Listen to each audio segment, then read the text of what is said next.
waiting to find out if they've got something for me to do. So that's why I'm just sitting here right now. I don't think I have anything to sell. No.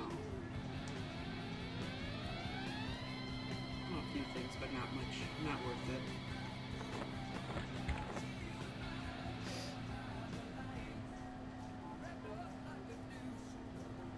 Yeah. Sorry about that. Like I said, I was up at 5 this morning when my husband came to bed. But I was like, ugh, 5 o'clock, getting up at 5 o'clock.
Still waking up, guys. Still waking up. Give me a little bit. I'm drinking my orange juice. This is my breakfast.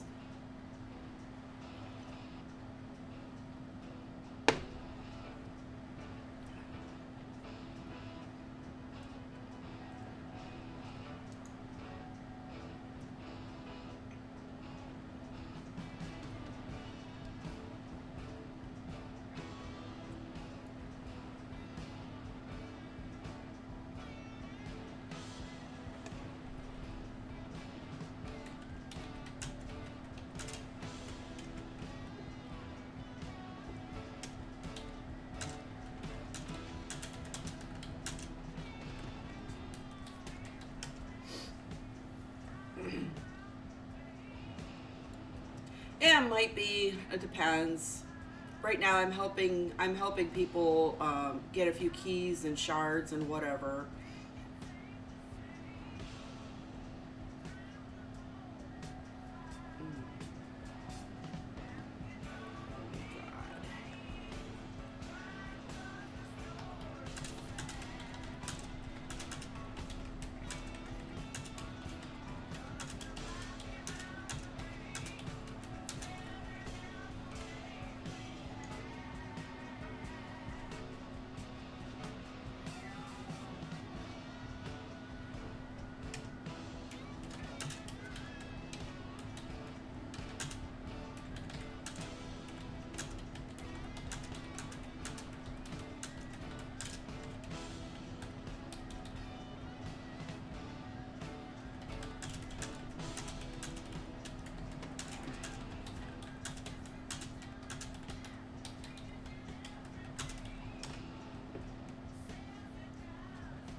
So we'll see what happens. Right now, I'm doing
All right. From my experience, it's me. When I left my first husband, and I left my second husband. Okay. Basically, they loved me in their way. You know, they did love me very much, I guess. My first husband had a different. He was busy, and I had an ideal about marriage, and I thought things were better elsewhere. So I was very naive when I got married. I was very young. So I moved. I left, and middle of buildings by people. And so I went and thought I was doing a good thing, and ended up being in a world of hell. Not saying that everybody's going to have that same experience, but when I left, my first husband regretted. When I left my second husband, he regretted. And the fact is once I leave, when I left, I didn't go back. I was like, I'm not going back to that. So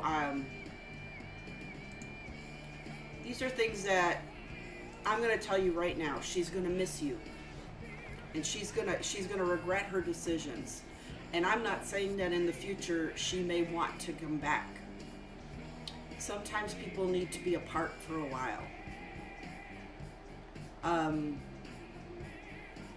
I with Malvado, we've had our issues, and there was a point where Malvado went and was living in a room, and I was living with my kids at the house. And the separation made us both. It allowed us to think, and it wasn't a very long separation, a couple of months, maybe. I think it was maybe 3 months, 3-4 months. And also we went to counseling, marriage counseling, prior to it and everything. But with that marriage counseling and the separation that we had, it made us think. The counseling allowed me to see what kind of person I was. I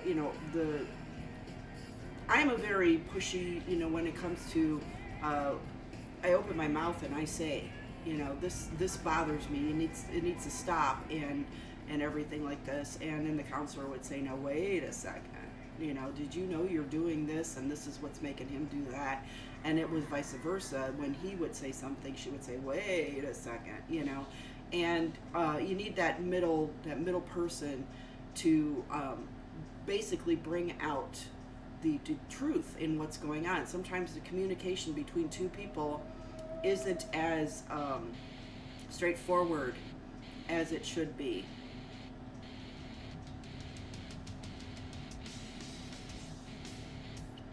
It's hard, hits me, but sometimes you have to, when you love someone, and that old saying, if you love something, let's set it free. If it comes back, it was yours. If it never does, it was never yours to begin with. The best thing to do is to let her go for a while, if anything, and you have to decide for yourself if you want to keep her in your life as friends. I know a lot of people that are doing that. When I talked about relationships in the past, when I did IRL, when we talked about IRL and everything, my friend's getting a divorce, and she's still friends with her soon-to-be ex-husband. They still talk on Facebook, they still share, they still text each other and stuff like that. He's already dating, and she has no desire to go with anybody else. She's ready to live on her own. And sometimes you gotta. It's a hard thing to say. I guess what I'm trying to say is I'm not really sure what to expect. I don't want to get your hopes up and say everything's gonna, a big band-aid's gonna be put on it. It's all gonna fix and everything like that.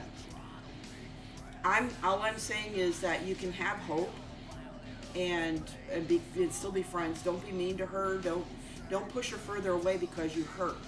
You gotta take a deep breath and just let her sort her feelings out.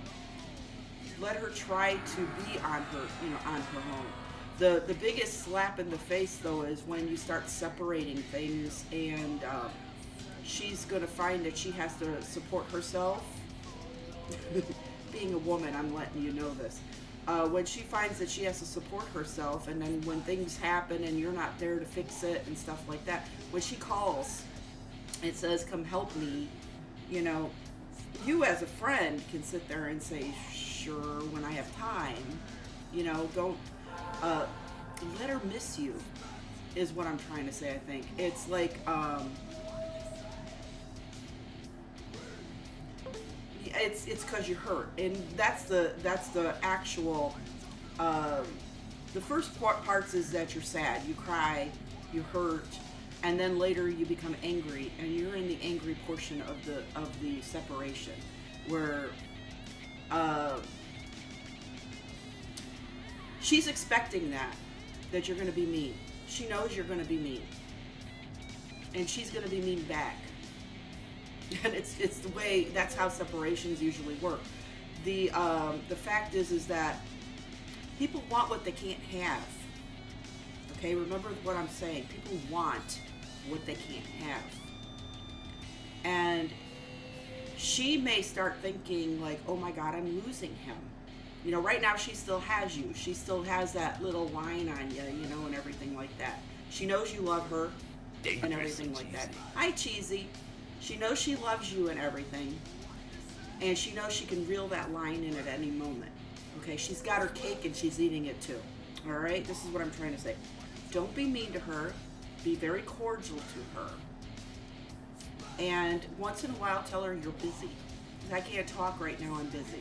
As much as it's going to hurt you to do that because you want to talk to her and you want to fix things, sometimes being a little distant, she may get that like, "Oh my God, I'm really going to lose him. Oh, what is he doing right now? Who's he with, and where's he at, and why isn't he stuck on me anymore? Why isn't he?" That line is getting tense, and she's going to fear that it's going to break. And I know my ex-husbands, when they started feeling that, when I pushed away and I was gone, they for the longest time were not texting me, but writing me on AOL and everything, and messaging me and everything like that. And these are the things that they started saying, "I'll do anything, I'll come back," and they started begging me. And that's the one thing. Hits me, she's doing that, and I've done that. And I'll tell you that right now, I've done that. When I left my second husband, I knew that the love I had for him was not the same as his love for me. He loved me in his own way. But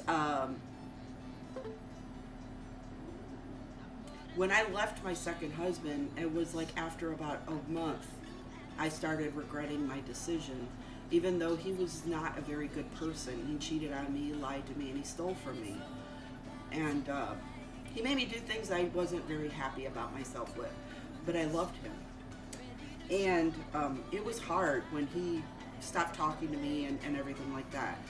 And I always thought maybe there was a way that I could come back if things didn't work out for me. That's, as a woman, I was like, maybe if things don't work out, I can come back. The separation portion hits me is for your benefit and for her benefit. The pain is very bad. It hurts. And And you know what hits me? It is okay to feel that way. And that's the way I felt with my second husband. He pushed me away like your wife is pushing you away. And I wanted him to regret. And he did regret. And it did hurt. It was the worst pain I've had. My first husband was painful, but my second husband was the worst pain I've ever felt. I hated men. I really hated men at that time, and I was very cruel and mean and said things that I'm not proud of. And after, it took about a year or so, and after about a year, I started dating. I started actually going out. I started having fun. I started laughing and enjoying life, and started dating. And through the dating, I got hurt some more. But during this time, I have Malvado now. And then I go back to the old saying that says, everything happens for a reason. And there is a Garth Brooks song, I thank God for unanswered prayers.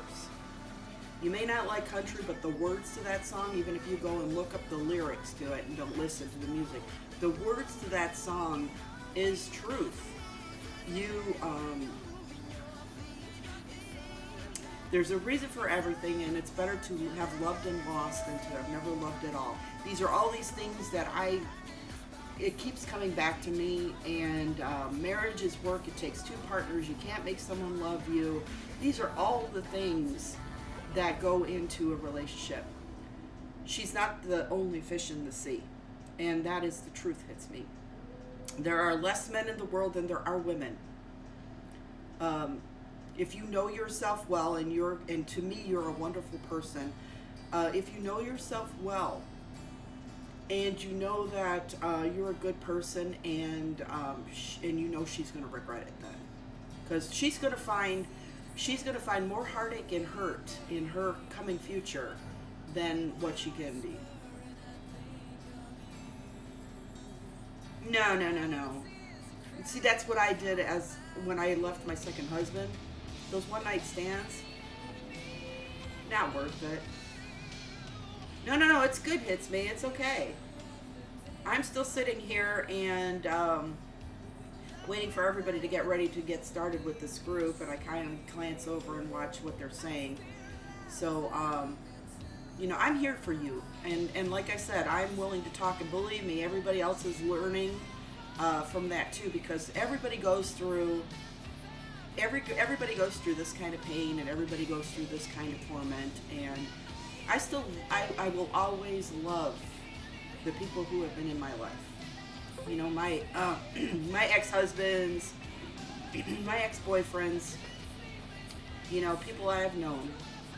There is a special love for them, and you will never stop loving that person. You will always love her. It's me. You will always love her. But you have to.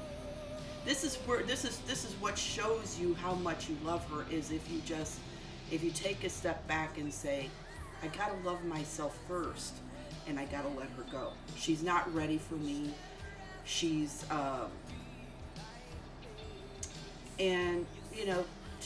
she's moving. She's doing her thing right now. She needs her space, I guess.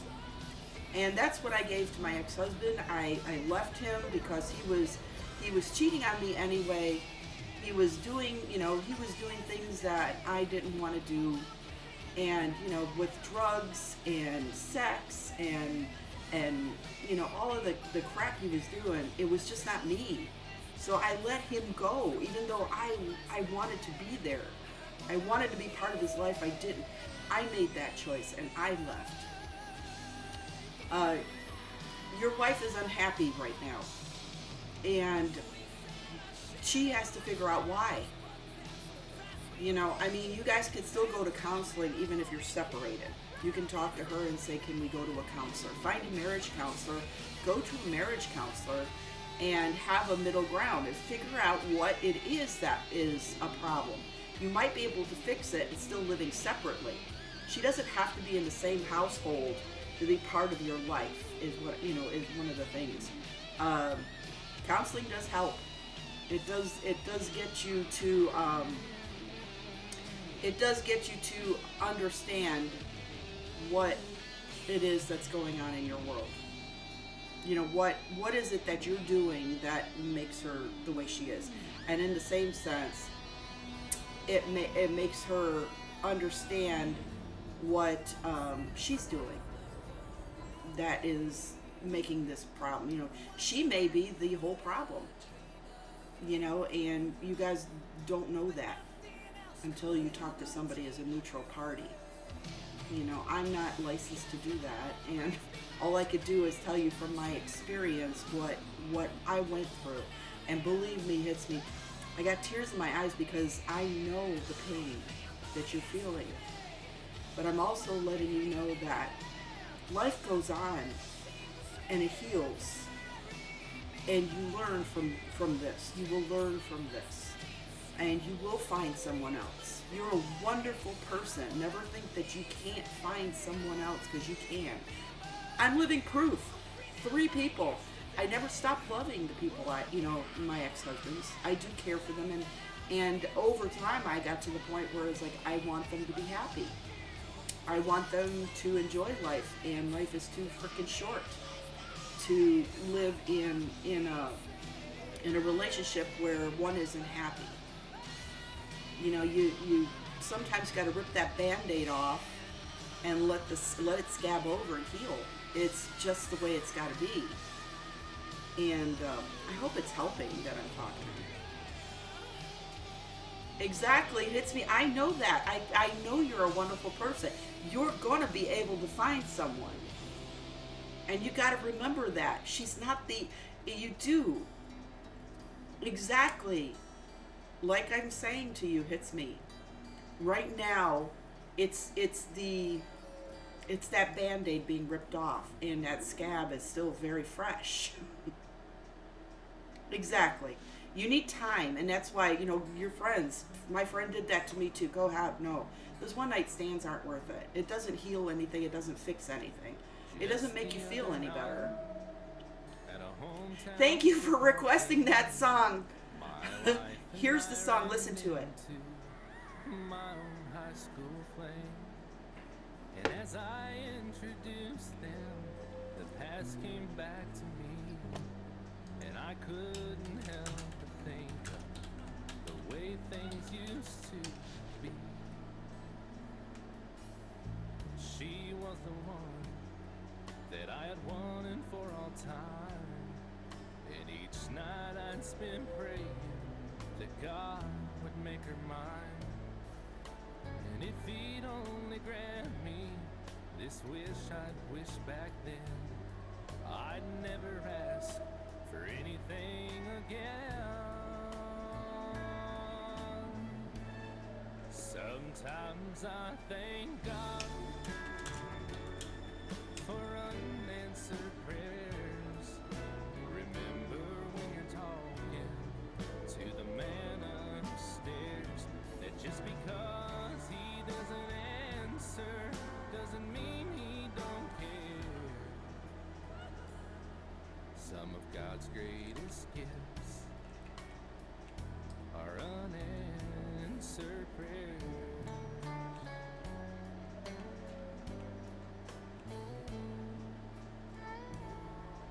She wasn't quite the angel that I remembered in my dreams, and I could tell the time had changed me. In her eyes too it seemed. We tried to talk about the old days. There wasn't much we could recall. I guess the Lord knows what he's doing after all.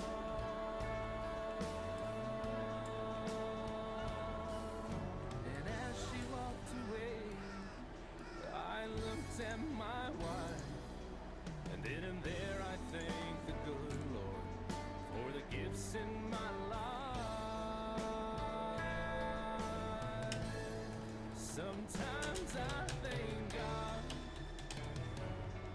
for unanswered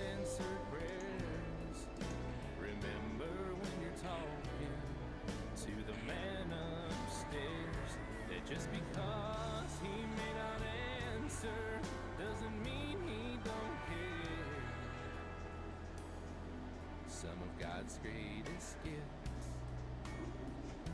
are unanswered. Some of God's greatest gifts are all too often unanswered. Some of God's greatest gifts are unanswered prayers. It is. And this is what I'm trying to get through to Hits Me. The words of that song hit me so hard when I first, after my second divorce. And it makes you think, why is this happening? What happened? What did I do wrong? You didn't do anything wrong. It's just that sometimes things change. And you got to learn from it, and you got to move on. And that doesn't mean you're not going to find somebody out there that is your soulmate, you're perfect. You've been with this person, you're comfortable, and you don't want to lose everything you've created with this person. You had dreams. You said I do. You said, the love was there, and there's no denying that love.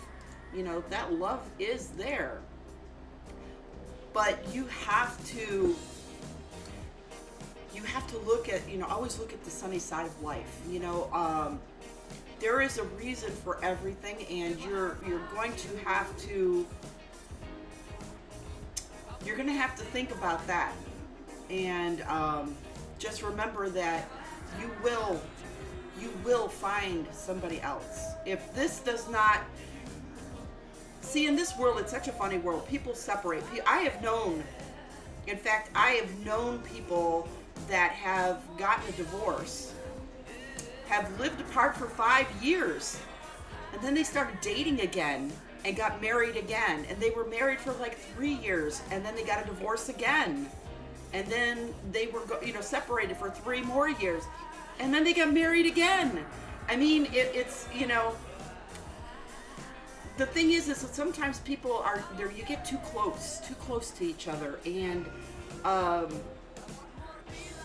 one person may want that person to be around them all the freaking time, and the other person wants to have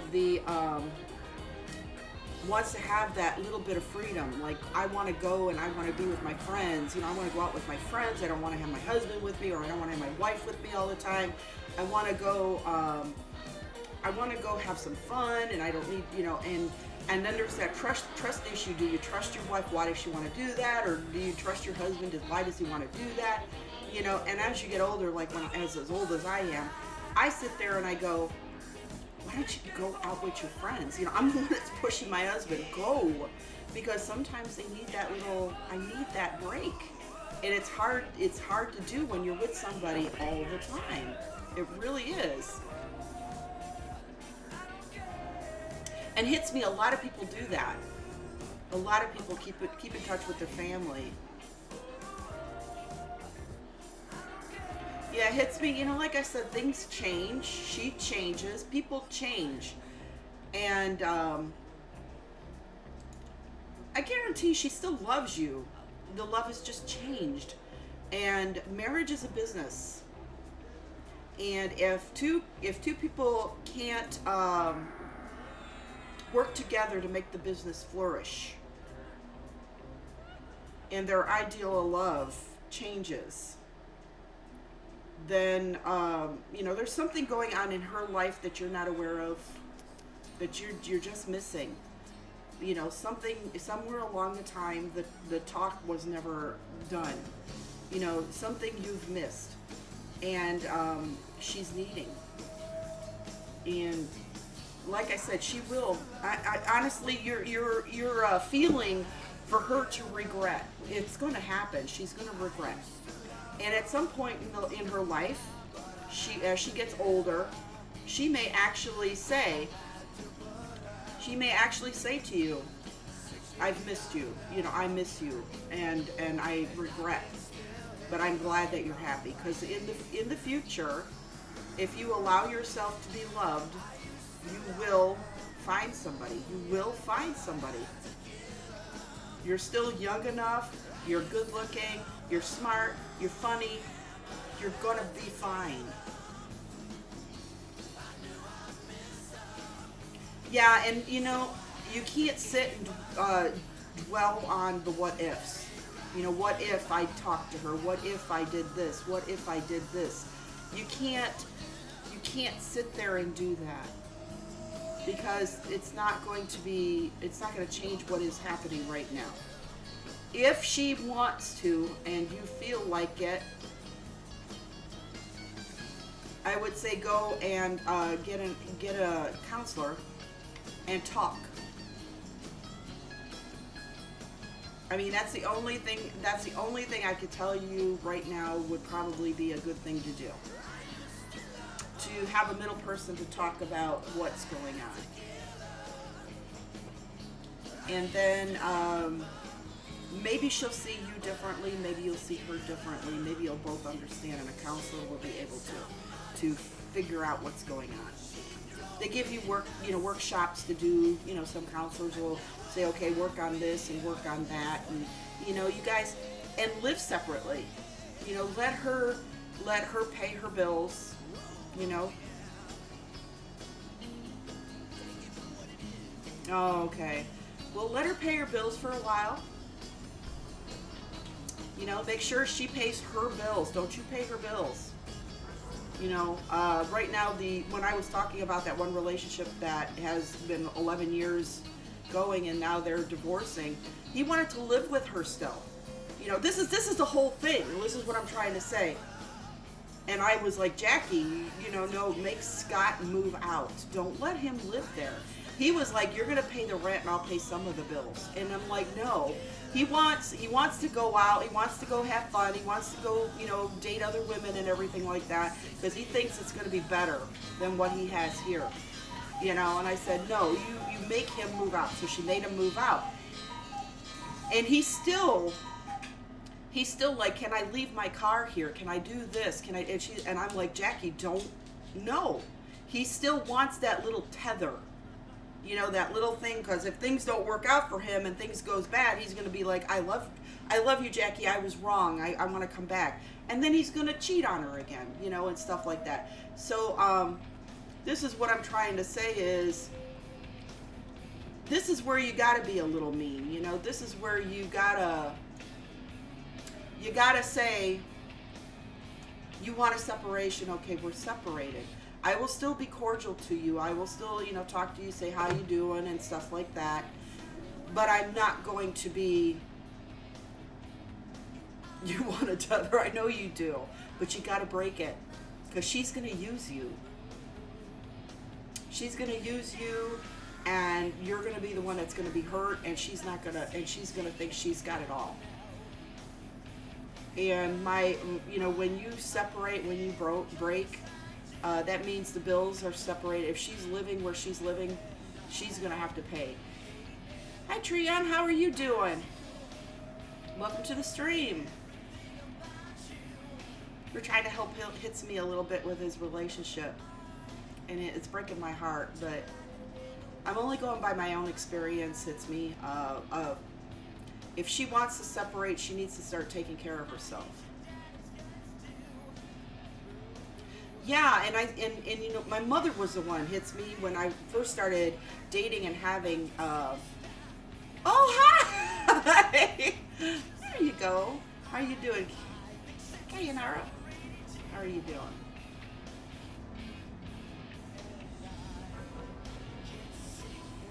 Well, hits me. The thing is that in the divorce, until you have a legal separation. You know, you need to file for the legal separation and everything.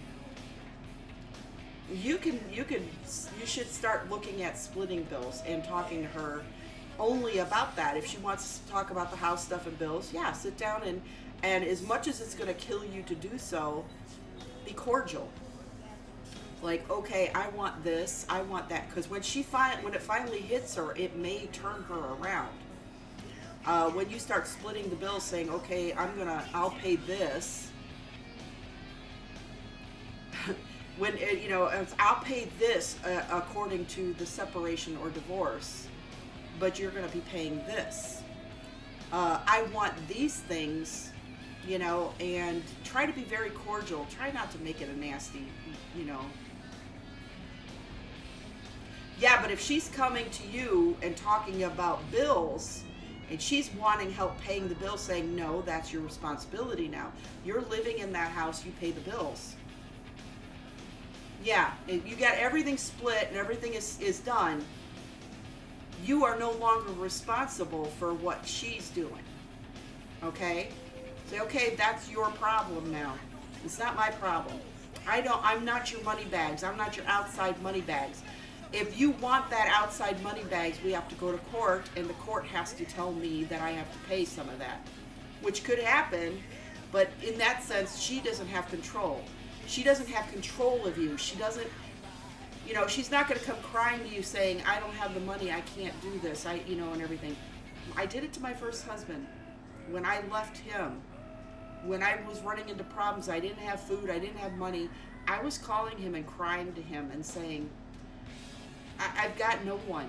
I'm all by myself. And I need money, and I haven't eaten for 2 weeks and stuff like that. And it was true. The problem is I left my first husband. That was my choice, and he still loved me, so he sent me money. You see where I'm getting at? And when I look back at this, I'm like, what a bitch I was to play on his heartstrings like that. And I, as a woman, I'm telling you, hits me, a woman will do it. So when you are separating things, you are separating it until the court tells you differently. Okay, when you go to court and she fights for something and you fight back, if the court says you will have to pay this part of it, because sometimes in a divorce, if you have a house and she's living in that house, if the court deems it that way, that she gets the house, but she should have to pay the bills then because she got the house. You see what I'm trying to say? Exactly. And you could tell her, until we go to court and the court deems me responsible for this, then this is what you want. And you always use that. I'm right here. I'm right here. I haven't gone anywhere. I haven't died yet. I'm not that old. I won't die yet. But like I said, divorce is separation. Right now, you're in a separation, and if you haven't filed the paperwork for a legal separation, there's nothing she could do about it. You can say, you're living in that house. That's your responsibility now. Pay the bills. You wanted this. You wanted this. This is what you wanted. This is what you've got. It's going to be hard, hits me. It's going to be really, really hard. No volume. Nobody else is complaining. Sorry. Like I said, there's when you go through a legal separation, and a lot of people will tell you, make sure you get a legal separation, because with a legal separation, it's binding. It basically says she is responsible and you are responsible for what you're doing. And make sure you go, and you get your things. One of the biggest things that really hits somebody in the face too is when you start packing your stuff. Don't leave her with everything, okay? Please don't leave, never, anybody in a marriage, don't walk away and say, I don't care about this. Because you care. And after a few years, you'll go, God, how stupid I was. Go get your stuff. Even if you have to put it into a garage, start packing your things, the things you want. Start asking her questions. Did you want this? If you don't want this, I will want this. If neither of you want something, have a freaking garage sale. Get on with your life. Sometimes that is the biggest slap in the face to somebody, because right now what she's saying is she wants to be wants to be parted from you. This is what I'm getting from this. She wants to be parted from you, but she still wants you to be her sugar daddy. She wants you to take care of her like you're, like you're there, but she wants to have her cake and eat it too. So that's why I'm saying, go take care of your business. You've got the bills separated, everything. Your name's off of everything, right? Everything your name is off of. Joint account, bills. You could go to the bank. I think the house is always going to be, that's the other thing, is if you have a house, you can be forceful and say, we need to sell the house. And that way she can, if it's in your name only, that is your house. And with a legal separation and a divorce, you can make her move. You can get her out of there. And that's your house. But if her name's on the house also, actually, you could be pretty mean that way and say, I need you to get out of my house. And tell her, like, right now, if I'm paying the bills here, then you need to pack and you need to move. You shouldn't be the one to have to move out of your own house. That's ridiculous. Why is she a dickhead?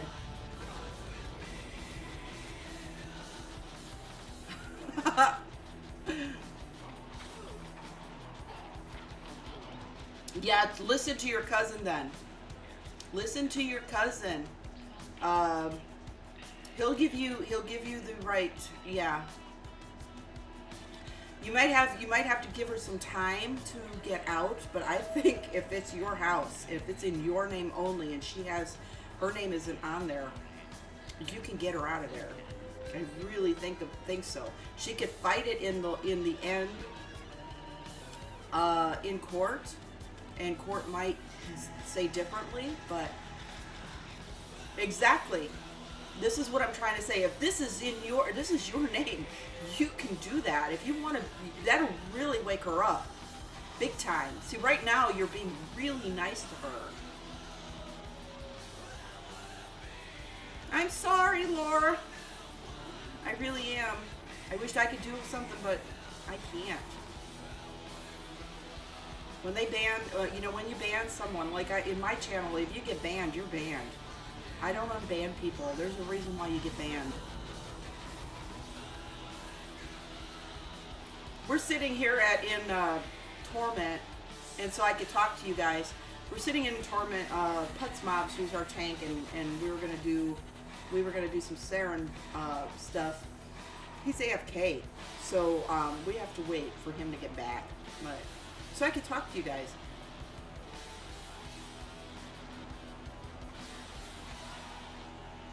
But, hits me, like I said, he's a good guy to talk to about splitting stuff. And sometimes the actual moving out really wakes somebody up to what's going on. People ask me personal questions all the time. Those things don't bother me.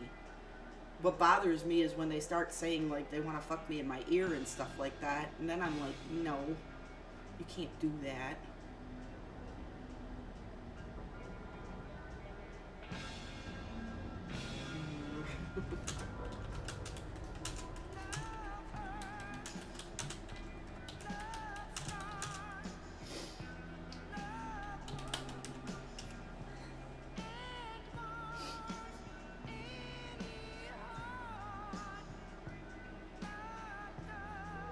When am I starting my series? I actually started a YouTube. So I'm going to be posting some of my stuff on YouTube. After the stream, I will post all my VODs up there. So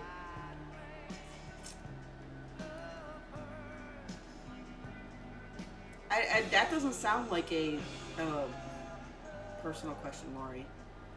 I don't know. Yeah, exactly, hits me, and it is a big wake-up call when she's going to be homeless. She's going to have to find the money to get rent. She's going to be asking you, can you help me? She will be asking you and say, no, I can't. I have to help myself. I now have to pay the bills. I have to take care of this house. I have to cook for myself. I have to clean for myself. this was a mutual thing. You wanted out. It was your choice. You wanted to leave me. I love you. I'm letting you go. And those are the words you use. I love you enough to let you go, but I'm not going to be taken advantage of. And that's exactly the words you should say. I cannot allow myself to be hurt over and over and over again. If you want to leave me, there is nothing I could do to change your mind. I love you as the day that I married you. And that will never change on I will never stop loving you. But as an adult and as a human being, I know that if someone doesn't love me the same way back, I have to let them go. And I'm letting you go. And part of letting go means I'm not going to be here to pay your bills. I'm not going to be here to lift you up when you feel down. I'm not going to be here to hug you when things don't go right. I'm not going to be here to encourage you to do things that may not be the best thing in your interest. I am, and just say that, I am part of your past. Kovac, thank you for the follow and welcome to the Bomb Squad. Being part of the Bomb Squad means you get in on the giveaway, which will be happening here pretty soon. Last Friday of the month, I do a giveaway, and I'm giving away a crochet blanket. So please feel free to type !ticket !1 and claim your free ticket for that follow. We have a lot of stuff going on right now. I'm talking to Hits Me. And you guys are welcome to, if you have any insight, I am very, relationships hurt. Relationships hurt. And it's hard to get over, somebody you love. It really, really is. But we need to, as a human being, pain goes away. Lori, thank you for the follow. Welcome to the Bomb Squad. With that, again, go claim your free ticket. !ticket !1 and get your free ticket for that follow. The longer you stay in here, the more points you get, the more tickets you can buy. So thank you for being here. Hits Me. I love you. I love you, I love you, I love you. You will be fine. And tell yourself every day you get up, I'm going to be fine. The pain will go away.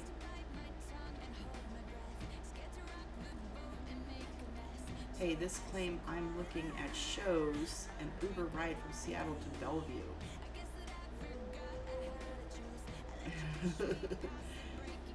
What are you doing? You coming to Seattle? You can come visit? You come visit. I'll show you a good time. We'll take you out. We have a spare room. Tyler, the turtle. Thank you for the follow. You're welcome. Oh, sorry, work stuff. Oh, okay. It's all right. It's me.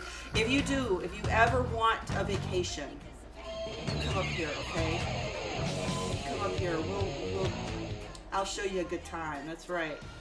We'll take you around Seattle. Take you to some burlesque shows. We have a lot of fun up here. We do. And keeping your mind occupied is one of the best ways to get over things. Tyler, did you claim your ticket? !ticket !1 and you will get a free ticket to get in on that giveaway that I will be having at the last Friday. You don't have to be here. All I do ask is that if you have gotten in on the giveaway and you do win, check your Twitch messages, and I will have told you by Saturday if you have won. And all I'll need is your address then. Yes, it's me, but that doesn't mean you still can't vacation. Now you can vacation with friends. Now you can go and, believe me, I sit there sometimes and here's a good example. Malvado's always gone with me to Twitch meetups and to everything. He's always been with me. This weekend coming up is a Twitch meetup, and I'm probably going to be having to go by myself. Also, PAX West is coming, and I want to go to PAX West, and I want to go to TwitchCon, which is, I think, going to be in California this year. And I'm like, I really, really want to do these things, but he's going to be working, and he's probably not going to be able to go with me. So I'm going to be taking probably little mini vacations by myself. And you should be able to do that. There you go. If you want to, I can get you, talking to my brother who lives down in Mesa, which is close to Phoenix. And he could show you around there. You guys can go out and drink. He's a single guy too, and he'll tell you. Here's a guy that you could talk to. He was married once, and he loved. Here's, I'll tell you a story. Okay, hits me.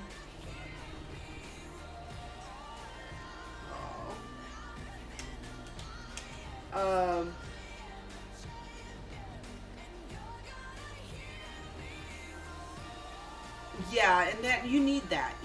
But like I said, here's a story from my brother. My brother is he's a single guy. When he was younger, he had a girlfriend. He really liked this girl and everything like that, and I think she got him into drugs pretty badly when he was younger. But he loved the girl. And when they broke up, it was a mutual understanding and everything. And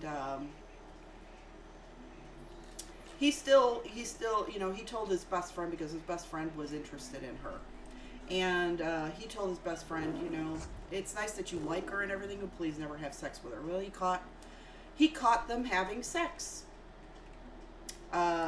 Went to his friend's house, and they were in the basement. And he looked in the basement window where his friend was basically living, his bedroom was and everything, and actually saw him and his ex-girlfriend doing it.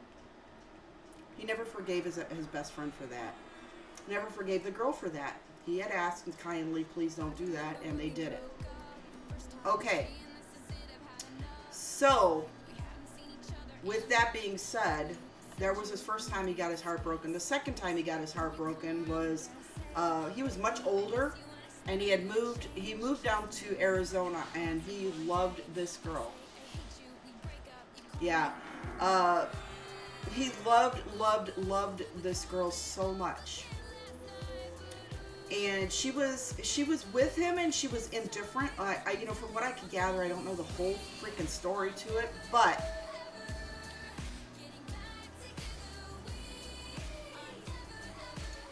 hold on one second.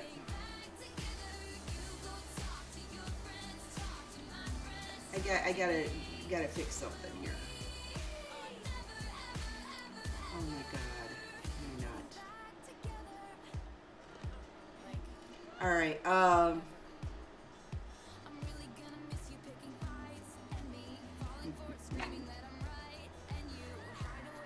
I gotta watch my stream. If these songs are bad, I'm going to tell you right now, if these songs are bad, you will get banned. There will be no ifs, ands, or buts. You will be banned. So be sure that what you're putting in here is okay, otherwise I will stop those song requests and there will be no song requests. But, alright, and continue with the story. He loved this girl so much, and he followed her. She left Phoenix, and she moved to Pennsylvania. He was working in a really good job. He was at Motorola. He was an electronic, and bad is use common sense. You guys know what Twitch is, Twitch will kill my channel for. There is no racism, there is no sexuality, there is no trolling music that's going to scream and make my ears bleed. There is no N-words in here. There is no, I'll tolerate just about anything. But I'm going to tell you, Twitch does not tolerate just about anything. I like my channel and I want to keep it. So if it's bad, I will skip the song and you will be banned. So be careful what you're putting in here. This is one warning I'll give you. If you put a bad song in here and you know it's bad and it's too late to take it back, I give you this one last warning. So now I'm going to move on with my story. She moved to Pennsylvania, and my brother Rick followed her to Pennsylvania, left his wonderful job. He had bought a house in Arizona,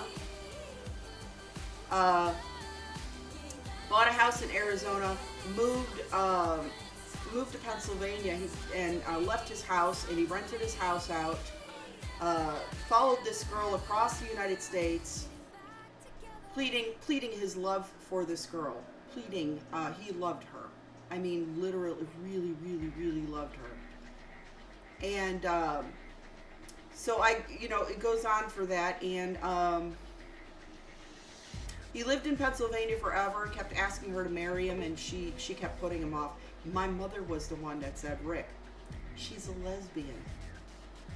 And Rick kept saying, no, she's not. We've been together.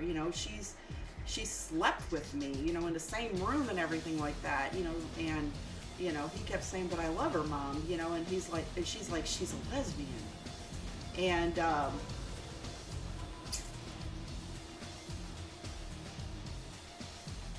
so I'm like, I start laughing about, when I remember this. He chased her for 3 years. He got a job in Pennsylvania, and she actually just left him. Found her, told him eventually that I have a girlfriend. I don't know where everybody runs to. How can I heal you if you keep running away?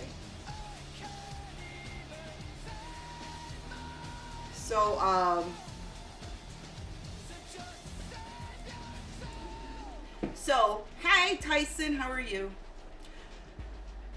So he ends up without his house because he rented his house. This is how, when you're nice and everything.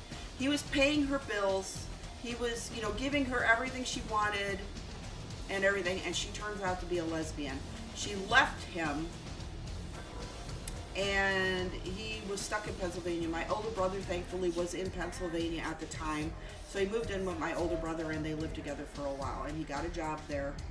And when his house was not rented again, he moved back to Phoenix and had to pay for this house, and he had no job.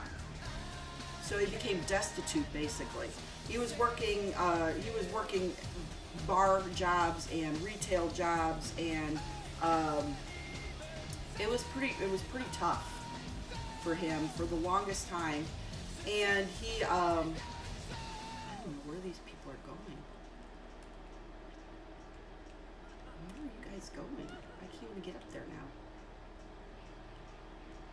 So in the end, he got taken advantage of, all because of love. All because of love. And he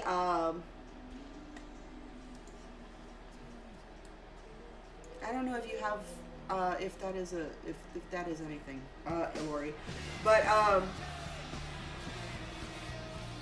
it hurt a lot. It hurt him a lot, and for many years he stayed single, and he remained single.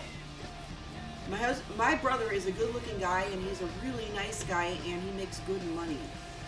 He actually ended up finding a job in Intel, and he was working in Intel, making really good money. So what's he do? Hi, Ultra. How are you doing? I'm telling a Holly story. I'm trying to help my friend Hits Me, who's going through some issues with relationships. And relationships are such a fun thing. But my brother got a job in Intel, so he's making good money in Intel. And then he travels a lot. My brother travels a lot. He decided to travel. The traveling, he gets to meet people, and he gets to talk to people, and through a mutual friend, he actually met a girl in Romania. And they were talking online and getting to know each other online. He fell in love with the girl in Romania. And in the end, he flew out to Romania and married the girl. My whole family and I were like, oh my God, Rick, what are you doing, mail order bride? He paid for her visa to come here to America. You know, being married, she can come to America, and she lived, you know, had everything. She was living like a queen. And after about a year, she cheats on him and goes off with some other guy. So love sucks, you know, and he loved her. Next Monday, I will be there. I'm gonna do some quiplash on Monday. Thank you, Ultra.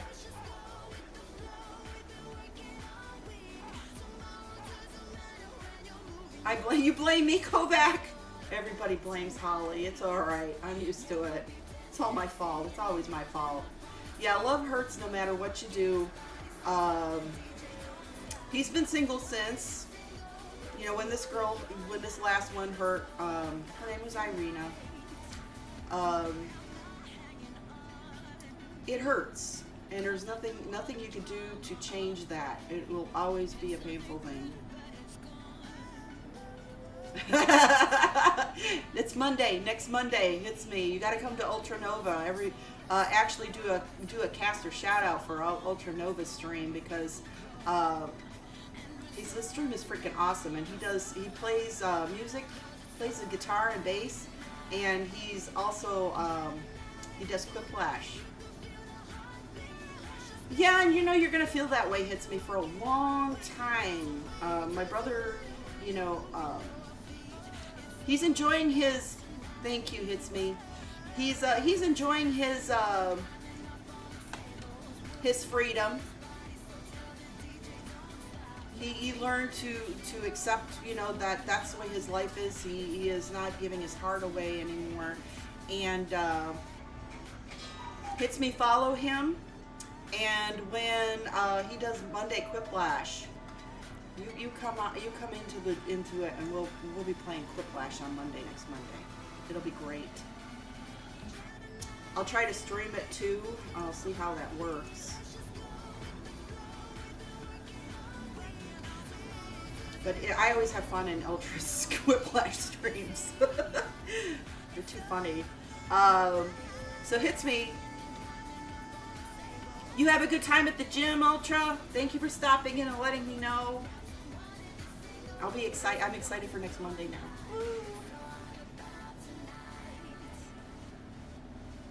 Yeah, Ultra stream will get you.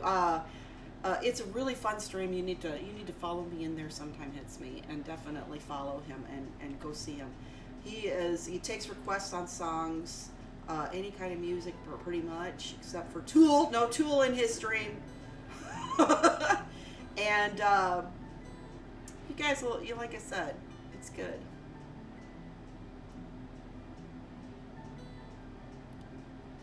You must be, yeah, sometimes it happens, Kovac. I'm sorry.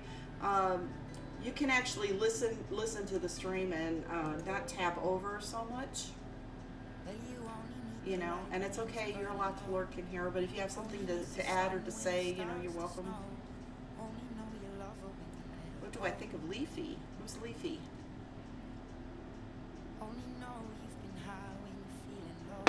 Here's another good song.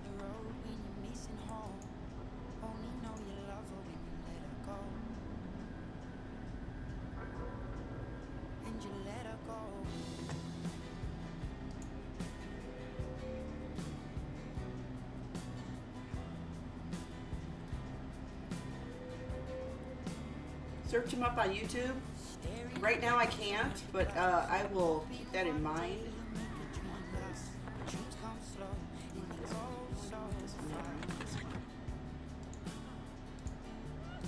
I gotta get better. I gotta go shopping.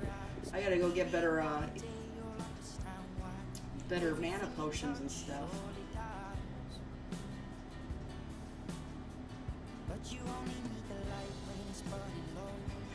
The way he's walking, that's funny. That's cracking me up.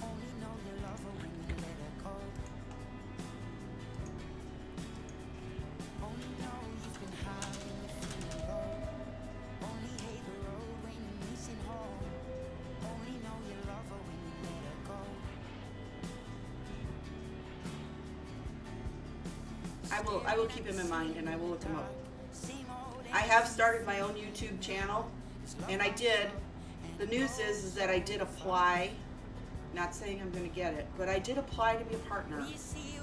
I did that last night, and wish me luck.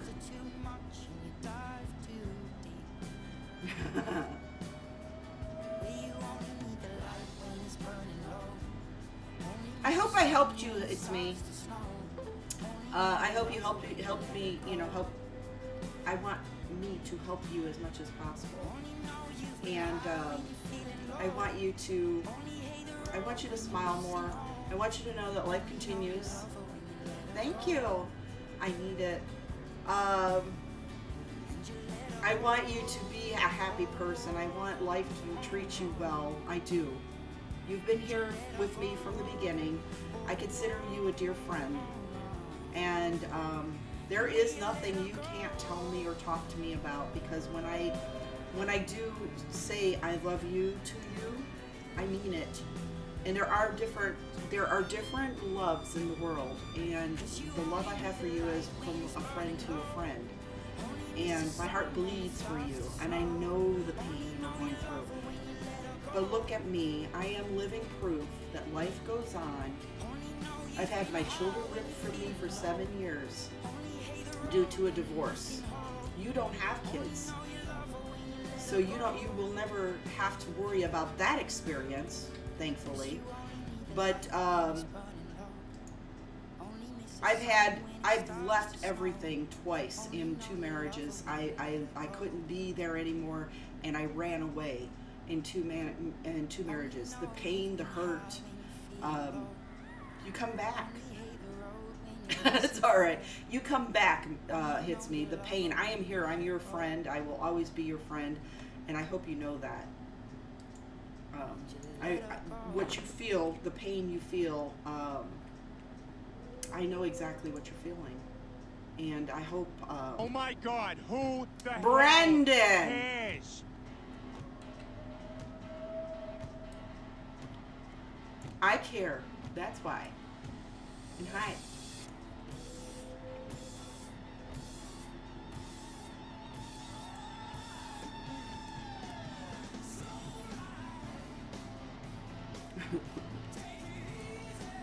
I have no idea. Oh my God.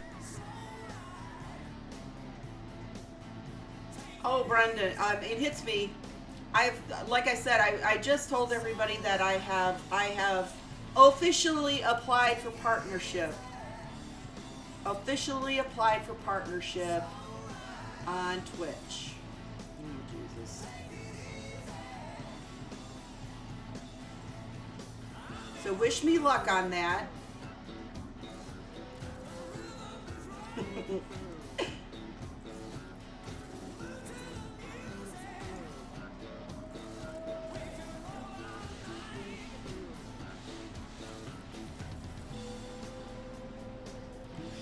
Everything else. Where is he? So wish me luck on that. Yeah. That way I'll be here. Thank you. Like I said, that's why I'm here. There goes his pet. I can't heal his pet.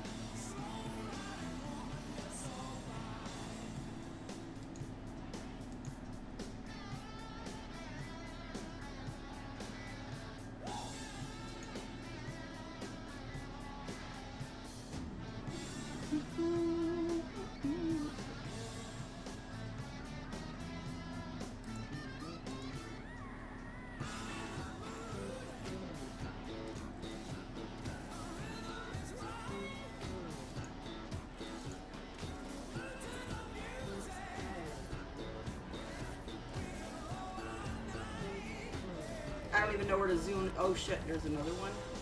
Crap. Okay, that one didn't aggro, or did it? Is he? He's hiding it off.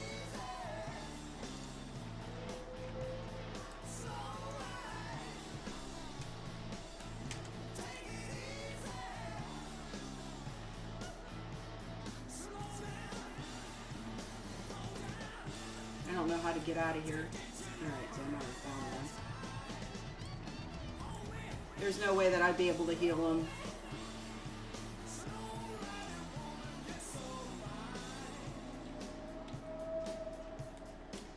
Yeah, now I got a bird at me.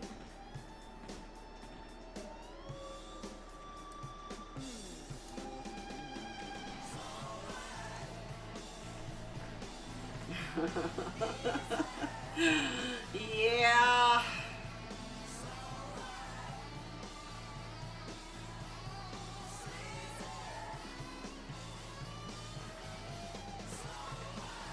Yeah, the requirements are they're lesser now. So the only thing I didn't have was the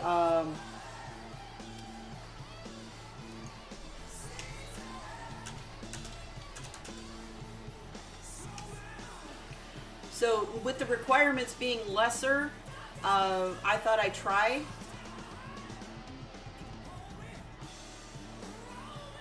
You know, it hits me. I did that. I moved from Indiana, where my second husband was, all the way to Washington State. And I think it was the best move I ever made.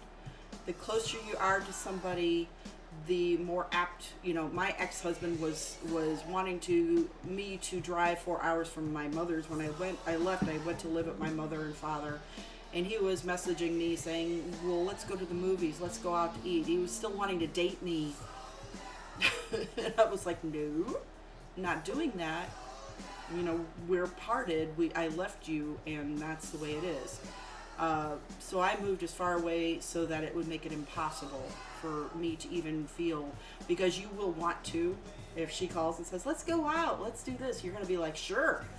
The further you are away, the more apt you're not to. You're not going to. Further you are away, the desire to do so will be different.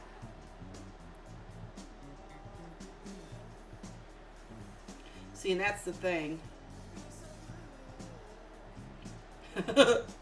I know I walk in a straight path and I'm out of here.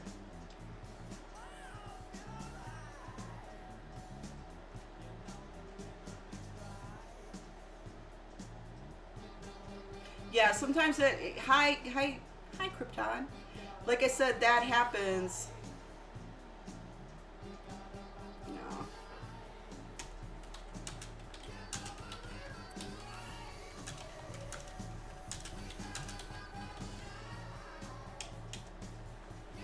Alright, that group is done. Oh my god.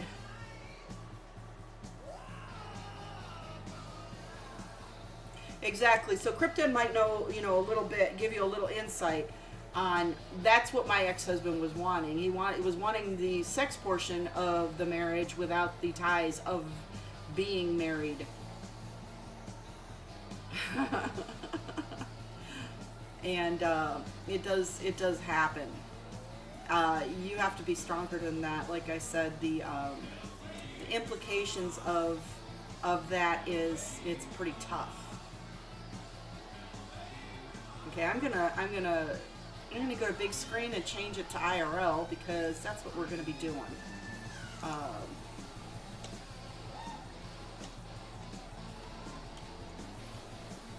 Since my group broke up, and I think this is more important. I am in IRL now. I'm going to change my screen. There we are. I have a, but I don't have to pay attention to it now.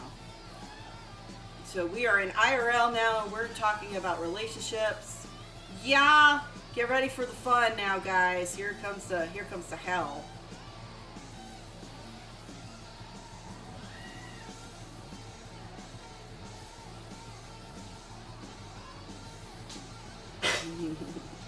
Thank you. I'm extremely tired. I had a really crazy weekend. Looks like I'm a little off screen here. Let's move it over a little bit. There we go. Shots. I could do shots this afternoon. It's not like it's Hi. I'll do shots for donations. I still need my chair. My donation ticker. No, that's the wrong way. I gotta go this way.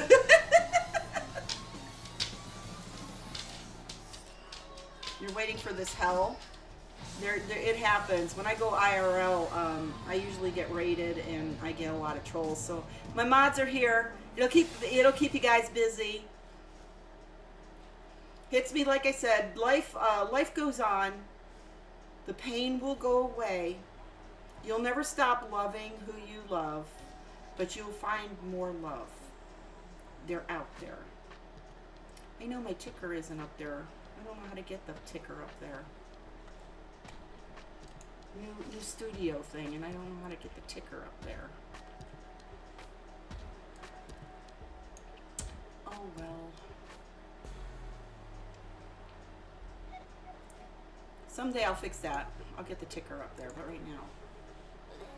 I know.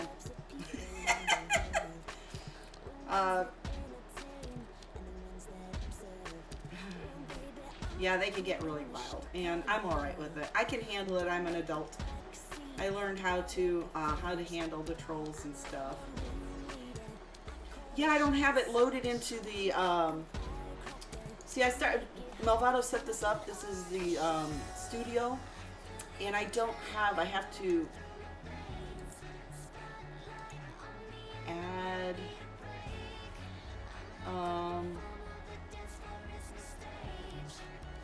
See, I don't know how to add it onto the screen. It is. I have to work on that. I'm not going to do that right now. I might mess something up bad, so I'm not worried about it.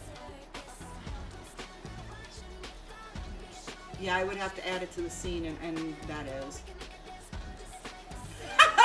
Spirit soul. It's all good. I have the ability to ban the sinners.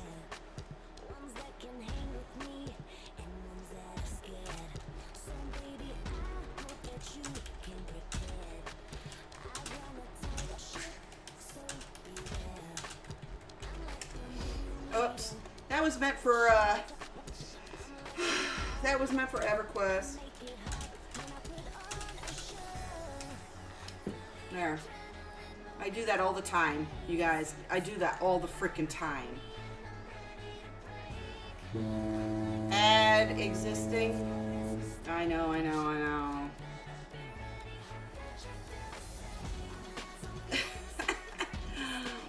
Hi, Lori. How are you doing? I notice you. I notice you all the time. So it hits me, like I said, add browser source. No, come on, guys. Am I really doing? Add browser source. Add browser source. Add existing.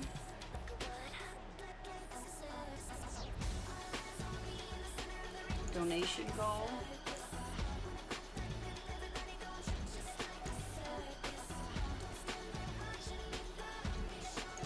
Okay, that helped.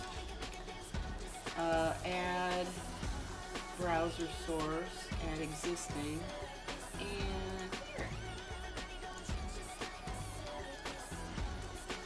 Let's put that over here. How's that? I did it! Look at that. You're watching a nice looking woman right now? It's not me. Here we go. I was the one that made most of our friends, so we shall see how she does. Exactly, hits me. And that is the hardest thing, is not getting angry at your friends where they choose to go. Because sometimes your friends may move from you to somebody else type of thing. Don't be mad at them. It happens. But if they've been old friends with you and have been friends with you longer, she's going to end up finding herself quite alone, and that's going to be tough. Good job, Cheesy!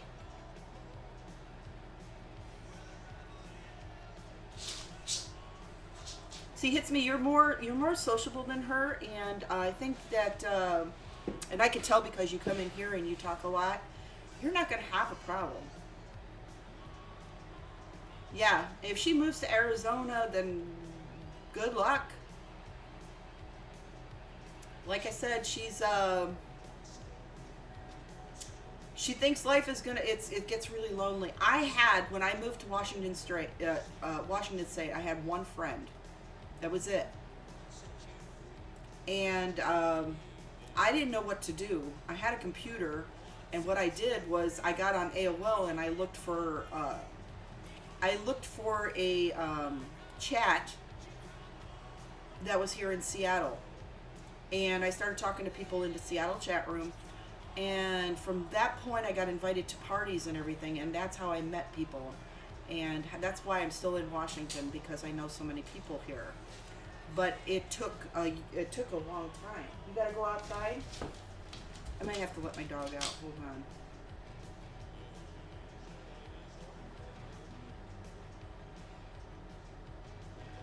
Yeah, do not. You make sure your friends don't help her. She will use them, and no, that's not good. It is a quick way for her to lose all her friends real quick, but just give him the advice. Don't sit there and tell him, just say, I really wished you wouldn't help her. She's going to be looking for help, and she's going to be looking for help. Trust me. She's going to be begging for it. You guys got to go potty? All right, give me about 5 seconds. I gotta let the dogs out. Come on, let's go potty. Come on. Let's go. Come on, Pepe. Pepe, come on. Come on. Come on, let's go potty. You can do it. You're on the blanket. You're able to. Come on. Come on, let's go. Oh, careful. Don't fall. Please don't fall. Come on. Come on. Good girl. Good girl, Mama. Come on. Go potty. Go potty now.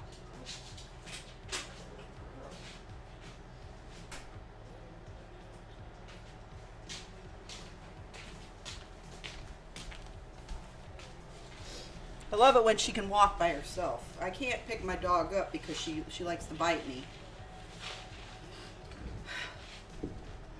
Panthera hosted me once, Lori. She hosted me actually a few times. So not an issue. I had actually got rated by her. So we have had our discussions and everything, and it's all right. Panthera is a beautiful, beautiful young lady. And she gets her kicks by trolling people, and then she does YouTube videos on it and has a lot of people looking at her videos and stuff, and I am okay with that. If people want to do that and exploit others, then, that's the way life is. I've got she made an attractive video on YouTube with me as being the Savage Grandma, and all you have to do is look up Savage Grandma. I'm not have to let her anything. She could do it all she wants. If she comes in here and the stream starts going crazy, that's up to her. What she wants to do, she could do. And my mods are here, and they're gonna ban who is rude and disrespectful. I'm an old lady, and we just keep going. Yeah, that video. That video is great. If you want to see the video, all you have to do is look up the Savage Grandma roasted me, and you'll get that video. And that's where I got Panthera. She was funny, and it was enjoyable, and I'm okay with it. But we're here to help Hitsme get over, try to get over the pain. Life is too short, Hitsme. You will find more love, and always keep that in mind. Don't, love is a gamble.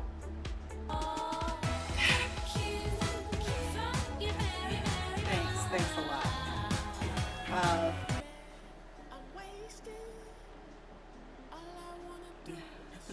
I did get a lot of laughs from that video. Yeah, people do like, people, see, Brendan, in this world, people have become very hateful. The The the world these day in this day and age has gotten to the point where hate and hurting others seems to be the best pastime in that's what people like to do. Hi, gamer goddess. It's going good. It's good to see you again.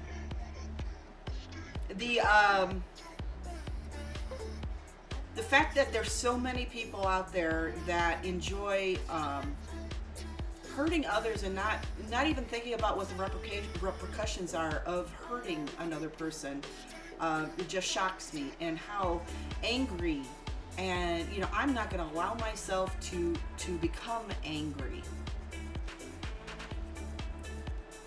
Yeah, exactly. It is an anger face, and with relationships, it's me. That is exactly what happens. Hurt comes first. You cry, you blame yourself, you mope, you mourn the loss of your love, and then you get angry. Like, how could she do that to me? How, why did this happen? And then the healing comes.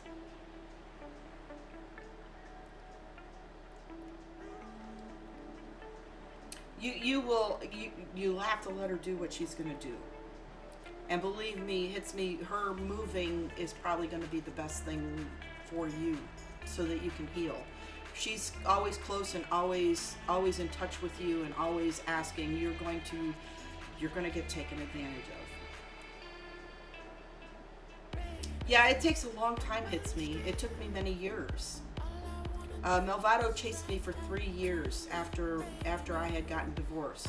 It was probably about a year after my fall of my marriage that I even considered looking at a relationship. No, and a lot of people put those, you don't have to destroy the pictures or anything. A lot of people put things like that in a box and mark it as memories. And there is nothing wrong with you every once in a while if you want to go through it.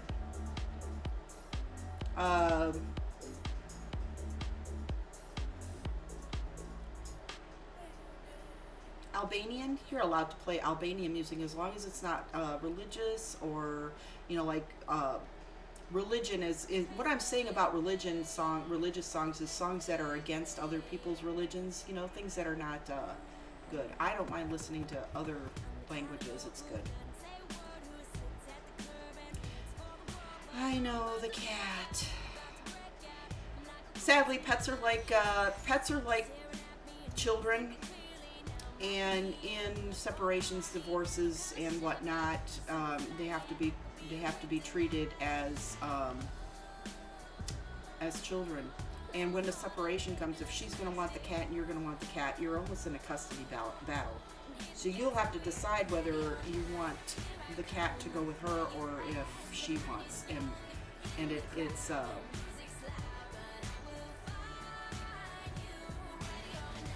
well, that's good. So there's that. And you gotta always, and you know what? Pets are the biggest stress relief, they're such a joy to have in your life. They really are. Just won't understand a word myself. I have a lot of songs actually that I have, Ukrainian songs that I listen to. She gets the dog. Well, they're like children. Like I said, yes, you will miss them. But, you know what hits me again? You can go get yourself a puppy. Not a problem. Your cat's used to dogs, so getting a little puppy probably wouldn't be a problem for you. Don't get a big dog. Big dogs are hard. You can't move very easily with them and everything. But get a medium-sized dog or something. I have this Rottweiler, and for us to find a place to live was really hard. I had to leave my dog. It's me when I left my second husband. I had to leave my dog and my cat because where I was moving across country, there was no way I could take them. I didn't drive. I flew, and there was no place to keep them, so I had to leave my pets too, and it was really hurtful.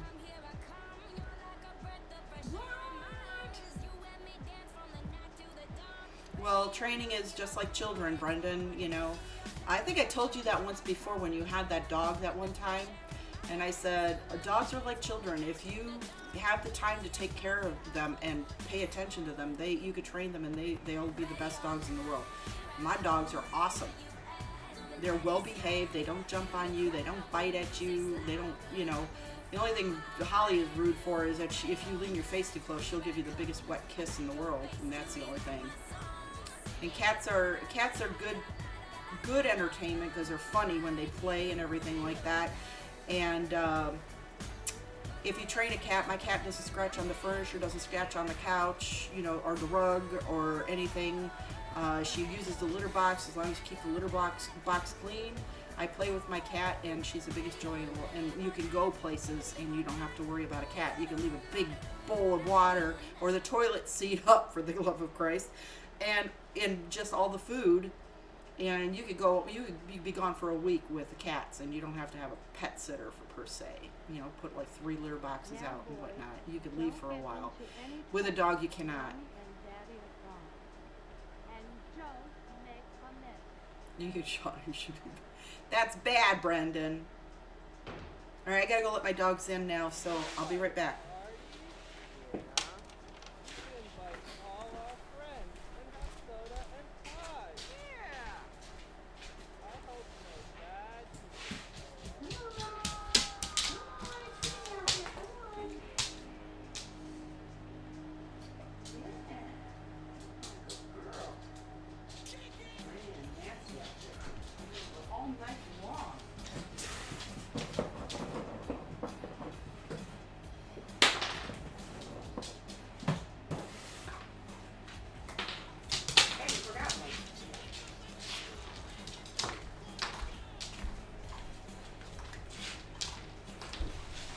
All right, now my pets are happy. See, like children, gotta take it.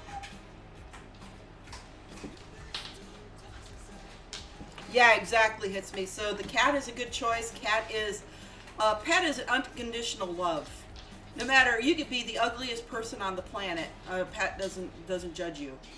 Humans are the only things that judge. They'll say you're fat, you're ugly. Yeah, Malvado will be asleep. He was up till 5 in the morning doing his job. He started his new hours. So the bedroom door is closed, and he is sleeping. So it took 4 years for your cat to love you. It took my cat about a month before she trusted anybody. She was a barn kitty, but we got her from the pound, and she turned out to be, like I said, pets are unconditional love. When you're feeling angry, when you're feeling sad, a pet they know it, they sense it, they come to you, they'll lay on you, they'll look at you, they'll do stupid things to make you laugh. And these are the things that you need to look at. So be grateful you have a pet. It's me. And love that pet just like she will love you. So pets choose their people. I tell you that right now. Pets choose their people. You will,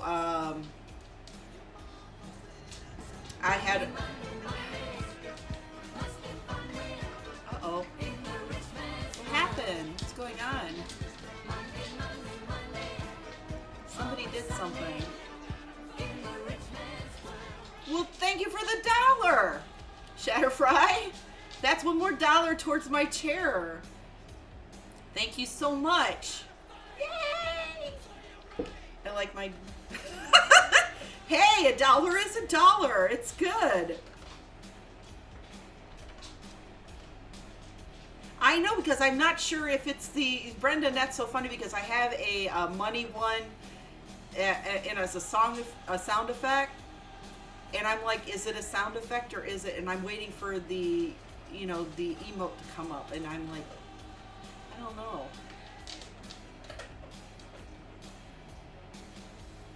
It worked on you. I know it's nothing new. I'm like, Wait, is this the sound effect or is it, did I get money? Thank you guys so much. You know, like I said, that is, I tell people $1 is $1. I'll even take a shot for $1. I don't care. I've got orange juice. I'll pour some vodka in there and I'll drink a swig. No, I won't do that. But like I said, that's Ladies and gentlemen, today is a day for mourning and remembering. They had a hunger to explore the universe and discover its truths. They had that special spirit that says, "Give me a chance." life is too short. They all needed the joy. The crew of the Space Love Shuttle as best as you Challenger can. was the manner in which they lived their lives. Don't expect to have anybody love you exactly as you love them. Goodbye, and slip to the surly bonds of earth. I'm gonna have to change that sound effect, I think, just for that reason. I've been thinking about changing a little bit of my thingies. I'll probably be working on that, having fun with my bot and changing and stream alerts, looking for more gifts and stuff like that. So yeah, that'll be something I'll be working on. But like I said, you've got to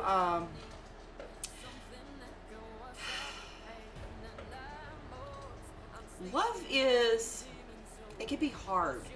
Relationships can be difficult. If you don't find that person that is willing to work on it with you.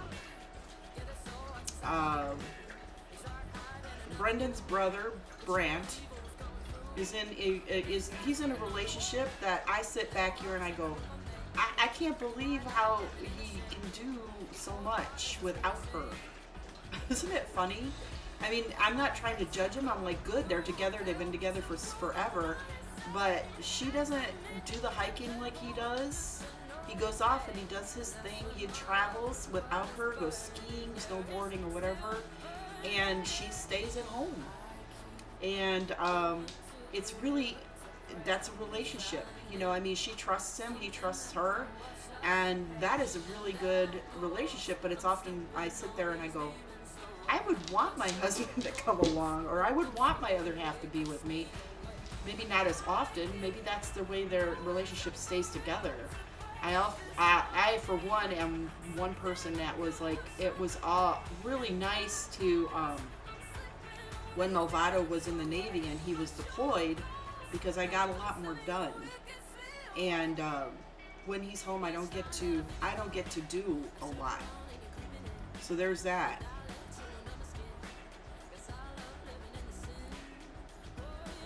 You got a bubble wiggle sound? Nice. Yeah, because I'm not sure, with all the sound effects I have, I get confused about, and I have another money song that comes into my sound effects. And I think it's this one. It's not the same one. Here we go. Money talk.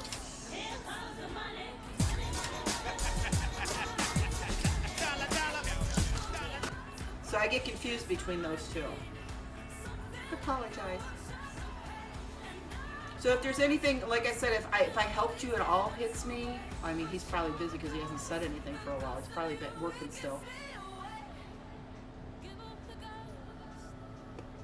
They seem to live quite separate lives.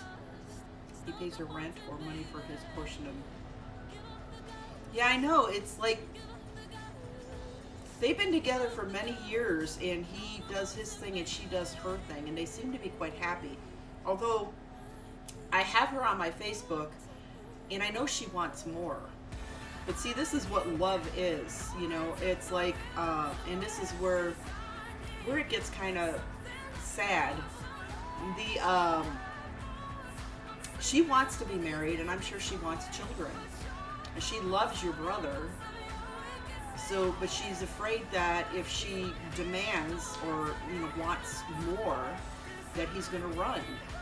And I don't know how much, you know, how much he loves her, or if he likes just, or loves just the being. You know, he has a place to live. He's got everything he wants without the attachment.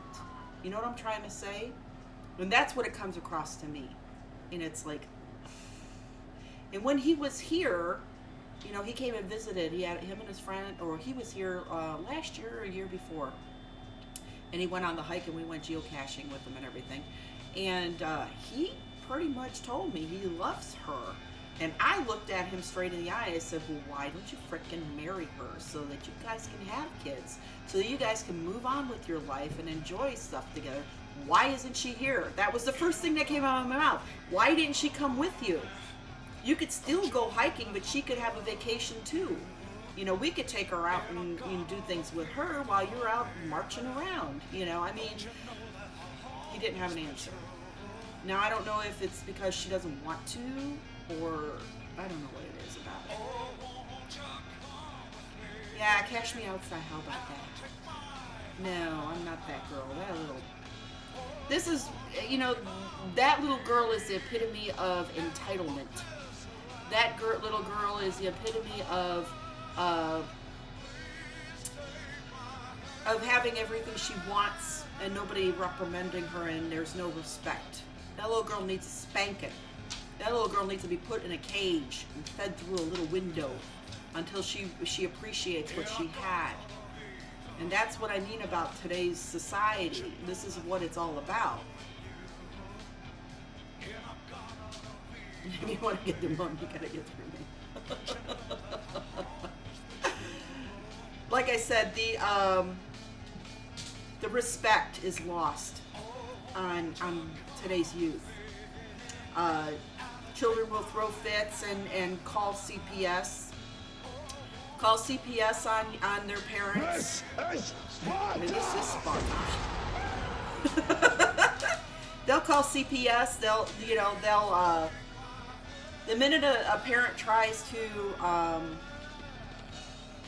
reprimand, to discipline, they will call and get the parents in trouble and throw fits. And you can there's a timer on those. You can't do it all the time. There's like a 5-minute timer on sound effects. So once the sound effect is done, you gotta wait 5 minutes or so.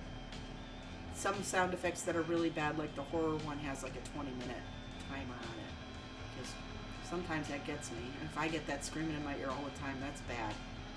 Bad for an old woman. Make my hearing go out. So we in today's society, you guys that are in the stream are currently in the stream are very young. And children nowadays, I know as a child, I thought I was right and my parents were wrong, and I thought my parents knew everything. They didn't know anything, and I knew it all. Basically, is all it was. And I didn't want to listen, and I got in trouble, and I was kind of spoiled. But they were very strict.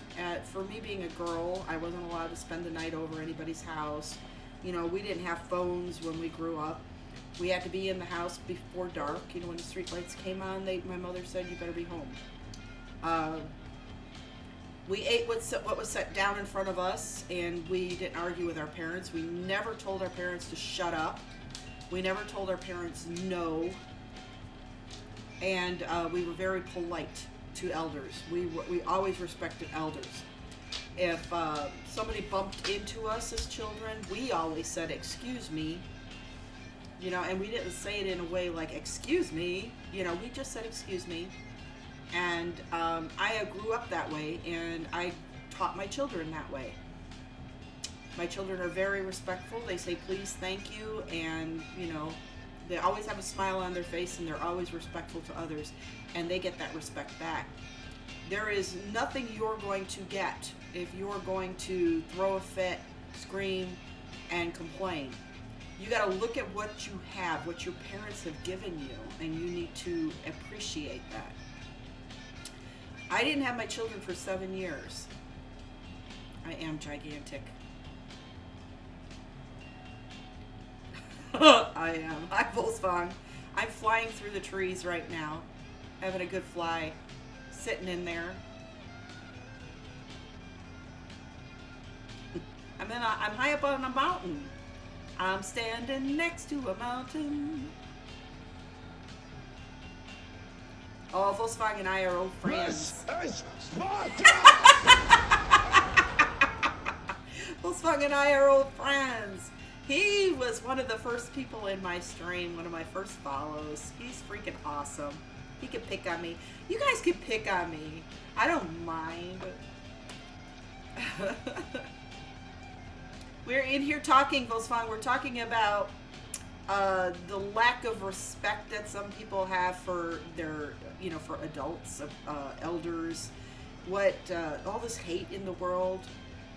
People who come, there are trolls that come into streams like I'm doing IRL, and if I do this at a lengthy, for a lengthy period of time, there's going to be people coming in here and they're going to try to trigger me, and I don't get triggered very easily. I've heard it all. I've been around. I have been online. I have been doing this for a long time. I am a very, very nice person, and sometimes nice people get walked on, and I'm too old for this shit, for the games. So when people come in and they troll me, then I'm alright with it, until it gets nasty, and nasty is not fun. I know, I was confused about a straight path. I got lost. I had to open a map.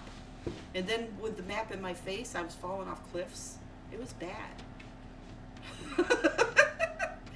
But like I said, children these days need to understand that someday they're going to grow up. And someday they're going to be their parents. If they decide to have children, they're going to have children. And then they're going to realize... And it's usually too late, because you've already caused your parents so much grief and so much heartache. Then you're going to realize that your parents are right and that you were wrong. And it's usually too late. The words that I say right now are words that my mother said to me as a child.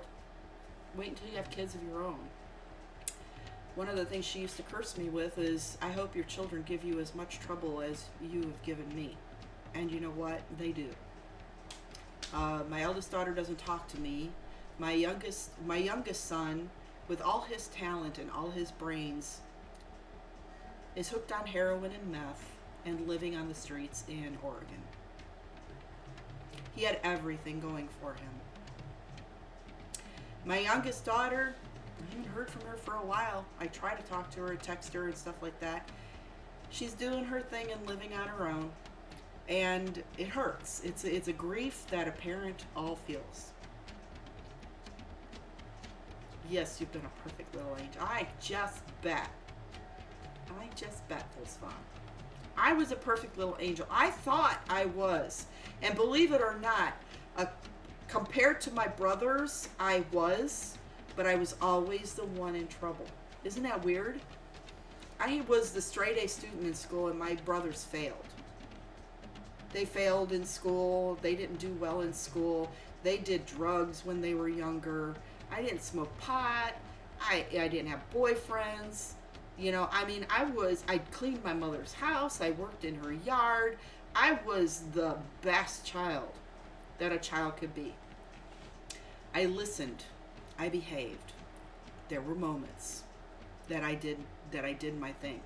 But, still to this day, I am not the favorite child.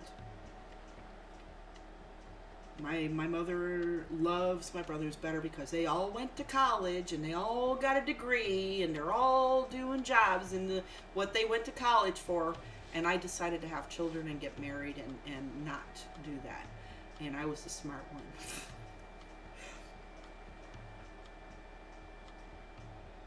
Oh, spirit. See, I'm glad.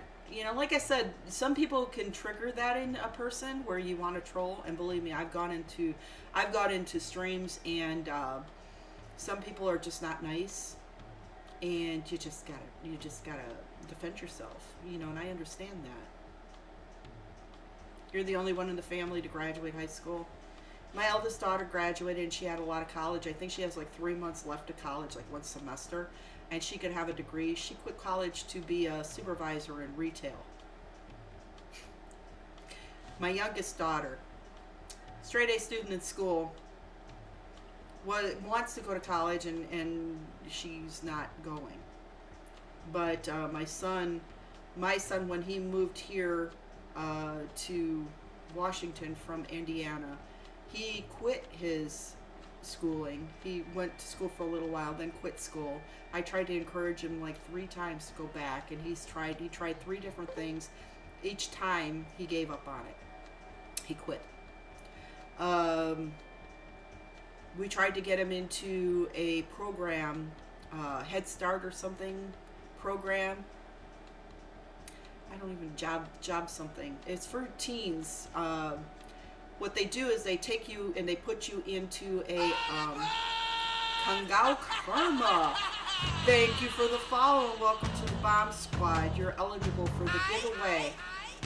Just type !ticket !1 and claim your ticket for that giveaway. The longer you're here, the more points you get, the more tickets you can buy. Yay! Hype follower. Thank you, Brendan, for using my hype button. Like I said, thank you so much for that follow. I'm welcome. Like I said, my son went through abuse with his father. Went through a lot of issues. Thank you guys for using that. It makes me tearing up here. I'm thinking about my son. We gave him everything. We bought him everything he wanted. He wanted a guitar. We bought him a guitar. He wanted an amplifier. We bought him an amplifier. He wanted a banjo. We got him a banjo. He wanted a piano. We bought him a piano. He wanted a drum set. We bought him a drum set. He wanted art supplies. We bought him art supply. We did everything we could to encourage him to do things. I found him jobs. Jobs that paid more than minimum wage, and he was living at home, didn't have any bills to pay, and he would leave those jobs. I got him a car. He drove the car. I told him take the car into the shop. Let me know what it needs before you drive it in far distances. It needs to be fixed. He took the car, put a bunch of friends in it. They were smoking pot and driving over the mountains into eastern Washington and blew the engine on the car. And he'd had it only 3 months, and I paid $1,000. It was a cheapy little car, but I got him a car. We bought him. I know, it's so amazing that he's here. We bought him all kinds of stuff, tools for doing carpentry work, and he leaves all his tools with his past employer. It was just Path of Exile swallowed me again. I'm afraid to play that game again. I was getting kind of hooked with that Path of Exile thing. But like I said, the path that my son was leading was wrong. He had the wrong kinds of friends. He didn't appreciate anything we did for him and everything that we got for him. Me being a parent, I really tried not to hurt him, not to hurt his feelings. Isn't that weird? He was torturing me, and I was trying so hard to reason with him and not to hurt his feelings. So every time he lied to me, and I knew he lied to me, I ignored it. Every time he was disrespectful to me, I just went into the bedroom, closed the door, and I ignored it. He's 27. He's going to be 28 here in April. And I was like, he kept screaming at me, I'm an adult. I know. He kept screaming at me, I'm an adult, I know what I'm doing, I want to do what I want to do. He threw it in my face that everything he did in the past was to please me, and I was like, so it was all my fault. Basically, everything in his life is my fault. The last time I saw my son was in June of last year, when he brought a little girl home that had no place to live.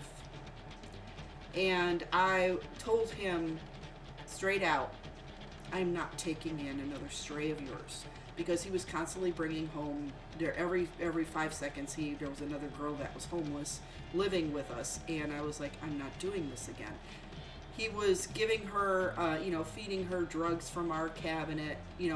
I was paying for all the medicines and feeding her and washing her clothing, and she was basically living, trying to live here, and I'm like, no. So he was upset with me because I wouldn't take her in. And he packed up a bag of clothing, and he took his guitar, and he came out and he says, well, if she can't stay, we're going to go to Oregon. And I'll talk to you later, Mom. Okay? And this was after, hi, Sky. How are you doing? So that's when he walked out the door with this girl, who I later found out has a warrant out, not a warrant, but she has a probation officer for drugs and stuff like that. I found out later that she basically got my son hooked on heroin and meth, and she left the state, and she wasn't supposed to, and her probation officer was looking for her. And she left things in my house that I really don't know what to do with. I have a shotgun sitting in the room, and a pellet gun that looks like a semi-automatic pistol, like a little pistol. Yeah, hail Satan. We're all good here. It is horrible. This is my son. He went to Oregon, and he got involved with a girl. He got her pregnant. Got the girl pregnant. She claims to be a guru, so she's like the epitome of a hippie. They've had arguments. She's got a restraining order on him, and now I think he's living with her. So they're breaking the restraining order, so he could get arrested for that. She's gonna have a baby. I'm gonna be a grandma again. Yeah, I know. My son, Sky Lizard, my son is adorable. We tried to get him streaming. This is where my streaming comes from. We tried to get him to do something. He was in his room all the time, and I'm like, well, you like to play games. You like to do artsy stuff. Why don't you try Twitch TV? So we set him up in the stream. My husband set them all up in it. He was playing. He was singing on the stream. He was playing games. He was making friends. He was doing good. We bought him a Yeti mic. We gave him a cam, fixed his computer so that it can do... It wasn't the best computer, but at the time we didn't have a lot of money, and we told him it'll take time to upgrade. He complained and complained and complained. I can't play Overwatch. I can't play League of Legends. I can't do this. I can't do that. I need this. I need this. And I didn't have the money. I didn't.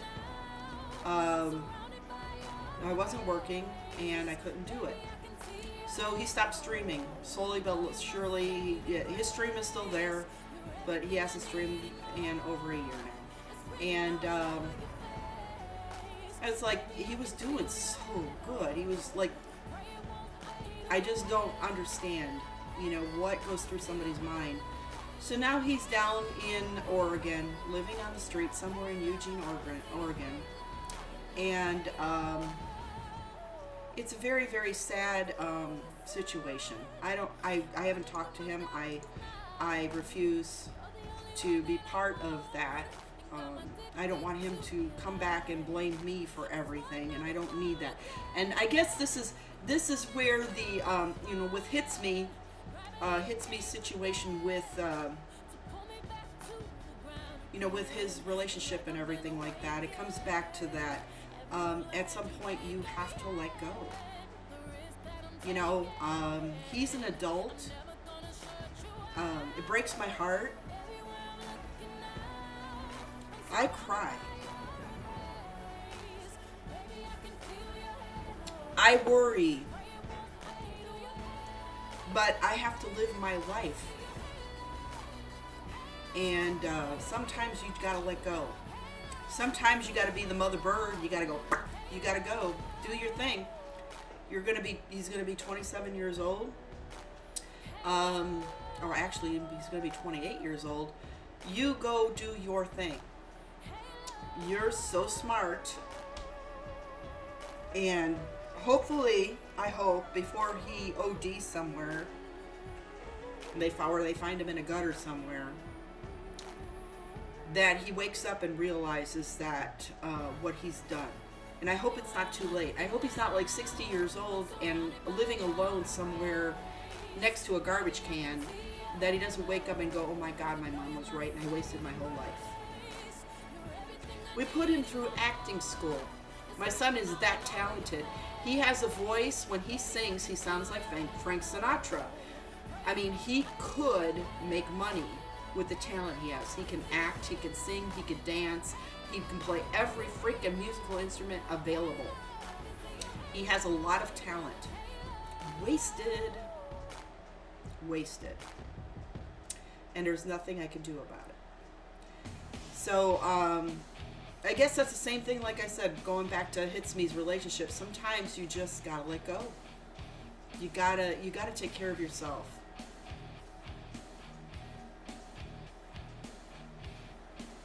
I hope so too, Spirit. Like I said,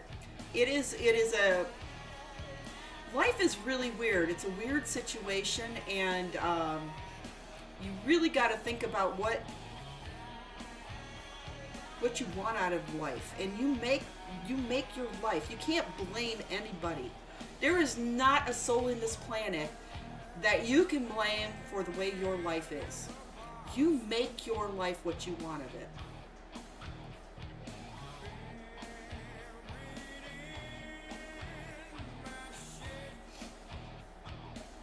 So, I mean, you have to, yeah, it's easier said than done, way easier, but it's doable. You can. You have to. Hi, Dark Reaper Soul. How are you? Welcome to the stream. We're talking about relationships and respect, and how you gain respect. And people are lacking respect in this world, and there's lack of respect in relationships too. People taking advantage of each other and treating each other badly and everything. But what if you get framed for something like frying chicken for too long? Does that mean you still can blame them? No. You peel off the burnt parts and you eat it and you say thank you. Because that's what this world needs more of. Thanks. Be grateful that you've gotten that fried chicken in the first place. If it's to the point that it's a briquette, I think the person making the chicken would realize, oh, it's a briquette? I can't eat this, and then they'll blame themselves for it. You can't, like I said, if you get framed for something like frying chicken too long, you can't. So you shouldn't. The blame is all on you. You know, the individual. If something goes wrong in this plant, you can't blame somebody for something that happened. You can't. You were there. It was you. You allowed things to happen. You pushed it in that general direction. I've got a battery. I'm gonna hook my battery up from my book. I forgot about it. It was in my pocket all this time. I like to read a lot.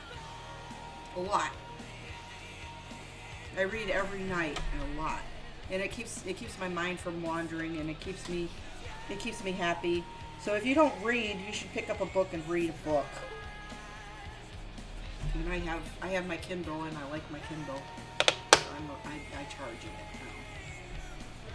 What if they tell you they will make a new portion of fried chicken? Yeah. Oh, see, that's in life, Volkswagen. That's exactly what I'm talking about.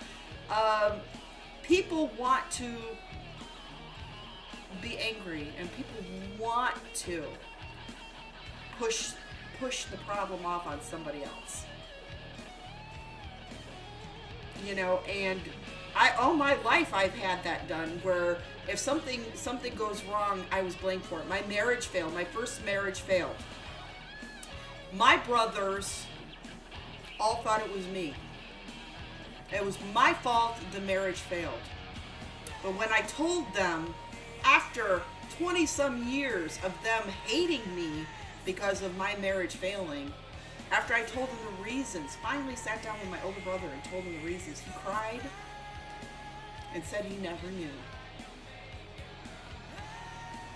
And now we're much closer for it. PS4, you can stream with it on Twitch and YouTube, and it's easy to set up. Yes, but I don't have a PS4. You donating a PS4 to me, I'll stream. Donate a PS4 game to me, Gears of War, and a game to play, and you bet your butt. And the game card. I need the game card, the game capture card. And you bet your butt I'll play a PS4 game. I'm not a pro. I used to have all those consoles. Now I don't have a thing. It's nice that there's an advertisement that comes in. But like I said, Volkswagen, I know what you're talking about. Oh, it does? Cool. I would love to play Grand Theft Auto. And someday I may.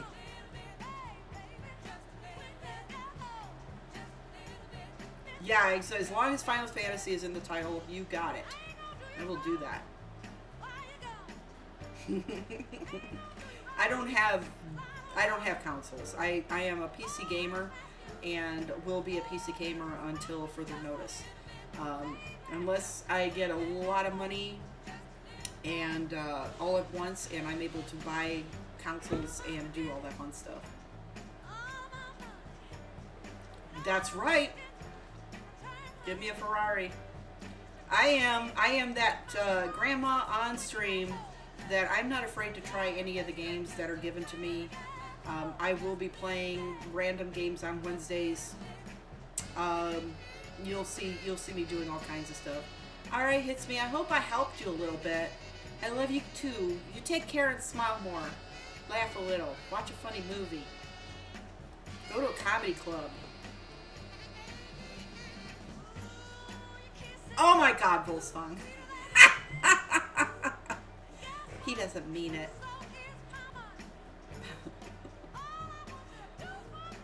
Yeah, if you don't have a PC, then you can't. Yeah, and I understand that. It's the same like me with not having the game consoles. I had Wii. I had a bunch of stuff, but I don't have it anymore. My children took them all from me. Paga, thank you for the host. And I welcome everybody that's here to the Bomb Squad, which is what we are. Oh my God! I love you. I love you though, Spirit. Don't you worry about it. Morning chicken, the best way to get over anything. Yeah, maybe. I mean, the grease from the chicken might help with a few things. I don't know. No, I haven't played any of it. Not Unraveled. Like I said, if it's in on PS4, I haven't played anything on PS4 or Wii. But I had GameCube. I had everything. When my kids were still living here, we had the Kinect and everything, which would have been fun to stream me doing Dance Dance Revolution. Can I help you find God? God is inside you. All you have to do is have faith, cries. That's all you need to do. Full spawn. Good job. Good job. Yeah, a lot of the PS4 games are on PC. I'm finding the more I play games, the more I am finding there's certain genre that I like better than others, and I like to steer away from a lot of games. There are some games like I was playing Skyrim for a while when I was doing my 24-hour stream, and Skyrim was getting me nauseous because of the movement, the waving, and it was like I couldn't control the cam on it. Yeah, there. See, God's back there. So go to the light. Go to the light. Go to the light. But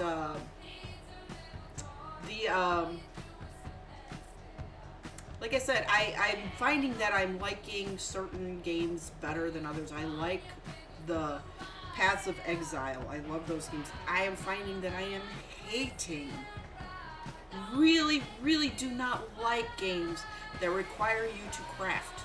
Like you have to go out and collect wood and rock and steel and gems and then craft things.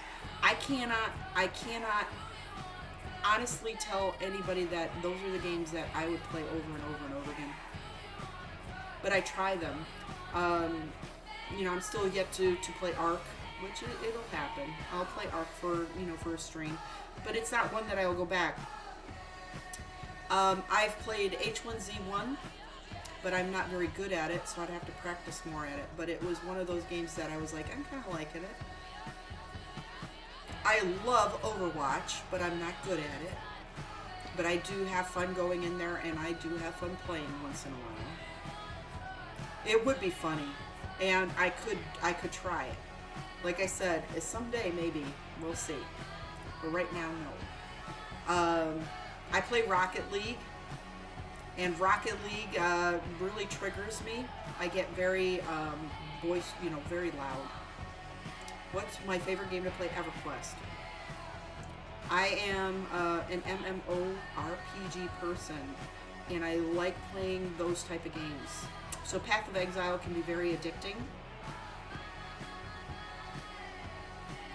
Yeah, and like I said, I have a lot of learning on a Path of Exile, and it can be very addicting, and I stay away from it because I am currently dedicated and sticking with EverQuest.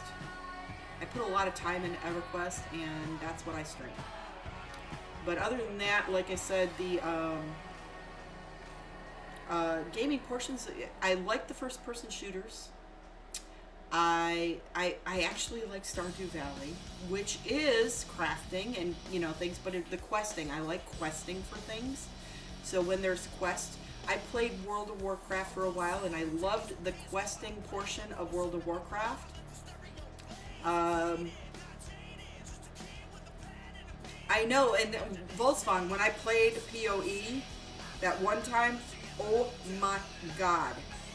I didn't want to stop playing. I was so, and I might go and play it again here, but I'm afraid that I'm going to get so into it that I'm going to forget EverQuest, and I kind of like EverQuest. Isn't that weird? But I made a lot of friends on EverQuest, and they do rely on me for raiding and stuff like that. And I would hate to dedicate my time to another. There's only one of me. Sometimes I wish there was more. If there were more of me, boy, I'll tell you, life would be so much easier. That horror one might have gone off, and it might be on silence. I'll do it for you if you really, really want to hear it. You might be on a cool down spirit. Sorry. But like I said, that's PoE. I really liked the game. I think it was a freaking awesome game. Oh, but donate to me. I'll get a wheelchair, doctor. If you're so concerned, Everybody dies. And if I die at the age of 52, I don't know. I'd probably die of a heart attack. But I go to the doctors, and the doctors check me out. I probably have better blood pressure than you, and you're younger than me.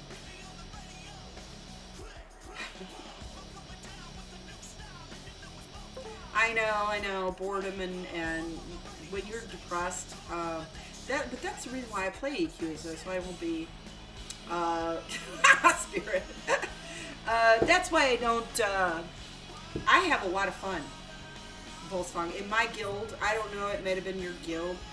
My guild is, very unique on EverQuest. And I think you were in my guild, Volkswagen, I'm not sure. But we merged.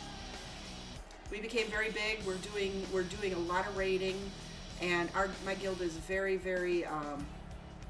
They help each other, and it's a very, very kind guild, and you won't find another guild like it. Can I go die, please? I don't even know you that well, CZ Peak, that I could do that for you. I can't. I can pretend.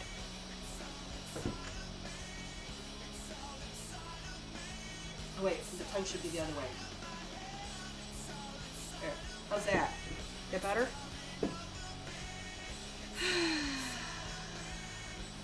EC Reclamation Project is not, it should not be, it's no longer in existence. We are now Phoenix Rise Emerging. Phoenix Emerging. Who has major depression here? I think everybody is depressed in their own way. Something in your life makes you sad.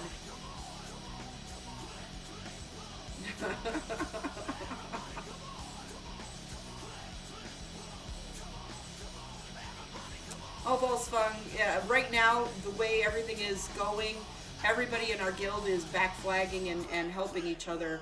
That is what this guild is like. We have days where we're catching everybody up. Everybody's getting caught up.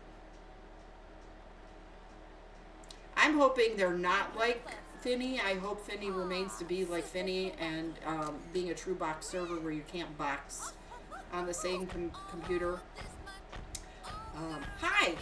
No, Haldo, I will not show you my tits. What kind of question is that? You really want to see saggy granny tits? You got some issues, bucko. Hi, Doom. Hi, Frank.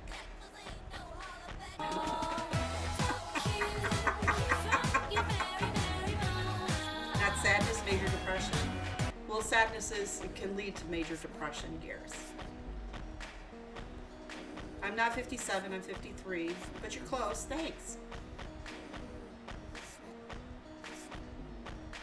Yeah, he's still around, Volkswagen. I'm an officer of the guild. I'm a recruitment officer for the guild. And like I said, the guild is growing greatly, and new people are starting. They're behind quite a bit. You know, low levels. They're all in Syrah. They're getting their Emp key. We're going to be doing Emp. We're getting more people keyed for VT. We broke into VT for the first time yesterday. Did really well. Like I said, it is such a nice guild. I hope it never goes to waylay. The people here they all talk to each other. The ones that cause the waves end up leaving, and the guild keeps going. So, oh, he did. He saw old Granny saw. Okay, thank you, Spirit. I did hit 19,000 views. There's another hype session going on right there. Hype for 19,000. Yay for me!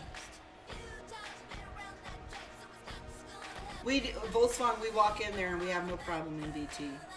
It's just time, you know, clearing everything, but we did really good on there. I'm cruising on 650 follows too, and that's exciting for me. I'm liking that. I'm on my 11th month streaming. Hurrah for me. 11 months and still going strong. Applied for partnership, so at some point I will be a partner, hopefully. I'm not looking at getting a partner this time, but I will be. I've just started a YouTube channel, so there's going to be YouTube videos of me. And I haven't implemented that into my bot to show so that you can follow me on that. But I'm there. If you look up Holly, you should be able to find some of my YouTube things. Once I get it all set up, you will know.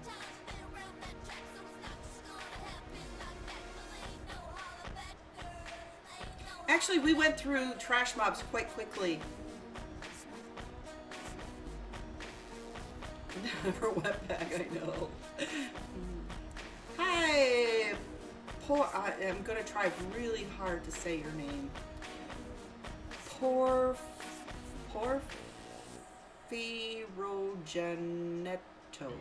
Did I say it right? Uh-oh. EDM. What is that? Did you just get banned, bucko? You did. You just got a ban, Bucky. Oh, Bucky just got a ban. You don't come into my channel doing that stuff.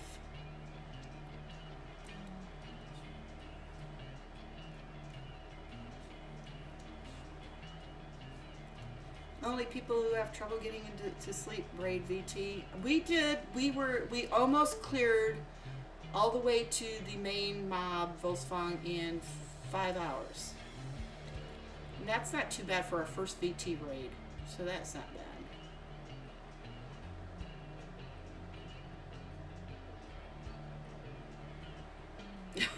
Oh, Bucky. Yeah, you don't come in and do that. I don't have time to look at your links and stuff like that.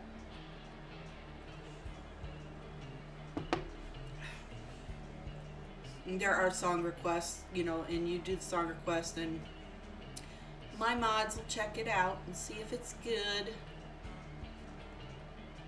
This is my lunch. This is my breakfast, lunch, and probably dinner. Well, we got ribs for dinner, so I'm gonna be making ribs.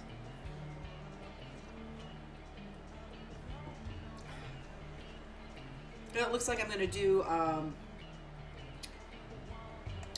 do IRL to the rest of my stream. I'm just going to log off EverQuest because I'm just eating food.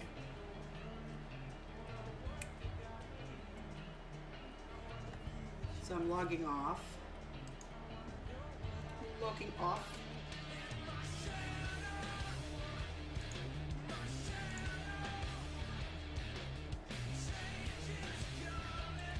Still have 5 hours killing bosses while some same strat, yeah. It is, but the drops, even off Trash Mob's whole song, you can get some good drops. There were some fantastic drops. We killed probably 10 of the named that were in VT, and I think there was like 13 or something in there. I don't know. But yeah, we're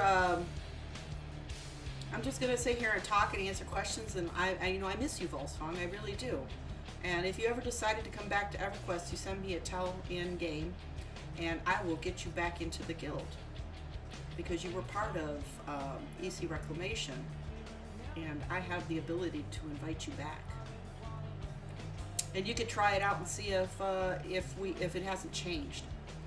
When you were in the guild, it was still growing, and it was very different. It is a different atmosphere right now. Like I said, it's a lot of fun. We have so much fun. And I've been going, when I play EverQuest I go and I help people. So if getting keyed and whatnot is what you need, I will come out and I will help you get keyed for whatever needs to be done. That's what I do. You wait for the and that's coming out, I think, in April, they said, LDON. So yeah, we're advancing in the game. EverQuest is moving forward. I just play my one tune and I continuously, and this is the majority of what I do is EverQuest, and it's like the majority of people know that stuff. But that's, like I said, it's a choice that's made. Believe me, there's times when I'm like, boy, I could play, I could play Stardew Valley probably 6 days a week. I could play Overwatch every day, on my stream, because these are games I enjoy. I'm enjoying them. And, or I could play Life is Strange or, Walking Dead. I like those those click storylines. But...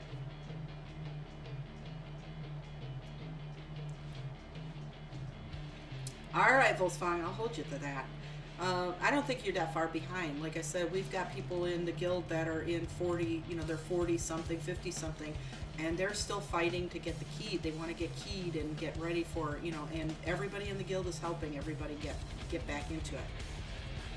So never think that you're too far behind. With the guild the way it is right now, everybody's got boxes. They're created a new tune. Those boxes are in themselves getting keyed, and you can join those groups and help and get yourself keyed. There's no saying that you're that far behind. You're not. Yeah, well, I'm level 65. I have 200 AAs, and I have only OK gear. So, like I said, you would be able to come to the raids. You'll start getting DKP for every raid you come to. And right now the raids that we're doing are keyed raids, so you would have to be working on getting keys. But like I said, in this guild, they they have tunes out there that while we're at the raid, they're working on getting their EMP keys and their AVT keys and stuff like that.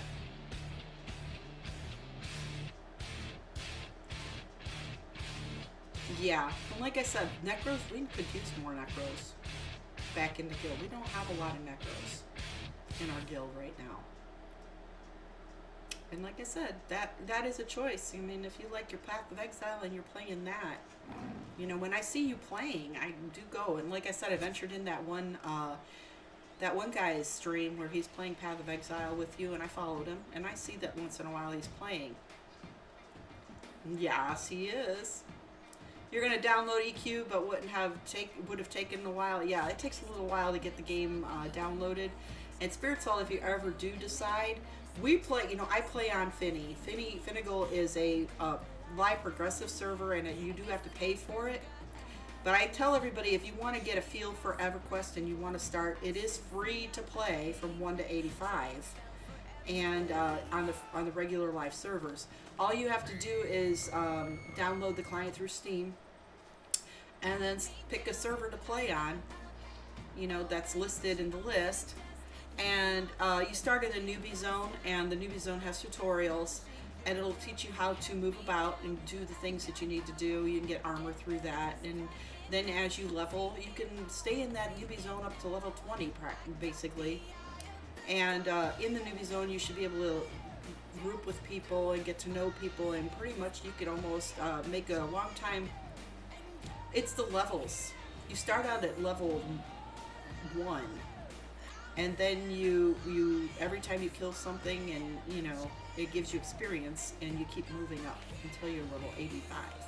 Once you hit level 85 in the live servers though, and you want to progress and you want to advance, because on the regular live servers the level cap is 105 right now. So if you get items that you can wear, items you can wear that are like level 90 or something like that, all the stats that are on that item won't come into effect unless you open up and become a gold member, basically, is what they call. So then you would pay the $14.99 a month, and then you can level up to 105. There are ways around getting free EverQuest. Once you get to know EverQuest really well, you can become a guide, and being a guide on that takes about 3 hours a week of you role playing and doing quests and stuff for people that are in the game. And they give you the game for free, basically. You still have to pay for expansions, but they give you the game for free. So they pay for your account. So there's one way, but you got to really know what you're doing. And they have a questionnaire, and if you don't know EverQuest, you're not going to get in to be a guide. The other option is they have what they call Chrono. Chronos can be purchased, and they're $17, I think it is, for the one Chrono, which is more expensive than the monthly fee. But if it's like you want to test it out, you want to see what it's like, that would be one way to do it. In the meantime, if you're saving all your money, platinum, in-game money, which is what they call platinum, if you're saving all your platinum in-game, you could purchase a Chrono in-game for that platinum, which means the money that you earned in-game is going to pay for the game. Hi, Ugly Hobo. How are you doing? So that's why I keep, that's why I tell, there are ways around it that you can get in and get a free, get to playing. At some point, I might do a giveaway of a Chrono for anybody who's interested in playing on Finny for a month for free. But at this point, not yet. But yeah, EverQuest is fun. Haha, full fun. I went to Costco, which is those big shopping places, probably about 4 years ago, and I bought one of those blocks of lighters. I have probably 100 lighters laying here. I got lighters everywhere. I would give you one, but they're all here. I'm doing great, Ugly Hobo. Really doing great. I thought I'd do a little IRL today, since there was a discussion going on about relationships and respect and stuff like that, and I thought I'd get into it. It's gotten into EverQuest talking, so I'm just talking to everybody. Simka? What's a Simka? I don't know. Did you just call me a bad thing? Is that kind of like a Tsubaka? Or Schweinhund? Or a Schmutz? I don't know. I don't know what a Simka is. Is it grandma? I can't take my medicine without a lighter. Oh, the wrong kind of medicine. I kind of know what you're talking about, Postman. A lot of people, medical marijuana and stuff is, I would never smoke. I would take a pill form or candy form or cake cookies. I don't like the smell of marijuana, and I think it's, no. Do I have a husband? I've had 3 husbands in my life. For the longest time, I used to tell people that I was collecting ex-husbands, and I used to scare men away who showed any kind of kindness to me, saying, would you like to be my next ex-husband? And they would run screaming. So I do have a current husband, yes. He is sleeping. He works the evening shifts, and he's sleeping in the room soundly. Yes, Volkswagen he's number 7, so you do have to take a number. You do have to, I'm like Zsa Zsa Gabor, you know, the Zsa Zsa Gabor of Twitch. I'm going to collect ex-husbands.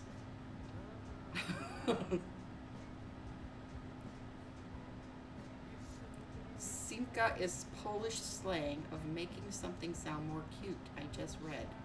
Oh, nice. Oh. Well, thank you. Well, the last name, Lisolowski, is kind of Polish. My mother's last name is Ostrowski. Maiden name was Ostrowski, and she spoke fluent Polish. But that is something, Simka, just not something that I have ever heard before. I'm 52, crazy animal. I wouldn't mind being your husband for the rights. Oh, ugly hobo. You know, in a way that it'll make me blush. No, he's not out working. That's the problem, ugly hobo. He works at home. He never leaves. He's here all the time. And he doesn't play right. He doesn't share. He would never share me. He's a very jealous man. Oh, you're 36 years young. You're still a newbie. A newbie to life, Volkswagen. You're about as old as my husband, Volkswagen. Isn't that funny? My husband is 37.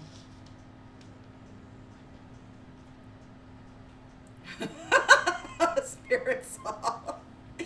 Yes, my husband is 16 years younger than me. So I think he's still good. You know, his battery life is still good. Well, I'll keep him around a while.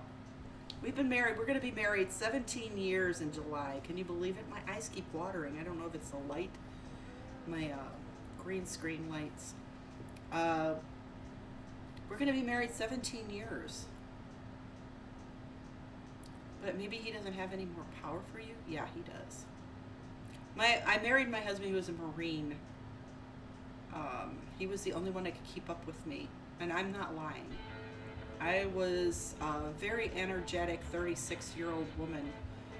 I like to dance. I like to go out. I like to party. I like to have fun. And I'm still like that, only that my body is not letting me do it. My mind still wants to go walking and running and playing and doing all the stuff that I did when I was 36 years old, but my body is telling me you hurt. Stop. So I don't do that anymore. My husband is still that way though. Does he hit me good? My husband doesn't hit me because there's a law against that.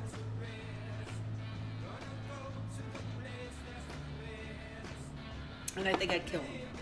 Let's just say that. In the past I was beaten and raped. So there is not a man alive that's going to get away with that ever again.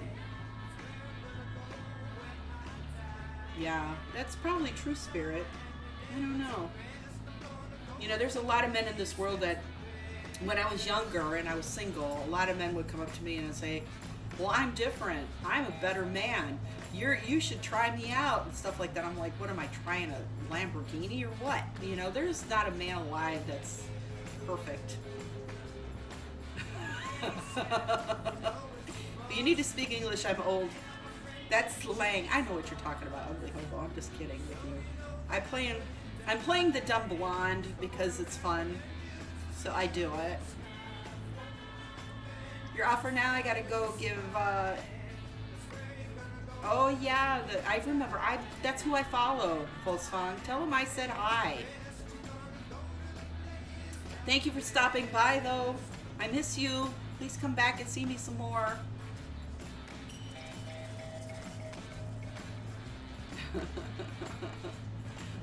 Like I said, I have my husband loves me. We're going on. He chased me for 3 years. He's a special kind of man.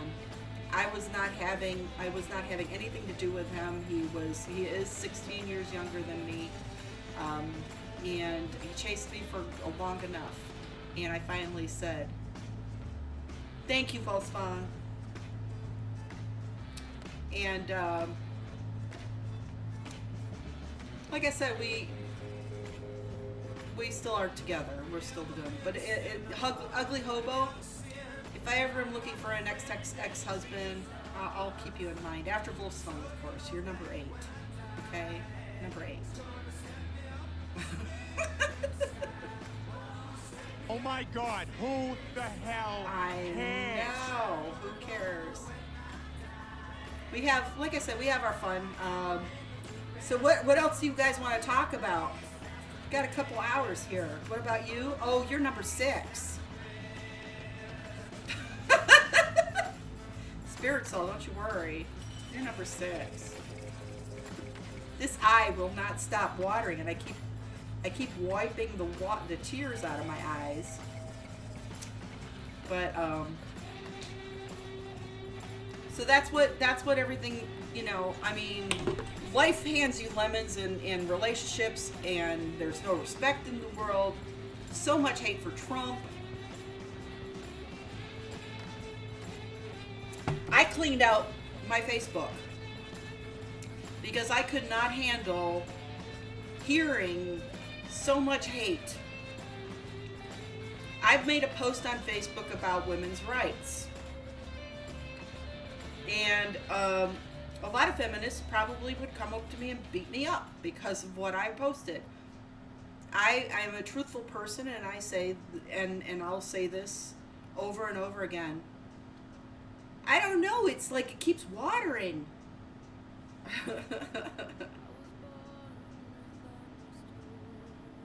No, it doesn't hurt.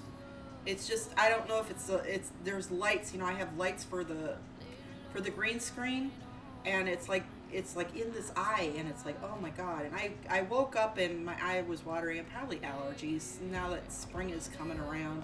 It's been warm, and I've noticed that things are starting to bud out here in Washington, and it might be allergies. It's raining like crazy. It happens. Every once in a while, my eyes just starts watering, and I gotta wipe that little tear away. But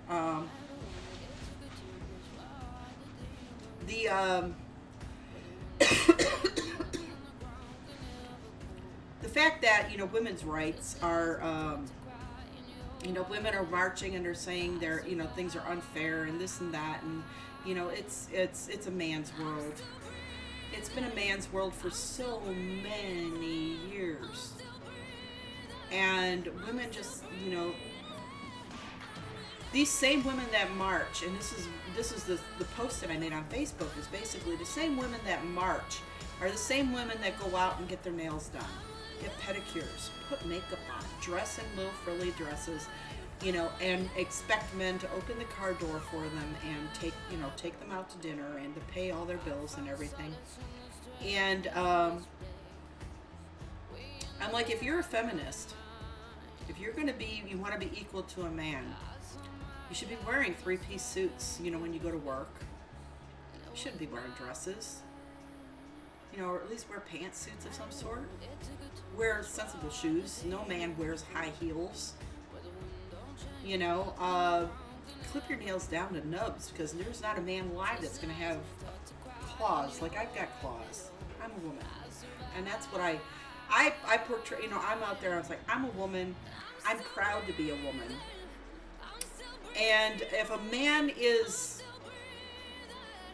smarter than me doing a job, I don't expect to get the same job just because I'm a woman. And that's what I think a lot of these feminists are trying to push. The anger and the hate that is bred into that is the same like affirmative action. And affirmative action was put in place to make it more fair because people didn't want to hire a minority. And affirmative action was put into place to keep that from happening. But in the same sense, affirmative action wasn't fair to everybody, because just because you're a minority, if you're not able to do the job and you're not as capable as the next person to do the job, you shouldn't just get the job because you're going to be the token minority in the business. And that's what was happening. And feminism and women's rights I think is moving in that same general direction. Men and women are different. Men and women are different. We are not equals. We are not equals. I don't know how many times I gotta say that. If I'm able to do the job my husband can do, and I could do it as well as he can, and I have maybe a little more experience than he, then I would expect to be hired. And I know that I have more experience than him, and I'm capable of doing the job. Then I would expect to be hired. But if we have the same amount of experience, the same amount of schooling, and I am not hired because I am female, and I get wind of it, yes, then I'd be pissed. But the majority of the time is women are wanting to do jobs that men generally are doing, a man's job, like going into the military, fighting in wars and stuff like that, without realizing that because there is a difference between a man and a woman, and it has been instilled, it's an instinctual thing for a man to protect a woman. It is instinctual for a man to be providing for a woman. And what feminists are trying to do is to diminish the man's masculinity. And I don't think that's right. I don't think it's right. When I posted what I posted on Facebook about feminism and how I felt about it, there were a lot of my friends, my women friends, who came up into that and have expressed exactly how they feel about it.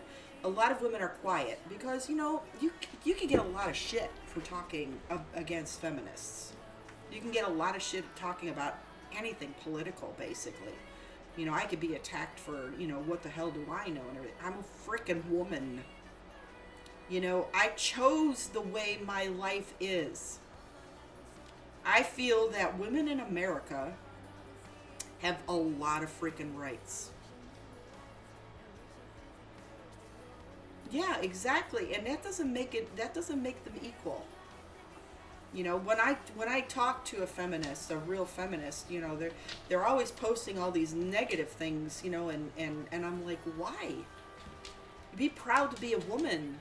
Be proud that you are different than a man. A man cannot give birth. We as women are very strong physically. We handle a lot more pain than men. A woman can give birth and get up and walk around that same day. If a man gets a flu and he's down for like days, weeks maybe, just on a flu. I've never heard a woman, when I'm sick, here's a good example, I go by my own experiences again. When I am sick and I have a headache or a flu or hurt, I get up, I still clean the house, I still do the dishes. I still cook food. You know, I'll still, even, when I was capable of working, which I'm not capable right now, they're keeping me off of work. When I was capable of going to work, I would do a full-time job. I would come home and I would do a full-time job. Even when I was sick, I would do these things. My husband doesn't get sick very often, but when he gets sick, it's like nurturing a newborn child. You know, he's laying on the couch, he's covered up, he doesn't move, I have to cater to him, and it is the way it is. And there is a YouTube video on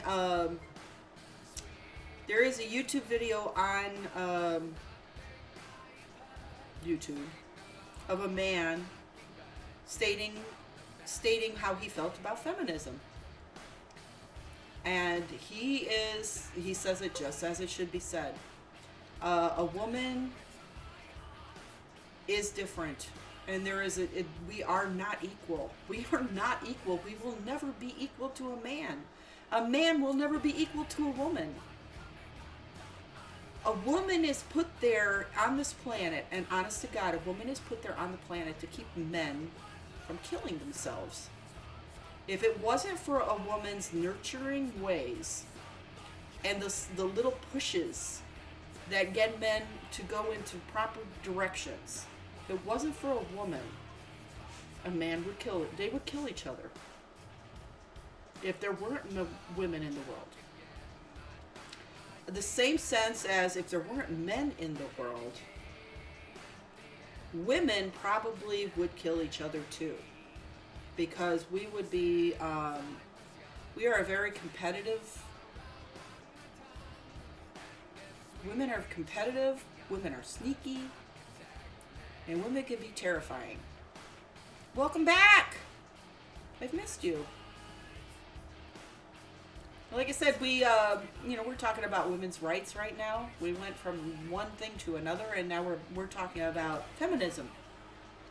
And what people think about feminism. And I am by far not a feminist. I would be the happy woman, barefoot pregnant in the kitchen, making my husband a sandwich.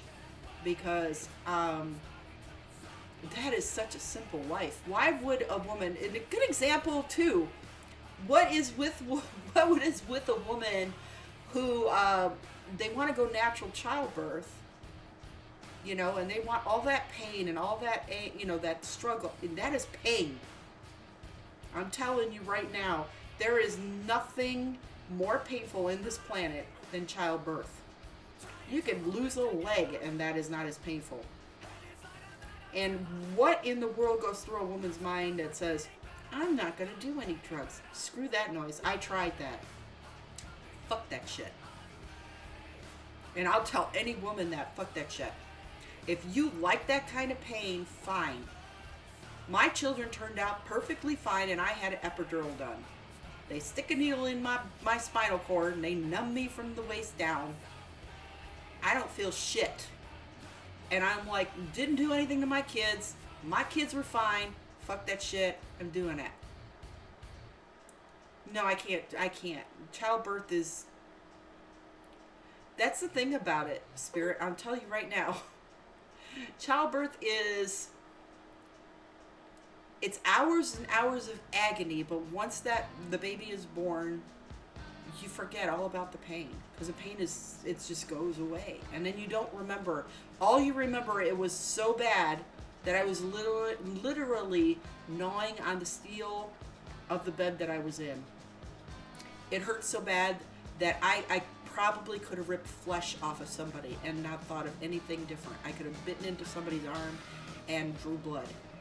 It is a pain that is undescribable, and a man will never go through that pain. A man, born a man, will never go through that pain, and it's just undescribable. It's a beautiful thing, but they complain. You know, feminists are out there, they'll say it's not our responsibility. They whine and complain, why are we the ones on birth control? birth control isn't, how can I explain this? It's a choice. If you're going to take birth control, it's because you don't want children, not because the guy doesn't want children. You don't want children. You don't want to get pregnant with a guy's penis going in there.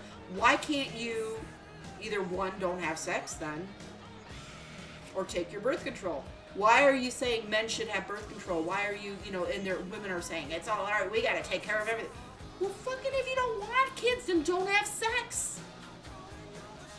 Simple.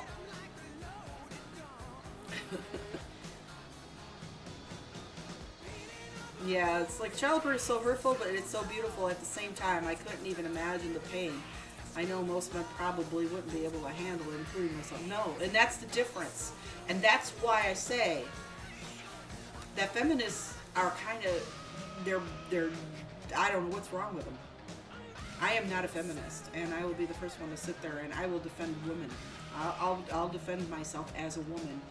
And I believe that there is still an issue with pay grade, pay grade. Like I was saying, if a woman is equal to a man in the brain department, in the ability departments and everything like that, and she's only not getting hired because she's a woman and you can't really prove it, in that sense. But if you feel like you're not getting hired because you're a woman, then there's a problem. And that's the only thing that I would say. Other than that, no. Yes, and there is adoption. And like I said, if a feminist is complaining about birth control, I'm forced to take birth control. I'm forced to, a man should have to take some responsibility. A man. A woman has a choice. A woman has a choice, as does a man. So before you go and a man, allow a man to poke fun at yourself, then you should think about that.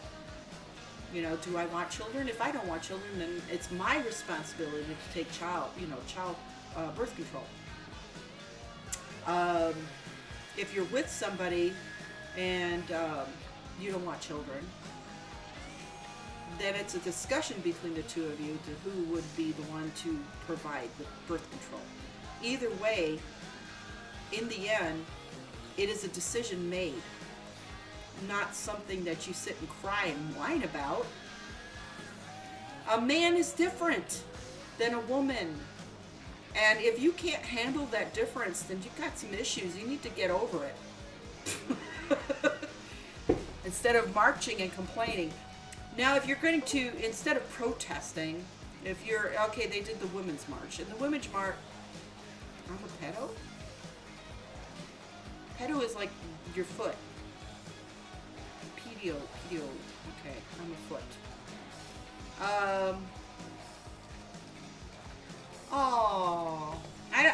I bet you I could, but you know what I'm gonna do? I'm gonna tell you to suck it, because this is how this goes.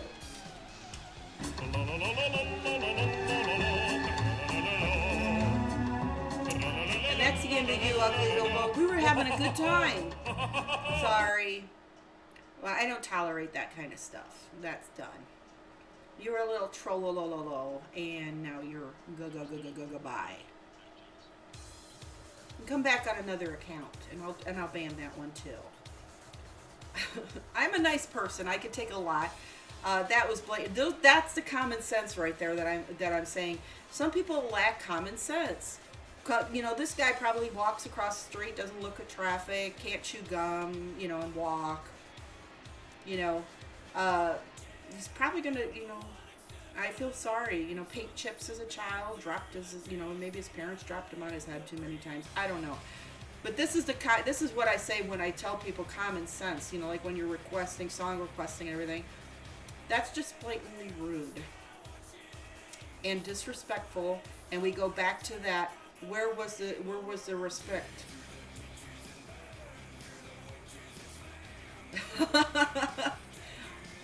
I'm not going to rage on the guy. I feel sorry for people like that, And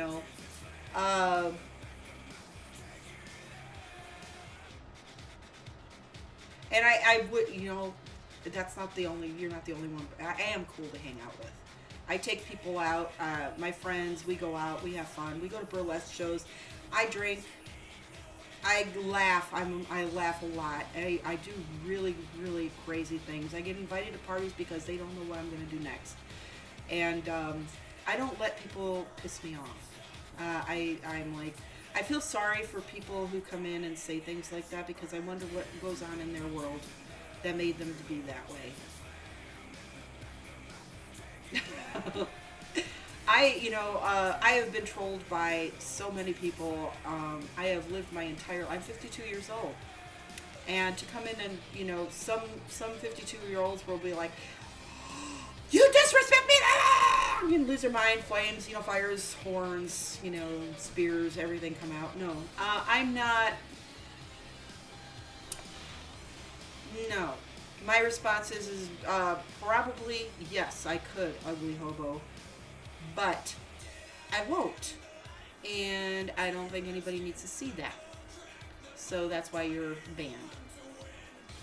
But like I said, I'm a very nice person. I'm very kind-hearted, and I look at responses, questions like that, or responses, to certain things, and people wanting to see my sacky granny tits and suck my big black cock and all this stuff.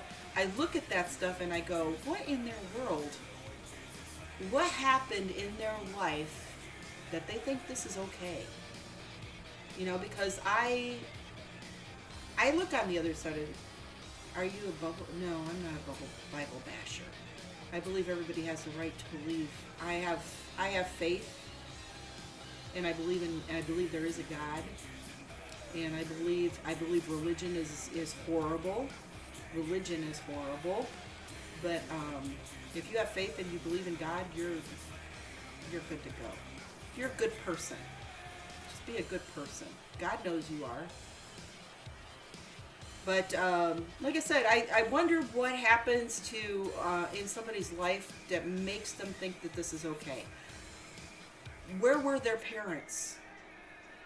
Were their parents the same way? Did they learn from their parents? Did they hang out with people that thought this was fun and this is good to talk to people like this? It's a red play. Like the play, like the musical, Rent. Like I said, these are things that I sit there and I look at the other. I go on the other side of the fence, look inside the box, and I go, I feel sorry for you. I really do.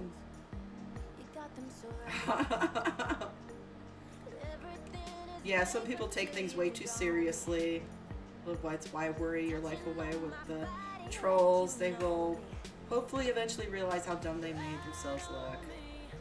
I think it's become the status quo. I don't think people are inherently more evil, but I do think that there is system issue. Yes, so much passive-aggressive behavior that it becomes the norm. And bueno, I totally agree. Like I said, they're looking for the trigger, and if you give them the trigger, you feed the trolls, they keep coming back. You give them the trigger, they're going to keep coming back. I'm too old for this shit. I'm not going to let a 15-year-old who came into my adult channel and says things like that trigger me, because my passion, my not even passion, my emotional mentality, the nurturing part of me, the motherly part of me, mourns for that child's youth. I worry about that person, what happened in their life to make them think that this is okay.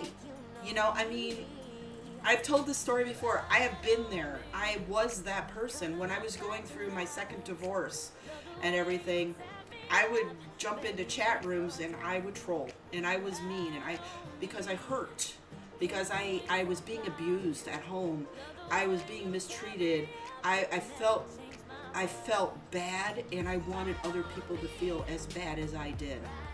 And this is why I understand somewhere in their world, in their life, they're hurting. And I can't be mad at somebody for that. I feel for them. I want them to feel better. I want them to overcome the issues that are in their world so that they can become better people, so they can grow up and look at life differently, and not so much anger and so much hate. And that's me. That's who I am.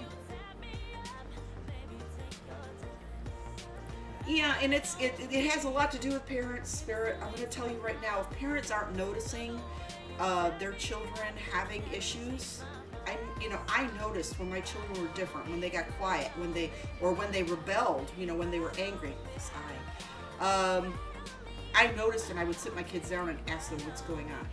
Now, a lot of times children won't answer you, but if you are taking that and seeing it, and you know what's going on, you should be able to try to fix it somehow.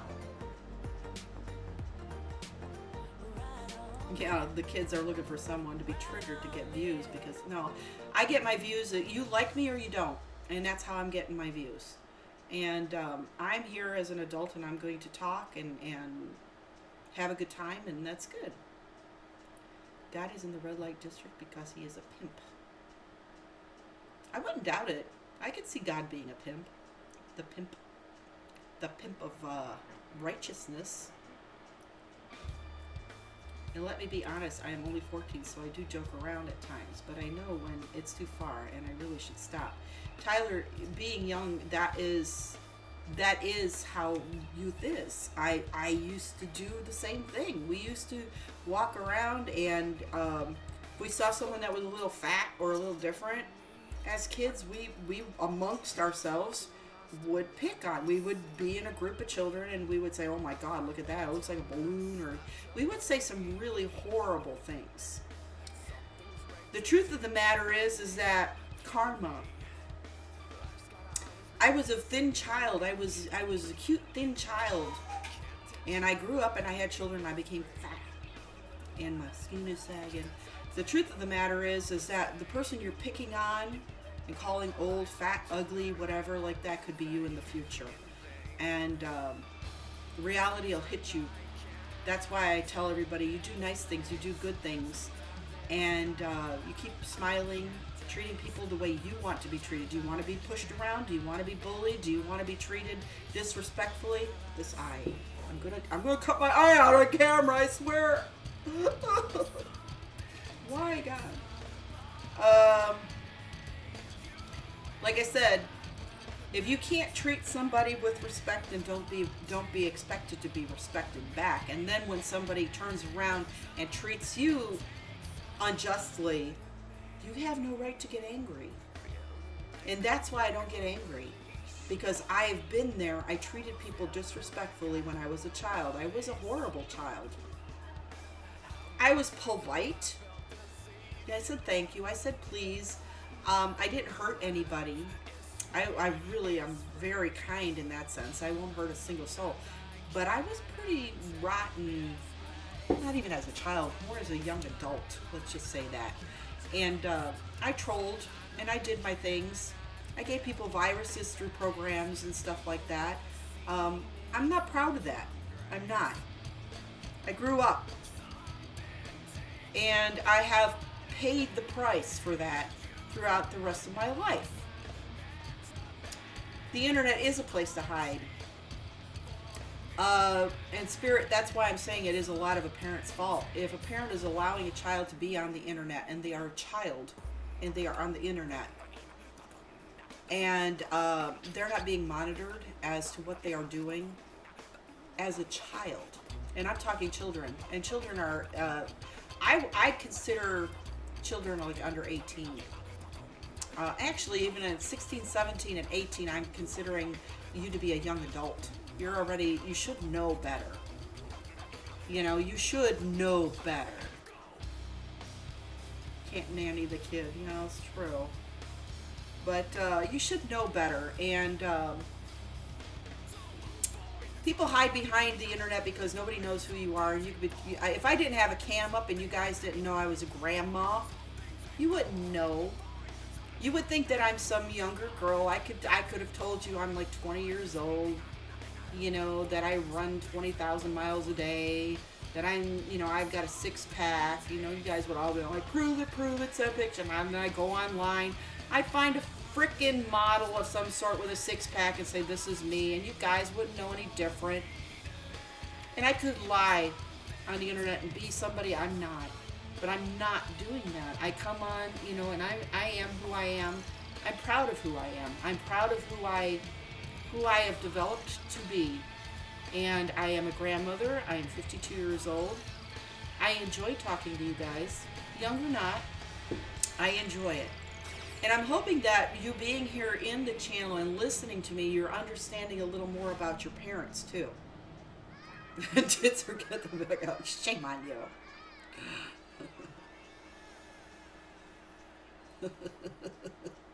The problem is people try too hard to fit in nowadays to where they try to be like other people, and that's when they get hatred towards other people because it's getting in with the wrong crowd, Tyler.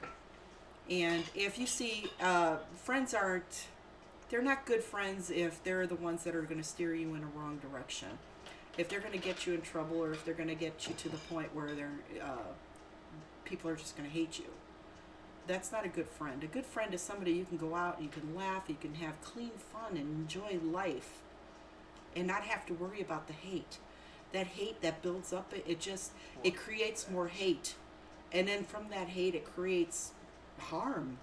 You know, people go out there and troll, you know, these younger kids on the internet and bully them and treat them badly.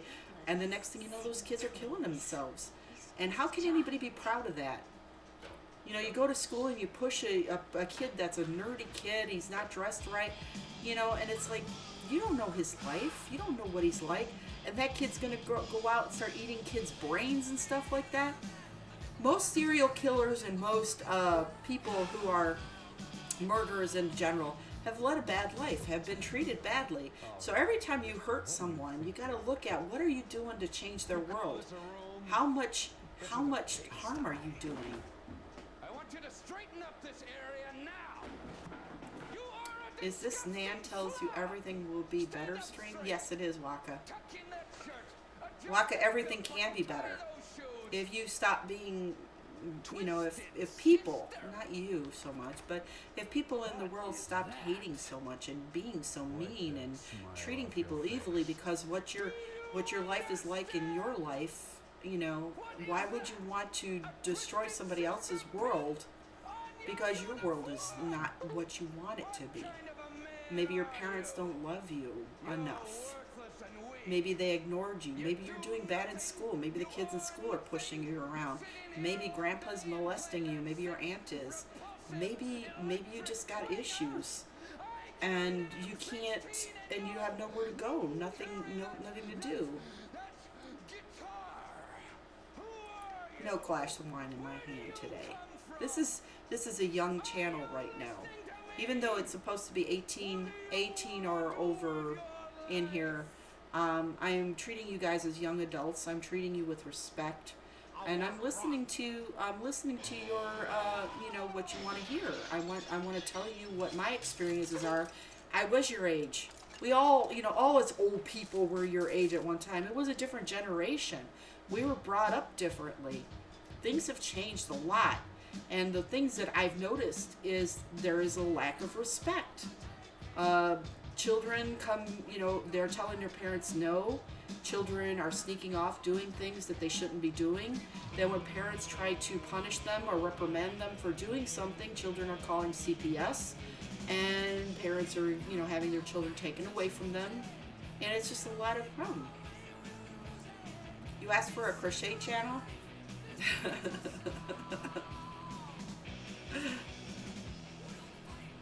I crochet, Spirit. I crochet, and that's what I'm giving away for followers, is my crochet blankets. Gears of War, thank you for the follow. You're now part of the Bomb Squad, and you are also eligible for that free blanket by typing !, ticket, space 1. Get it. Thank you, Spirit. Thank you for the hype. Waka donates some, yes. A man can wish. I saw lap dance in the message. I didn't have a lap dance message. You're totally agreeing about parents. My parents argue all the time, and I always have to be in the middle of it. I'm a very emotional person, and that's when I feel like I'm not tough enough or good enough. I have gotten used to them arguing. And I play your brothers. See, and that's sad, Tyler. It really is. But parents don't realize the harm they are actually doing to their children. A lot of parents stay together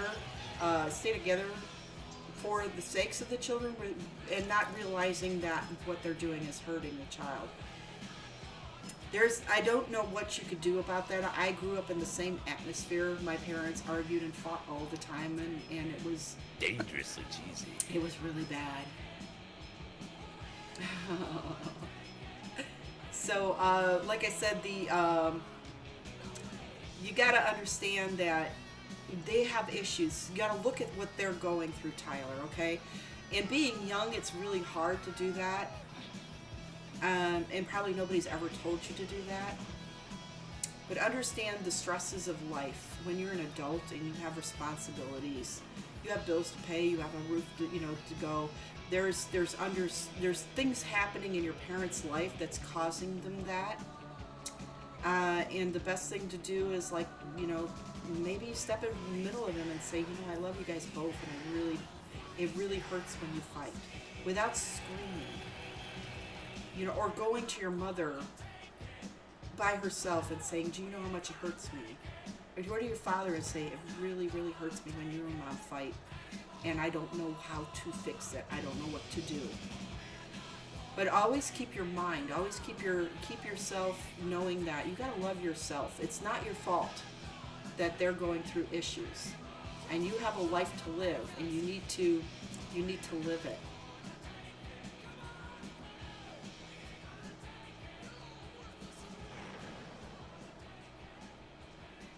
See, and Waka has that mentality that's really sad about the world right now. You can't do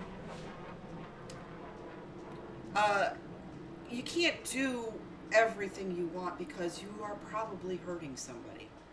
If your parents are watching you, go off, get strung out on heroin or meth, or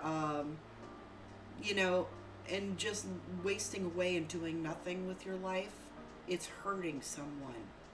Your actions are like a ripple in a pond. Every little thing you do disturbs water. There is not a person in this world that you have not affected in some way, whether it's good or bad. So I would hope that in your life you would prefer to do good things. You do what you want if it's a good thing, but you don't come into channels and troll people and like there's a lot of trolls out there. They'll come in and they'll do whatever they want and think it doesn't have a repercussion, that it's not hurting somebody in some way. You're not hurting me because I'm an adult and I've been there and I've gotten over it. I went through mental breakdowns. I've been hospitalized for depression, and I've gotten through all of that. And that's why I understand a lot of where the angst and the anger and the hatred comes from. And I'm understanding where, why you guys have that. And I'm sorry that you have that in your life, that you feel that it's a fun thing to do, to come into a channel and try to destroy any amount of happiness somebody has doing what they're doing, what they like to do. They're not hurting anybody. It's a statement you said. I'm doing what I want to do and I'm not hurting anybody.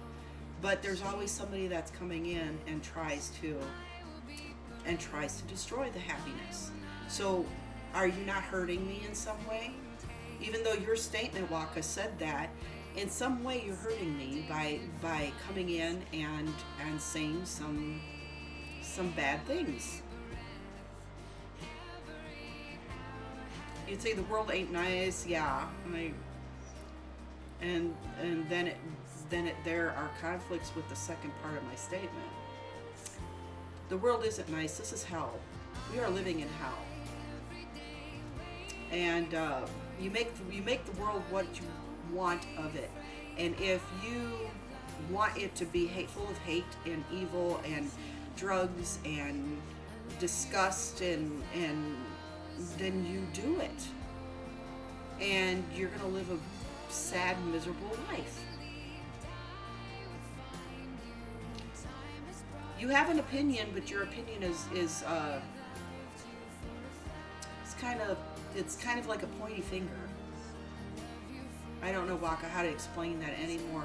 You came across, now this is the internet, and people tend to read into things that they see. It's hard to express what you're feeling, and I apologize if I took things wrong. But the way you came across with your wording and everything comes across quite harsh. I'm not trying to tell you how to run your life. I never do. I never will. I want people to enjoy the world and to be a little nicer. That's all it is.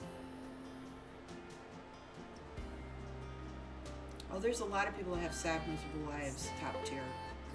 A lot of people out there.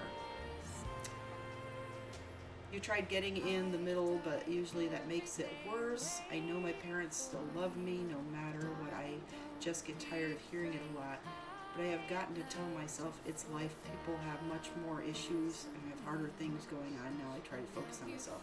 And that's what you need to do, Tyler. Keep going to school. Getting good grades. Your parents will always be part of your life. And you have to make yourself happy. They gave birth to you. They're doing the best they can for you, and you just need to continue and make sure you love yourself. You gotta love yourself and never think anything is your fault. You're not doing anything wrong.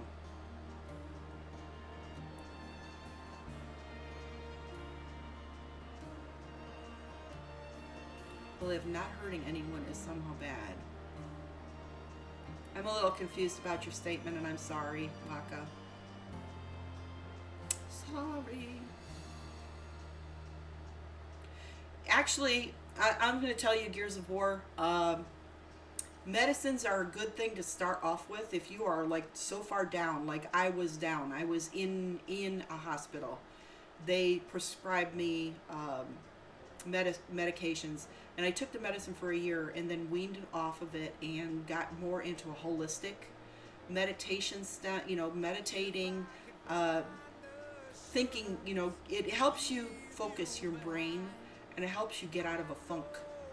And I don't agree that everybody thinks that it's a cure-all. It's not. You have to want to change. You have to want to be a better person, and get off the medicine.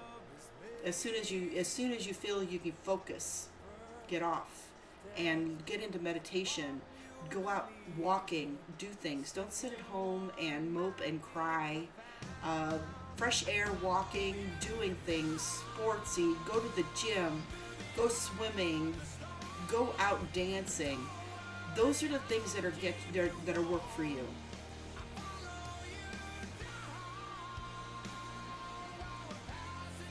Go to a guidance counselor. The best advice ever, talking to a professional. A guidance counselor isn't going to help you top tier. If you need mental help, you need to find a therapist. You need to go and talk to somebody. Yeah, side effects. Gears of War, there are side effects. You could lose your hair. I was losing my hair. Sleepy, always freaking sleepy. So I don't, if things make me feel not so good, then I don't. There was some medications that I took that made me feel a little more brave. It didn't make me too tired, but I felt braver. And I was able to put up boundaries where I needed boundaries, and I do have boundaries now. And I didn't before. People walked over me and hurt me, and it was bad. Hateful family member I have is alone and sad. It's their fault because of their ignorant way of thinking. Exactly, Spirit. And I feel sorry for them. And this is my warning to the youth of America, to the youth of the world. When you're hateful and you're spiteful and you're ignorant to the fact that you're hurting others around you, in the end, you're going to be my age. And you're going to be so freaking alone because nobody's going to like you. And the only people that are going to be surrounding you are the people that are going to hate you. And you're going to be looked at badly you're so young and you think life is, you got so far to go and this is fun and this is great. But in the end, what you're going to do is you're hurting yourself. And the guidance counselor can refer you. There are helplines, top tier. There are helplines on the internet, Google, suicide prevention, depression. There are helplines all over the place. You don't need your freaking counselor. Your counselor isn't a professional. It's just they're doing a counseling job for scholastics. They have nothing to do with your mental capability. I would highly tell you, look on the internet and find some. There are hundreds of helplines out there. And they're the ones that can send you in the right direction. No, Waka. It's not that what you said that. It's the way, the previous part of that you were saying. There is hate in this world. So do what you want. So basically it's like no matter what you do, even if it's a good thing, people are going to hate you. And that's not right. That's where I was being defensive, and I'm sorry this eye just will not say. I got allergies.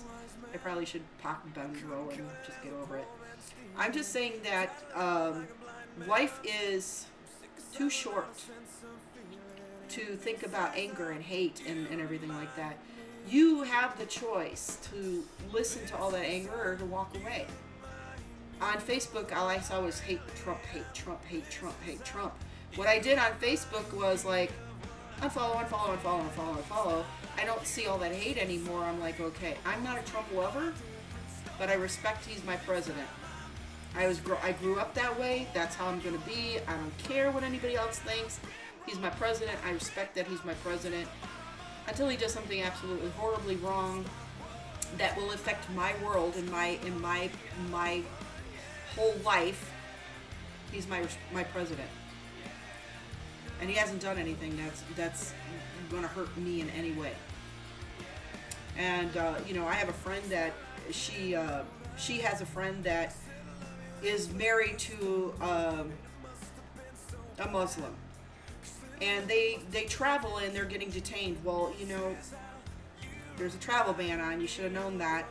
Don't travel. Well, she says they have to travel because it's part of their job and everything. Well, this is America. This is the way it is right now. You're going to deal with it, or you're not. It's sheep who hate him. Guarantee you, view or somewhat policy. They directly hate. They don't. Yeah, like I said, if you allow the hatred to be in your life, what I'm trying to say, Waka, is you don't have to join the sheeples. You don't have to join the bandwagon.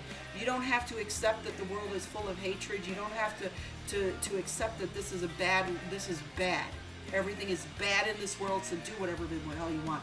I'm saying you're the youth of this world. You can change things by being a little more kind. There is nothing better.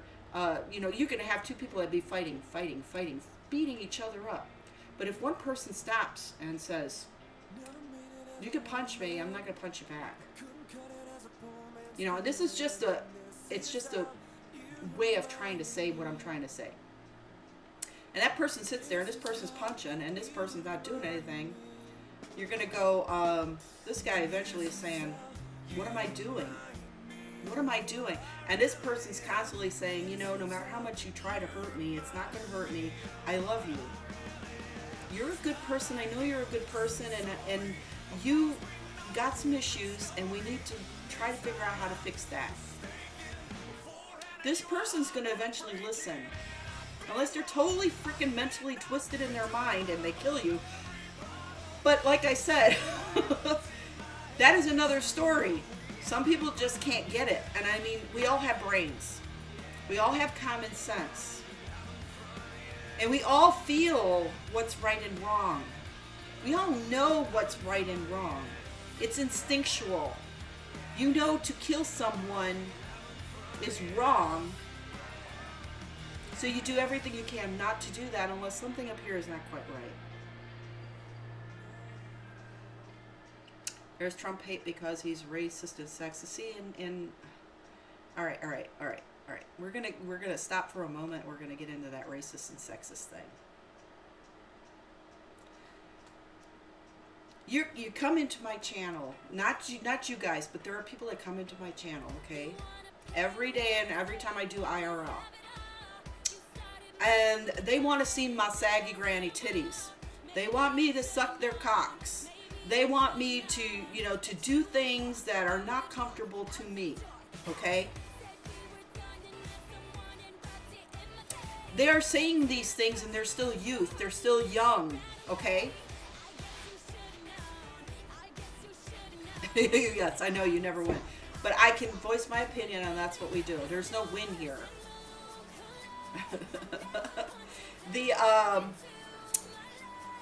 I'm saying my opinion. They come in here and they say these things to me, right? It's very sexist. Very sexist. Another guy came in here and asked me to suck his big, and stuff like that. That is not racist in some way. So every day somebody comes up and says something on a stream. It is recorded. It's there forever. It's been said. This person is anonymous through their Twitch names. But I'm saying, if they're saying that in a Twitch channel, they're probably saying it in real life. And what I'm trying to say in this world, you're gonna say shit that you never think that will come back at you later on. Trump is no exception.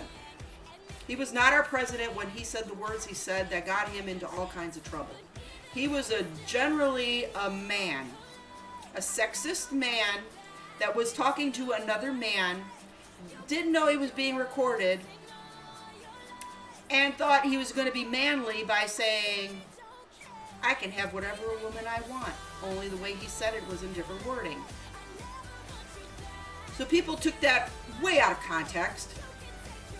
And I ask you guys, when it comes to that, the women in Trump's life choose to be there.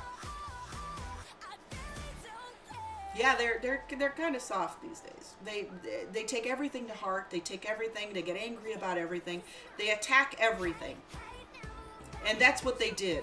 They attacked with everything they had, and they found every kind of little goddamn thing to make somebody hate more and to cause more hate and to cause so much rift and so much separation of state that it's not even funny.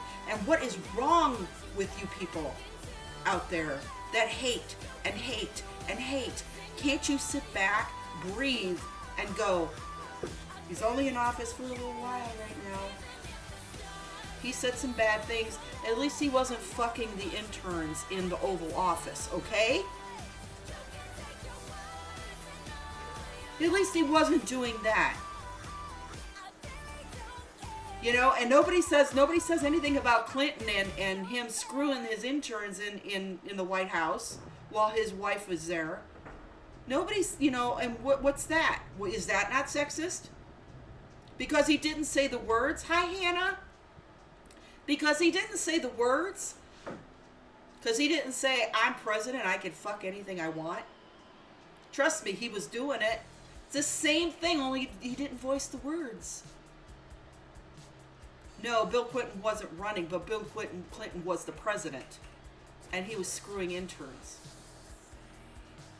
And we would have had that in the Oval Office again. Either way, it doesn't matter.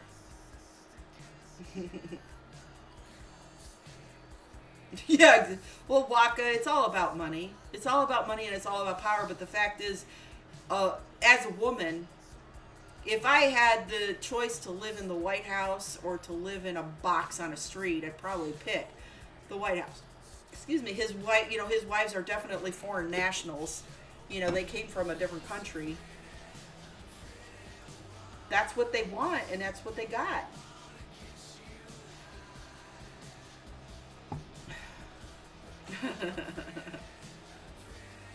My day's going good. I am, we're discussing a bunch of stuff, Hannah.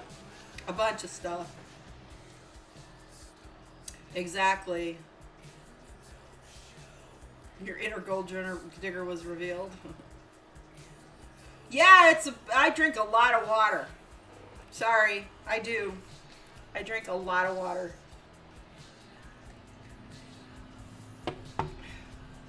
Yeah, it's a lot of sexist. What I'm trying to say is, people in this world, they've always said things they regret later. He said something he probably should never have said. You should keep those, up here. He tried to be more of the man. He was a powerful man, and he said the words.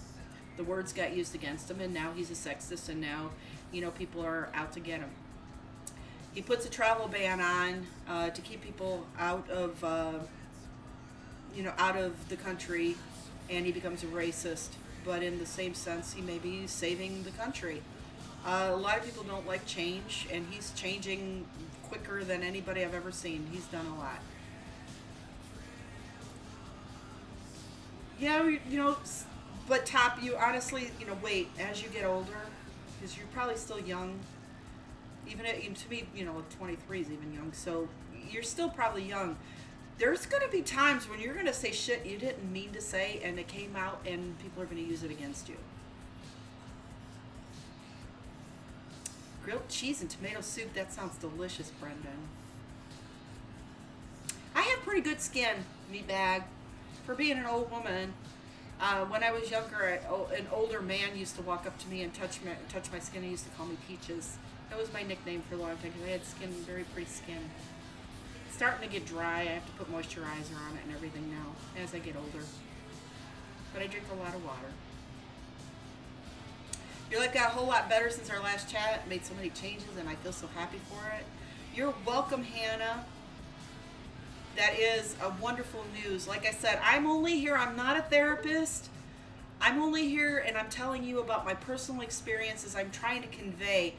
Sometimes the words that come out of my mouth are not what I mean to say. Like I said, you regret the things that come out of your mouth. I try really hard to think before speaking. Sometimes it gets confusing. And I try to get the wording right, and it sometimes isn't perfect. And it happens. I am by no means a racist person. I believe that faith is a powerful thing. I respect my president. I didn't vote for him, but I respect that he is my president. I am not a feminist, and more power to those who want to be feminists.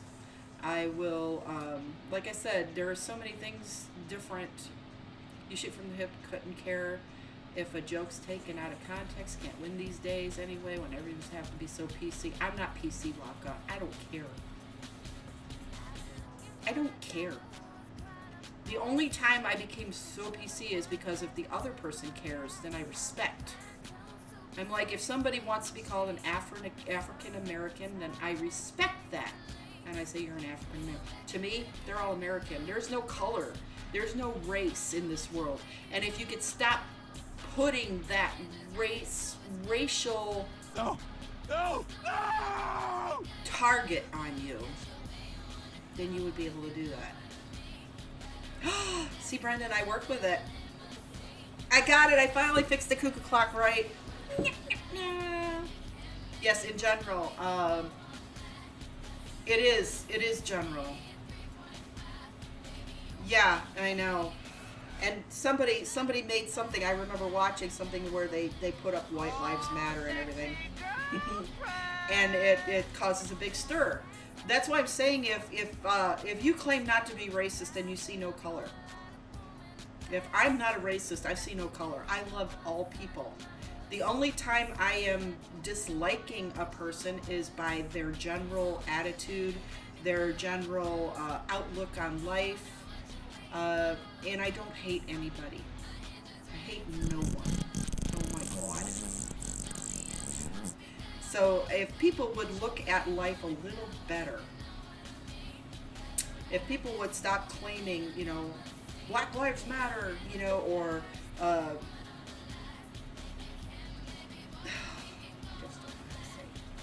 see the words are very difficult to say. without being taken out of context. And that's the hardest part about life in general is people, there's always somebody out there to say, that was very racist. No, it's not what I meant to say. I'm trying to say you have every right to be proud of who you are. Everybody should have the right to be proud of their culture, but nobody has the right to jam their culture, their religion, their beliefs down everybody else's throats. People should be allowed to live as they want to live. God said, let there be light. It's behind me. It's over my head. What about the Muslims? See, and they should have a right to live the way they want to live.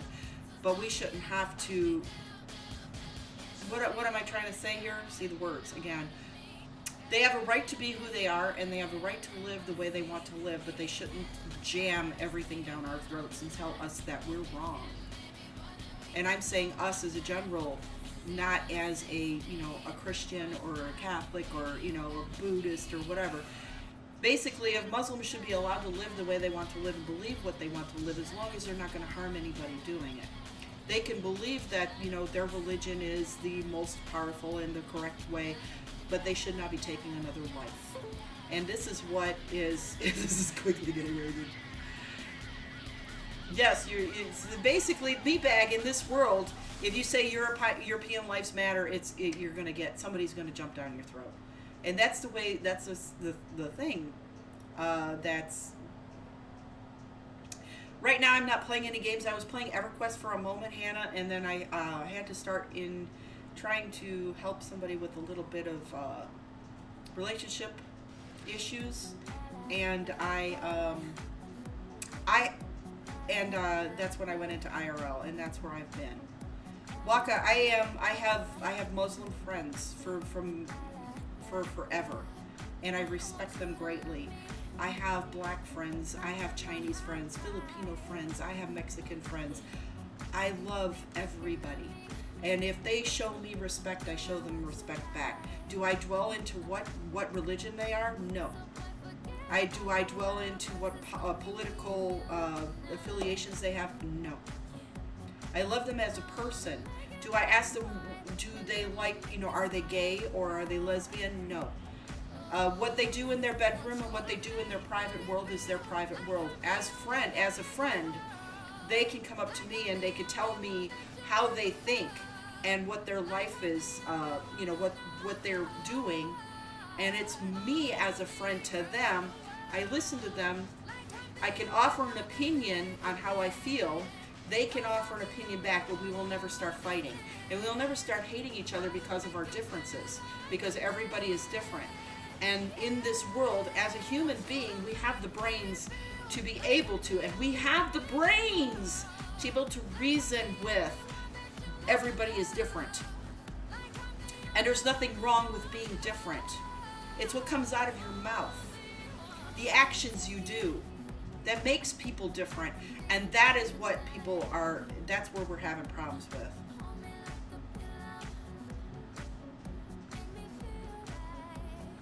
Yes, I'm a very open thinker. I will, I listen to everything you guys are saying. I'm taking it all in, and I'm offering my thoughts. And I like to hear what you're saying, and we discuss it. Where there's no arguments, there's no wrong or right here. You never win. You're always, yeah. But see, that's what I'm trying to get at, Waka, is if people would be more open, and not so closed off. Hi, dude. And not so closed off to, and not so judgmental. People are so judgmental these days. And that is one of the biggest fights that I'm having with my own personal demons and everything, Waka, is that I look around the world and I see so much hate and so much anger and people pointing fingers and people, saying nasty things to each other. And I'm like, what are you guys doing? Stop it! There is no reason for that. Just be nice. Can't you just smile and say hi? Do you have to look at what color somebody is? Do you have to form an opinion on somebody based on what religion they are?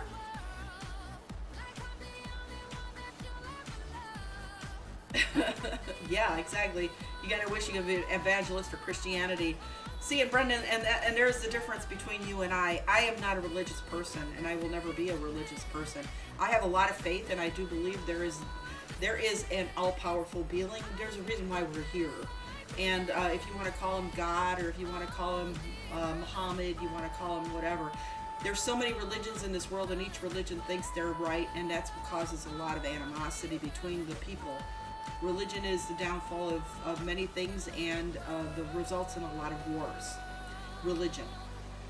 Faith is not. Faith and having faith and love and God in your heart is good. Religion is not. And trying to force somebody to believe your ways and telling somebody that their religious beliefs are wrong and saying I'm right, that's what causes a lot of issues. That's why I am not a person that is. I'm not against other religions either, because religions are a form of faith. You have to have a faith in order to be religious. And faith comes before religion.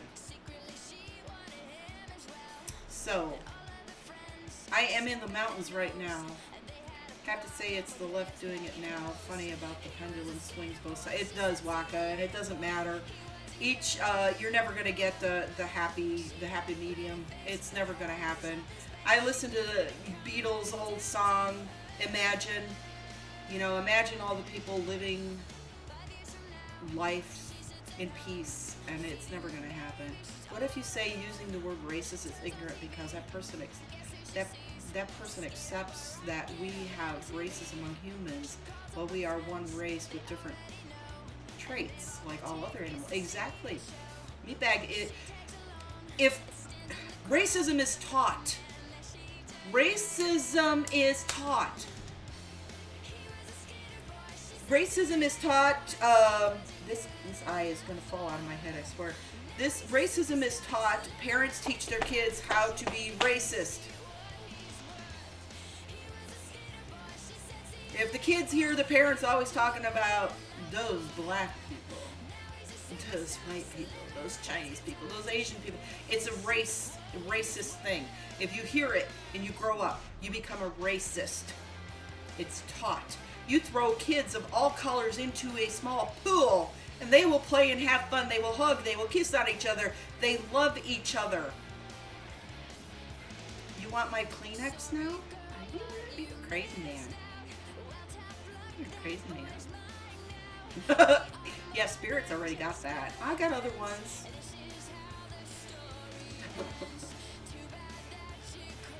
Yeah, I'll never put down a religion. I am the first person. The Jehovah's Witnesses come to my door, Brendan. And I will open my door and I will spend hours talking to them.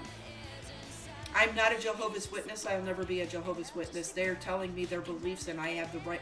And I enjoy, they're very nice people and I have no problem for them telling me what their religion is. And I'm very open to it.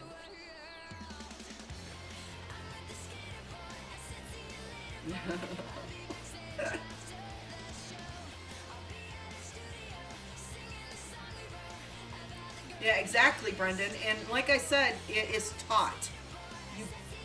You grow up and you think that that's the way it's supposed to be, and that's where people out there need to stop using the word racist.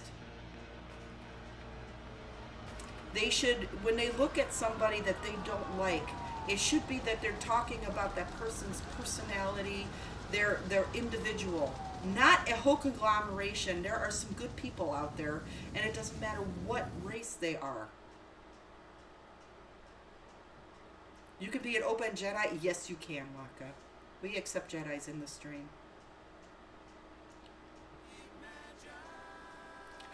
Brendan. See, and that's where I have a problem with religion, Brendan, is when people are trying to jam it down your throat. Your mother, your mother and I have had our talks about it. She was like totally taken aback when I told her that I'm not religious and that I am a pagan. I am a pagan. And I love this. Listen to the words, they're so beautiful. And I wished it could be that way. Thank you for playing this. She was taken aback when I told her I was a pagan, and she right away said, I'm going to hell. And I'm like, no, we live in hell. This is hell. This is hell. And she was, to this day, she's still, but she's gotten over it, and we've gone our thing. But I'm like, this is how I believe.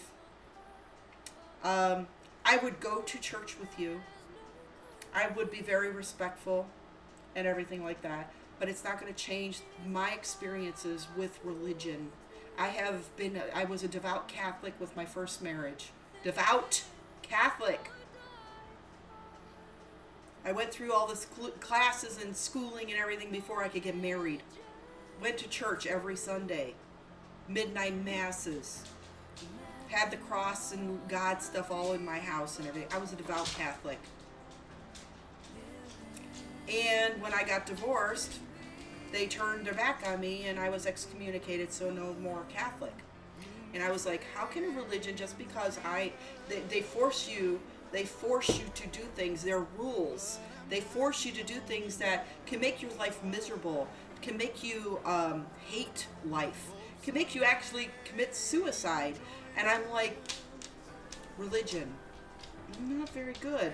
So then I went to Baptist. I tried to be a Baptist. And a Baptist is probably pretty close to where I would want to be. But they still have rules. I looked at Mormons, and their rules, oh my God, don't drink coffee, no caffeine. You got to go clean the church every so often. They have people coming over to make sure you're doing your job for the church and everything. I'm like, no. There's just a lot of rules in religion. And people should be allowed, we are human and we are also animals, and we should be allowed to do as we want as long as it's not hurting another person and not hurting yourself.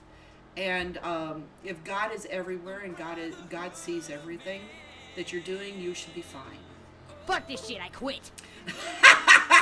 Yeah, I know. That's the way I feel, Brendan. When I say no caffeine, are you kidding? I'm not going to be a Mormon. And I have friends that are Mormons, and I went to their church, and I cleaned their church, and a Mormon helped us, me and my husband, when we were down in the dirts and had no money. A Mormon church gave us $500 to go and gave us food, paid our bills. A Mormon church, and we were not even affiliated with it. And to me, that is a very kind, very sweet thing. And they didn't push us into it, which is why I have a lot of respect for Mormons, because they didn't push us to change to, join our church and we'll help you out. It's not that. Yeah, no meat on Friday. I've not been to Stonehenge, the real Stonehenge. There's a fake Stonehenge here in Washington State that we went to see. It's a replica. And that was kind of went to church to visit my aunt and uncle, just to be nice, even though I've never been interested in Christianity. Yeah, never stepped inside of a church. And your skin started to sizzle. They all want you to think like them. Yes, exactly. It's a sheepwalker. I feel as if you have kindness in your heart and love in your soul, and if there is a God out there, and if you believe there is a God out there, you will go to where we end up going. And whether it's what you call it, heaven, Valhalla, whatever you want to believe, this is, if you believe in reincarnation, the fact is as long as you're a good person, God will know. And you don't have to have religion. You don't have to go to church. You don't know who's sitting next to you in church. Is a cruel God? I don't care how you believe and what faith you have. You are, people say, hi Dan, how are you? People say God can be cruel, and I think God has, they do, God is, that's another discussion. like I said, I got thrown out of Bible school. Let's just say that when I was younger, I went to Bible school with my friends, and I got thrown out of Bible school because I kept saying, if God is all good and all God is all powerful, why did he allow Satan to be in existence? Why did he allow the tree, the apple tree, to be planted? Why did God, if he created us in his image, why did he give us temptation? Why is that in our soul? Why did God make us think the way we think? You know, why should we have? He cast Satan out, you know, and put him in hell. And this is God's world. Why is God allowing Satan to come in? Why doesn't God just cast Satan to Neptune? You know, why is he still around? Is what I'm trying to say. You know. Oh no! Please, God. Thank you for hosting me, Brendan. This is why I'm saying he's a perv for sure. But if you're gay, God should still love you. God, we are created in God's image, and being gay isn't a satanic thing, regardless of what anything, because you love, and if you have love in your heart for anything, you should be allowed to love who you want. Who created God that was one of my questions, Walk, and I got thrown out of Bible school for it. They said you disrupt the class too much, you need to leave, and I left, and my friend stayed, and I sat outside, and I cried. Because I wasn't getting answers. I was like, well, if Adam and Eve were the first, and I was young, and I was thinking this stuff. If Adam and Eve were the first two people on this planet, and they had two sons, and then the son, you know, one son killed the other, right away that was a sin. And why didn't God just say, I fucked up, wiped us all out and started over again, started a clean slate? Then again, why did God only create two people from the beginning? Why didn't he create like a lot of different people right off the get-go? And where do races come from? What color was Adam and Eve when they first... Where do races come from? If there was Adam and Eve, and what color were they? And yeah, I mean, there's a lot of questions. You're not going to get the answers. There's just no answers to them. And the first thing that I was told, don't question God. Don't question the Word of God. But God made me in his image, and I have questions. And so God has questions. Yeah, then why take the rib to make the woman... I mean, there's to the Bible, you know, he took it from man because that is a part of man, to make woman close to man, to be part of him, and that's why God did that, and that's what I believe what the Bible is trying to say when they said they took a rib from man. But I'm saying that if there's two boys born, one kills the other, already committed sin, but this one is still alive, and he goes out and gets a wife, but God takes the rib from him to make a wife. This is what I was explained. Well, where did he find his wife if Adam and Eve, they're the only three people in the world? Where did he find? Well, God created wife for him too by taking his rib and making him a wife. All right, okay. So now he's going to have sex and he's going to have babies. But now these babies don't have anybody else. So you're going to constantly taking the rib from somebody because otherwise it's becoming incest. And then in the Bible, incest is okay back in the day. Thanks. I can't do that right now. I'll do that after the stream if you can wait. It's going to end here in a half hour. So, with the Bible, like I said, incest was fine. And if you read the Bible, it is there. You're allowed to have your incest was not it was not a bad thing. Things have changed. If the Bible is the Word of God, then why is there different types of Bibles? And I asked that in Bible school. Why are you changing the Word of God? Why is there a King James Version and people are following the King James Version? Why is there the New Testament? Why are you changing the direct Word of God and making it a different book? Why is this happening? And these are the questions that I had, and there's no answers to them. And there's not a religious person on this planet that can answer that. And that's why I go religion. Forget you, religion. You read the Bible, and you take out of the Bible the good things. You have to read out of that Bible. It was a book written by a man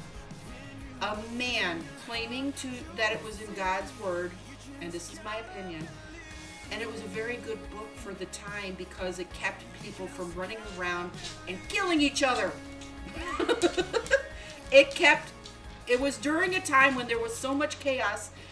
People need rules. People do need rules. People need to have some sort of, they need to follow. Yeah, Adam and Eve is a Christian belief. It is, but paganism is not. Paganism, paganism is, we're a nature type of people. We believe everything has a right to live and everything is living. Everything feels, plants, birds, dogs, cats. The ocean is alive. Everything is alive and everything has a right to live.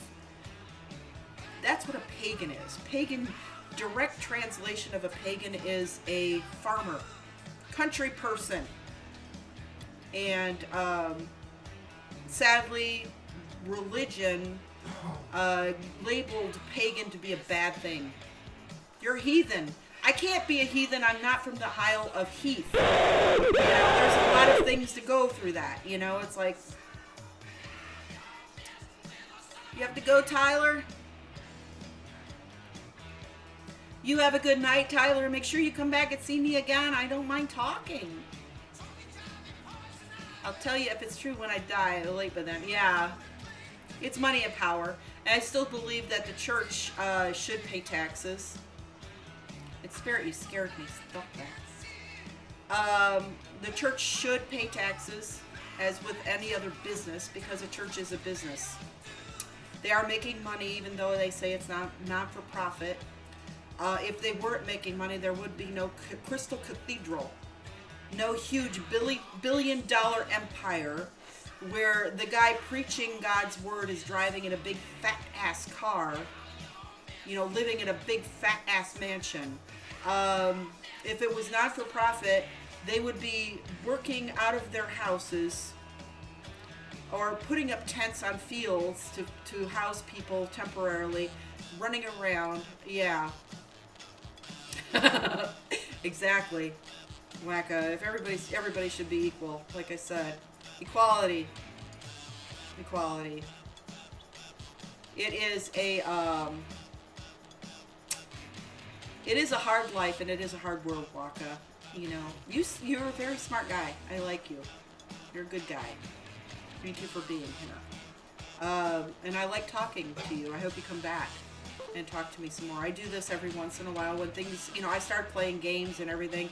But if discussion starts taking away from the gameplay, I tend to go to IRL and I'll start talking about things. I'm an older lady. I've been through a lot of crap in my life. I've seen a lot of crap in my life. And if I can help even one person,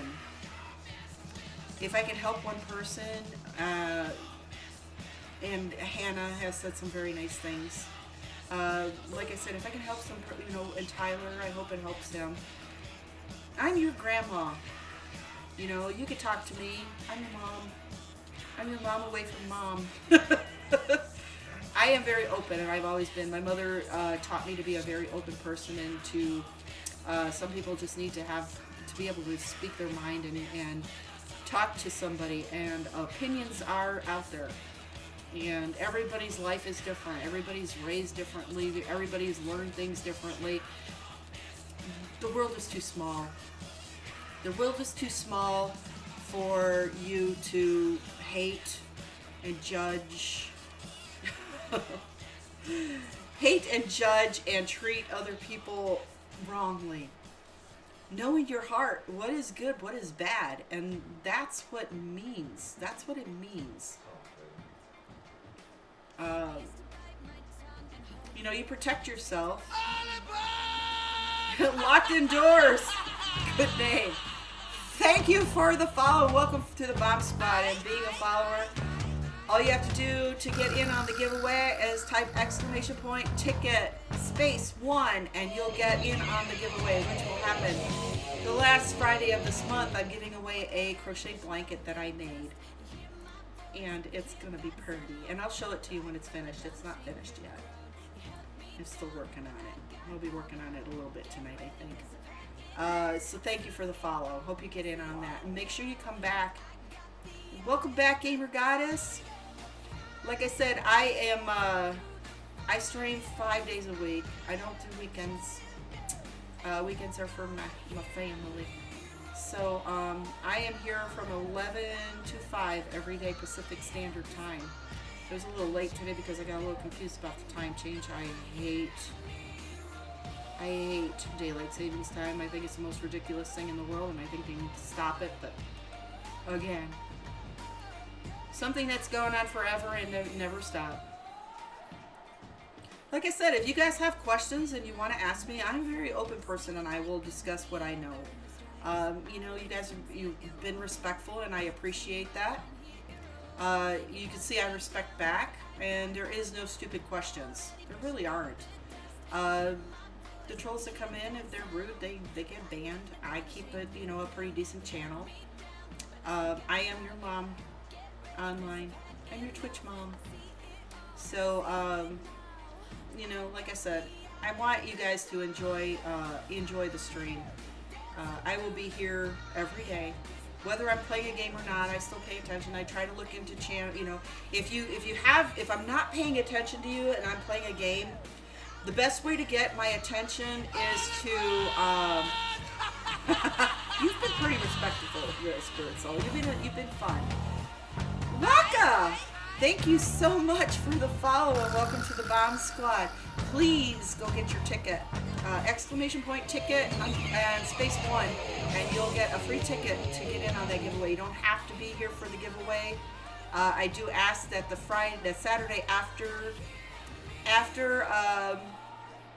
that Friday that the giveaway is on, that you check your messages, and I'll be asking for a address. If I don't get a response within a week after the giveaway is done, then I will be redoing the giveaway, because that's what I do after a week.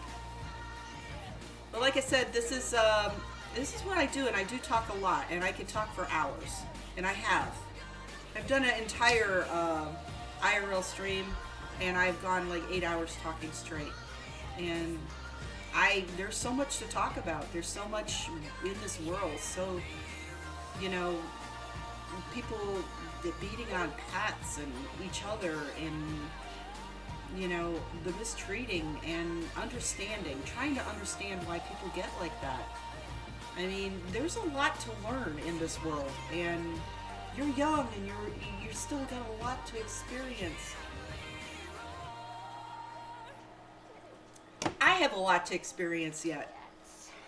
I don't know everything. My mother knows more than me. She still lectures to me. I'm 52. She's 81. And she still lectures to me. So these are... Oh, no, it's not a rug, sweetie. Waka, it's a blanket. It's a crocheted blanket. It's an Afghan that you would put on your bed.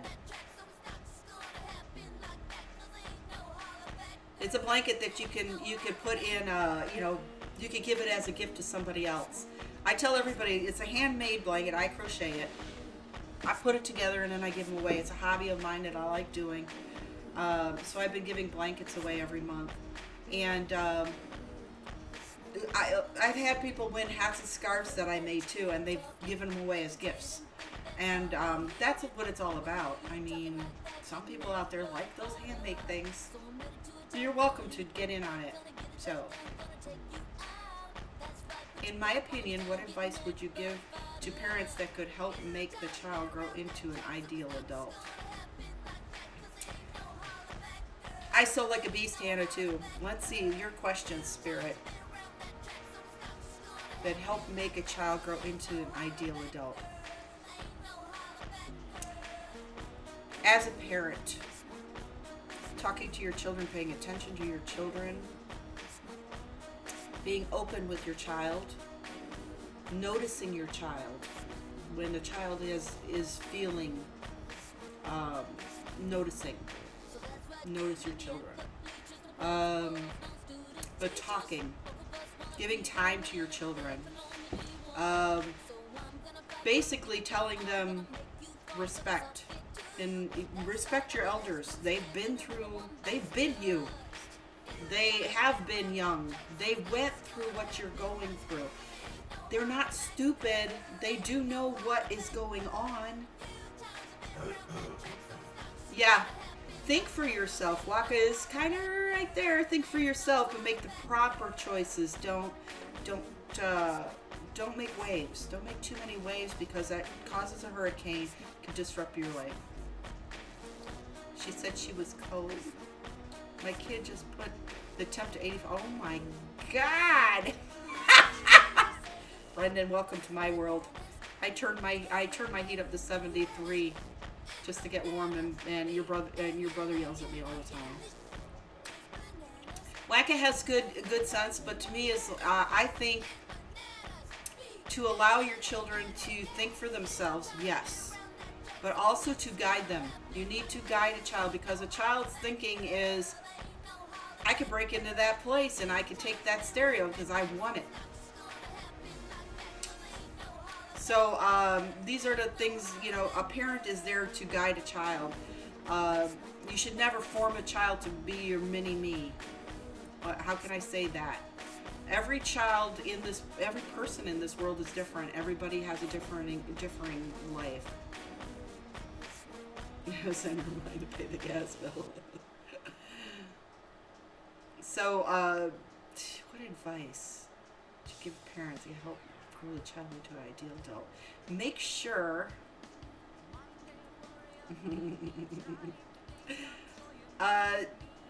the best thing is to guide your child into what you believe is the right path.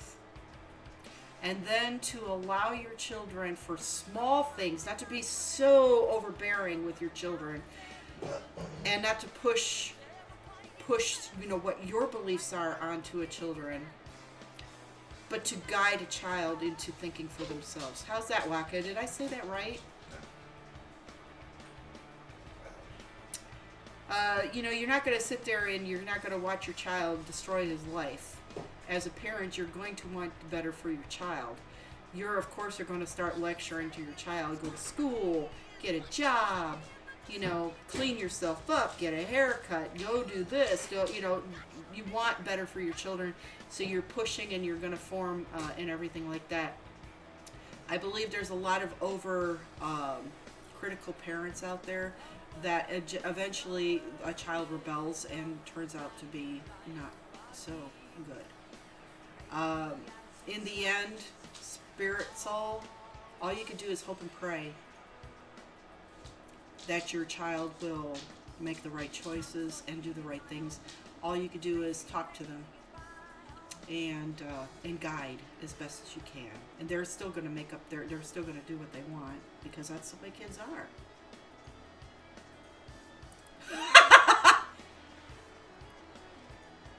No, see, she needs to learn responsibility, Brendan. Didn't you say? Then you take away her iPad, Brendan, and when she says, "Hey, what are you doing?" you could say, "It's only temporary."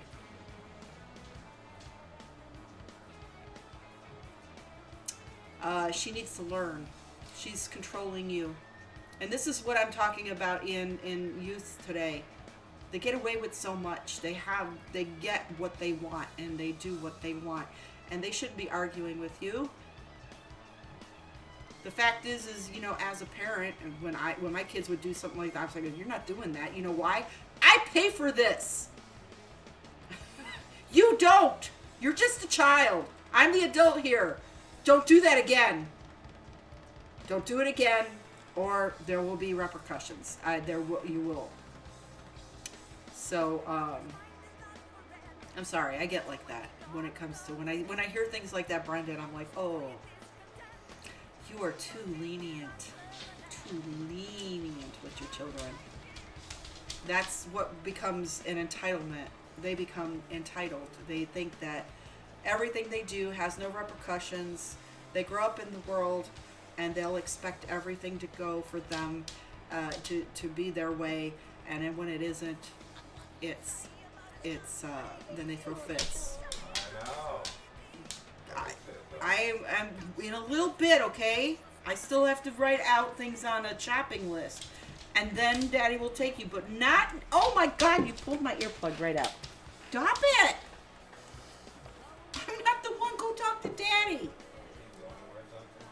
Oh my God.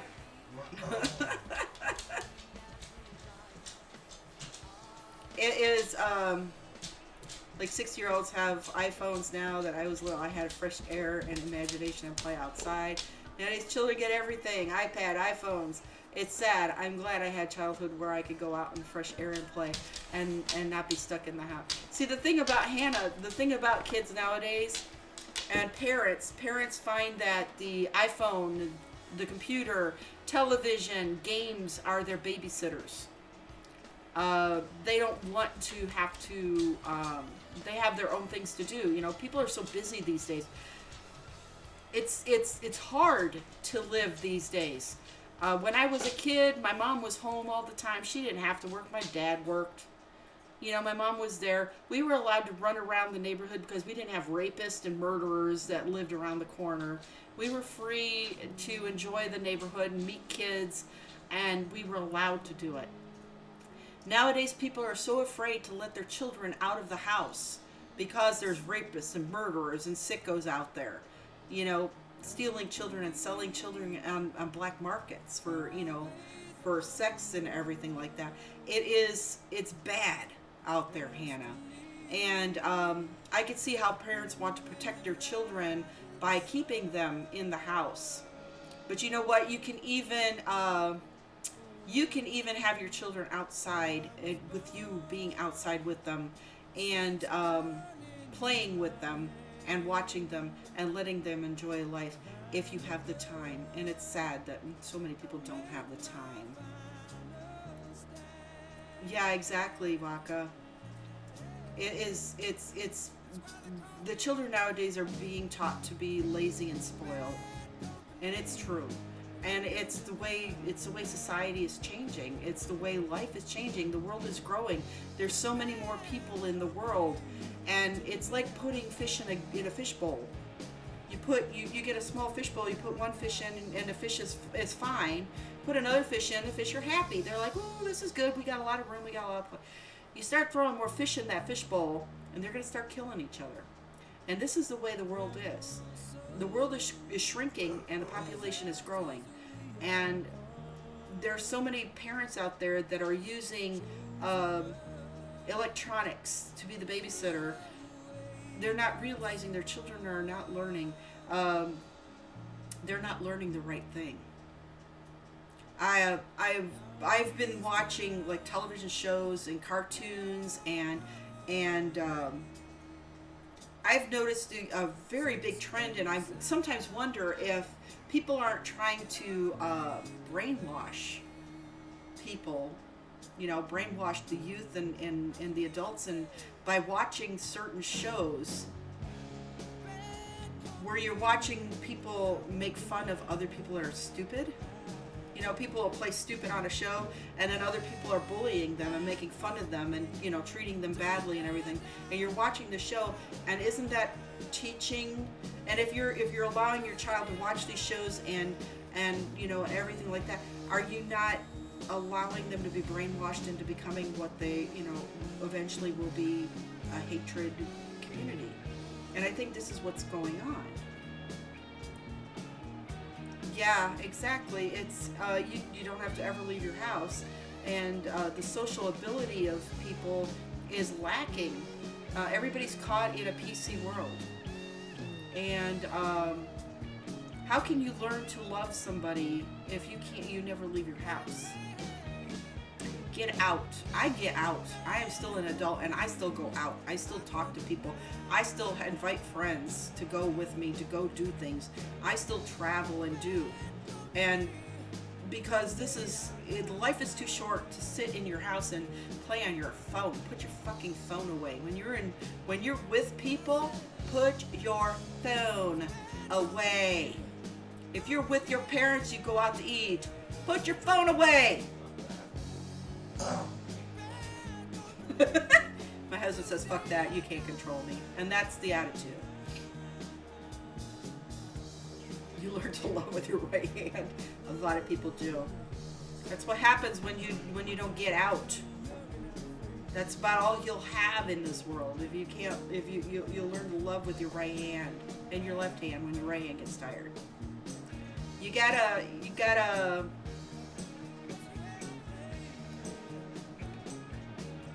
look at life a lot differently. And if you guys being the younger generation, if you know, when you're ready to have children and you've grown up and you get married and you're ready, I hope you remember some of the things that I'm talking about, because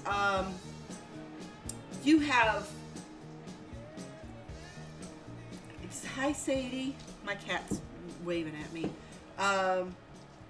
You have to remember that your children are absorbing everything that you're going to say. They're going to listen to everything you're saying. Oh my God, you say no, spirit soul, just like I did.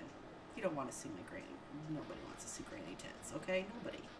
Not one person wants to see that. Do it, ask for double. When you get old enough and you don't care anymore in your world, maybe when I'm old and wrinkly and they look like English cucumbers, maybe at that point, you know, I'm going to be like, all right, you want the gross factor, you got it, bucko. And when I don't care anymore, you might see granny tits, but I doubt, not right now. So, like I said, the world is getting smaller, and the fishbowl of life. Try not to be the fish that bite each other. Try to live. Try to get out. Try to get, you know, be nice to people. You know, everybody has their demons. Everybody has problems. Everybody has issues in this world. Everybody has stress. Instead of taking your stress and directing it to somebody, smile. Say, how are you doing today? Have a good day. You know, don't walk by. Don't put your head down. Don't look, you know, you can look people in the eye still. People can see you. Total strangers, they'll glance at me when I'm standing on the street.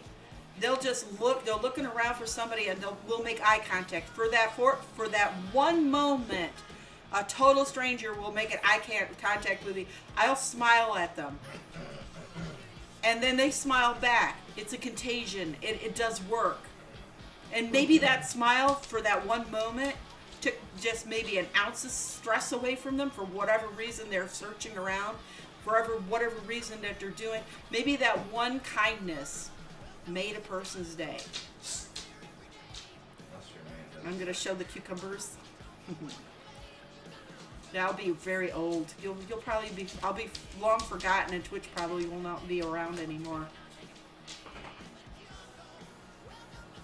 You know, those are the people, Hannah, that you just continue to smile. Those are the people that need to find themselves and change.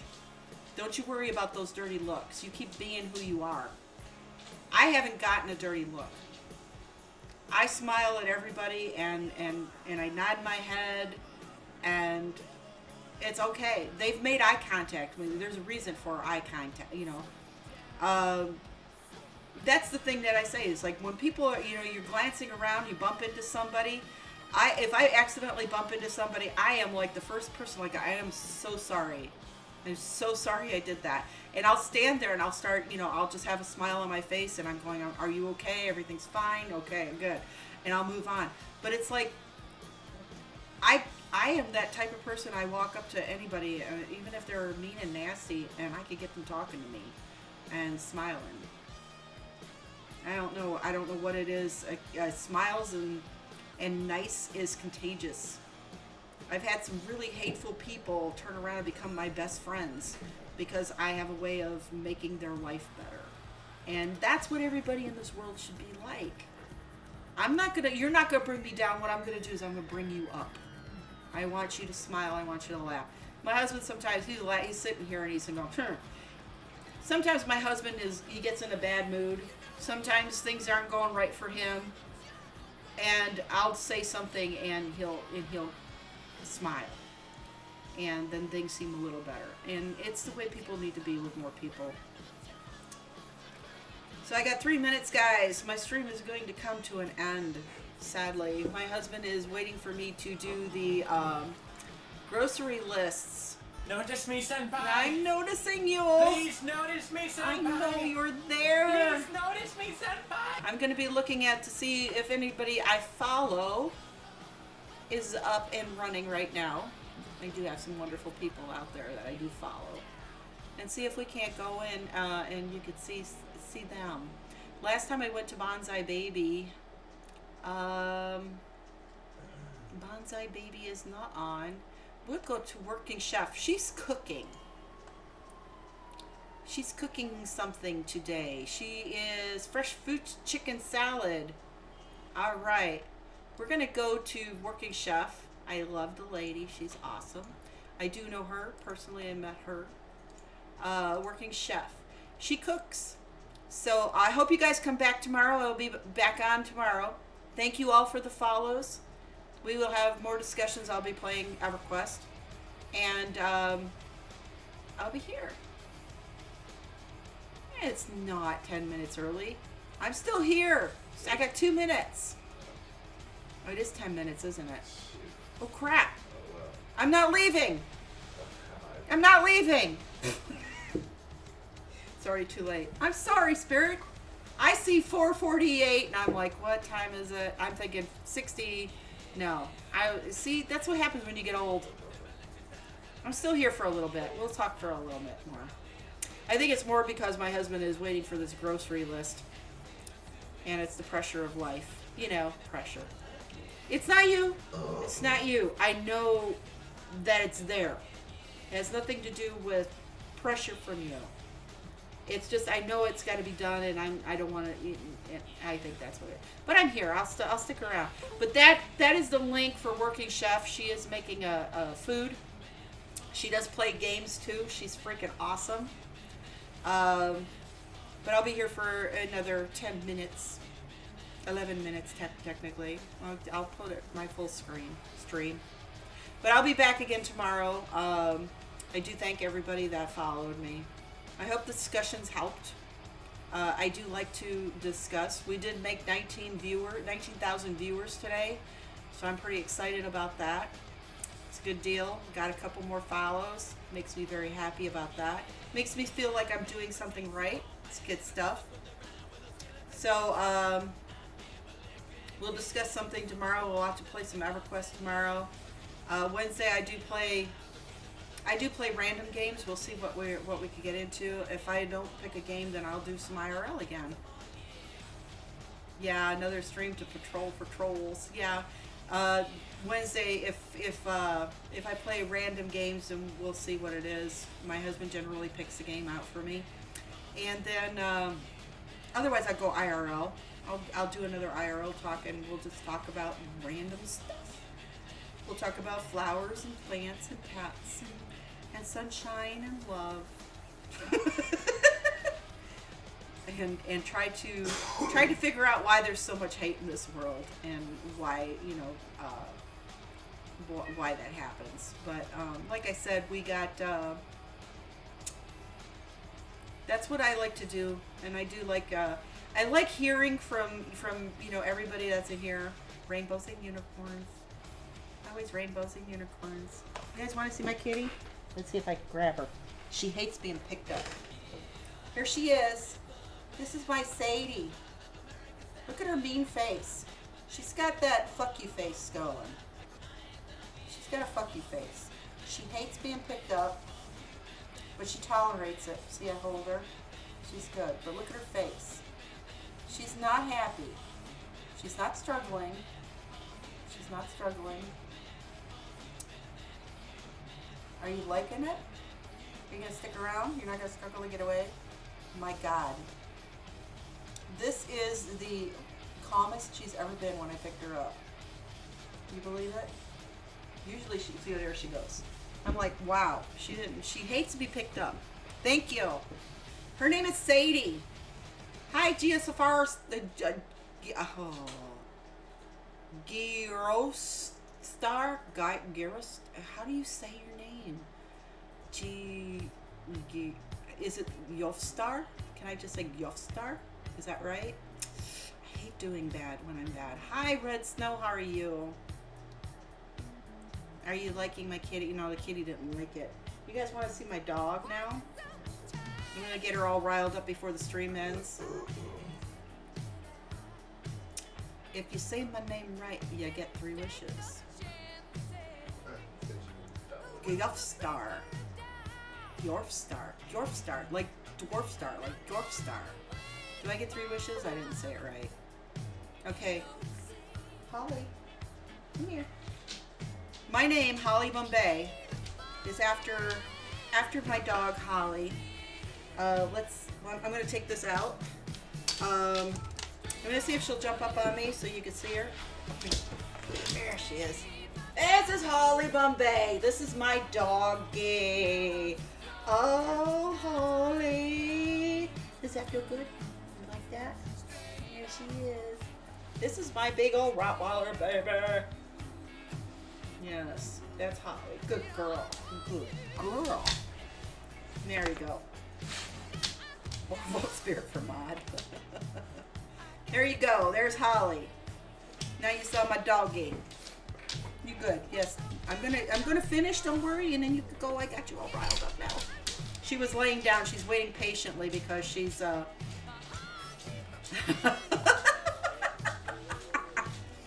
Yeah, I have that's my namesake. Holly Bombay is my dog's name. Hey now, Spiritual, let's not go there. I could be a bitch. Thank you. She is a wonderful dog. She's 6 years old, going on 6 years old. I have another dog, but you can't see her. She's kind of old and cripply. Well, thank you, Lou. Thank you so much. Like I said, I'm a loving person. I could tell you stories about pets. Oh my God, my pets.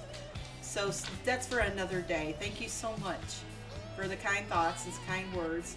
I'm glad I was here, and I'm glad I went to IRL instead of playing EverQuest today. But I play EverQuest. I do enjoy it. I was just helping some people out, and things fell through. So it was a good time to start the discussion. I really am trying to help others. Yes, tomorrow. There's always tomorrow. We could do all the stories tomorrow. Not a problem. Like I said, I can talk while I'm playing, and I can tell you stories. I still have 5 minutes, Spirit. Don't push me. You complained first. Now you're pushing.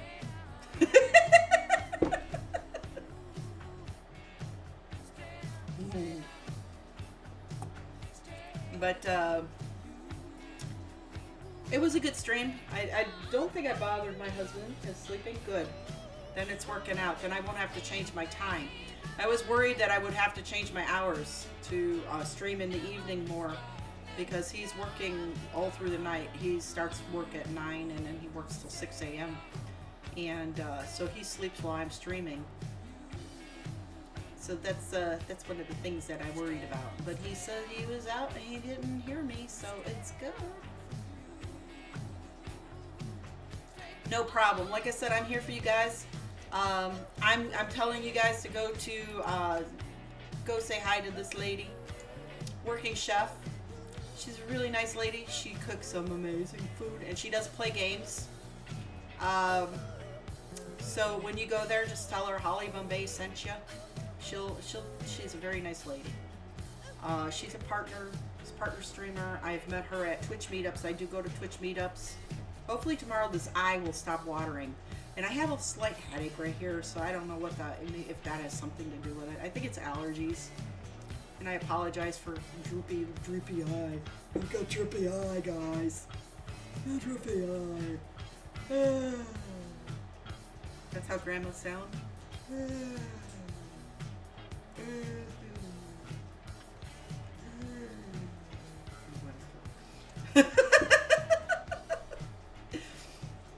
That's why everybody calls me grandma. I'm just like, oh, Jesus Christ. Thank you for being here. I hope so too. I'm gonna deal with it. I'm gonna go take some kind of something. I don't like taking medicines, but if it's to make it better, I don't know. We'll see. But I'll be here again tomorrow. I should be on time. This time I'll set my phone and I'll wake up to the alarm clock. And I will be here at 11 tomorrow. Uh-oh. Whoa, Nelly, Victoria Slasher. Demand. Old as shit. No, shit's older. Shit is older. So Victoria Slasher, shit is older. They're still finding dinosaur shit, and I'm not that old.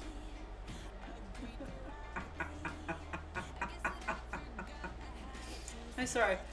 Victoria is very, very excited. Very excited right now. You should write it down in one of your memoirs, Victory Slasher, as coming to one of the old lady streams that you searched Twitch to find me, and then came in here. You should be proud of that. To come in here, it's all good. Just in the time for me, I got 2 minutes left, Victory, and then I'm leaving. You have a problem when you painted your computer black hoping it would run faster. Now it doesn't work. I'm sorry. You shouldn't have painted it. Now you're going to have to get a new computer. Victory, that's what most people do. And it's like a big playground for people to come into IRL and have fun. It's all good. I'm going to steal my dad. Yeah. You missed all the discussions, you missed all the fun stuff, you know. My stream is ending. I've got 1 minute, and then I'm going. Now the horror is on timer still. I am cool as fuck, Victory, and you can ask anybody. My kids' friends think I'm the cool mom.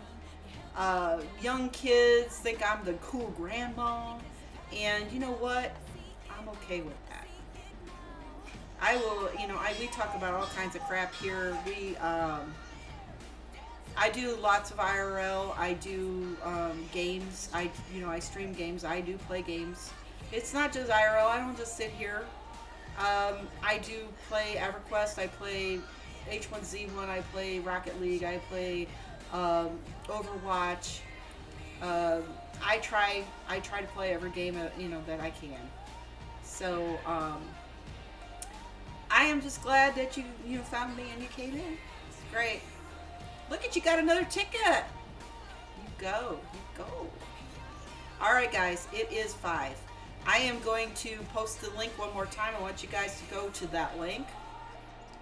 She's a freaking awesome person. Watch her bake some foods. And I love you guys. Thank you for being here. I will be on again tomorrow at 11. And go say hi. Go tell her Holly sent you. And I deserve a follow. Oh, that would be great. And make sure you follow Working Chef too. She does games and she cooks and she's freaking awesome. So thank you for being here once again. Victory Slasher, thank you for the follow. Thank you so much. The last minute follow. Welcome to the Bomb Squad. And you are eligible for the giveaway. The last things I'm going to say. You are eligible for the giveaway. We have, all you have to do is type !ticket space 1 and it'll get your free ticket. And I'm giving away a hand crocheted Afghan that I made, a blanket. And you're welcome to get that. I do game and I will be gaming again tomorrow. And I hope to see you guys all back tomorrow. And here's the link to Working Chef again. And there you go. And good luck with that. You don't have to be in the stream to win. I will pull the winner. I will send a message to you at the last Friday of the month is when the drawing will be. And when you win, I send a message to you. And you just have to answer me with your address. If you don't answer within a week, then I do the drawing again. So thank you guys all for here. I'm going to host Working Chef now. I love you guys. Be good to each other. Bye!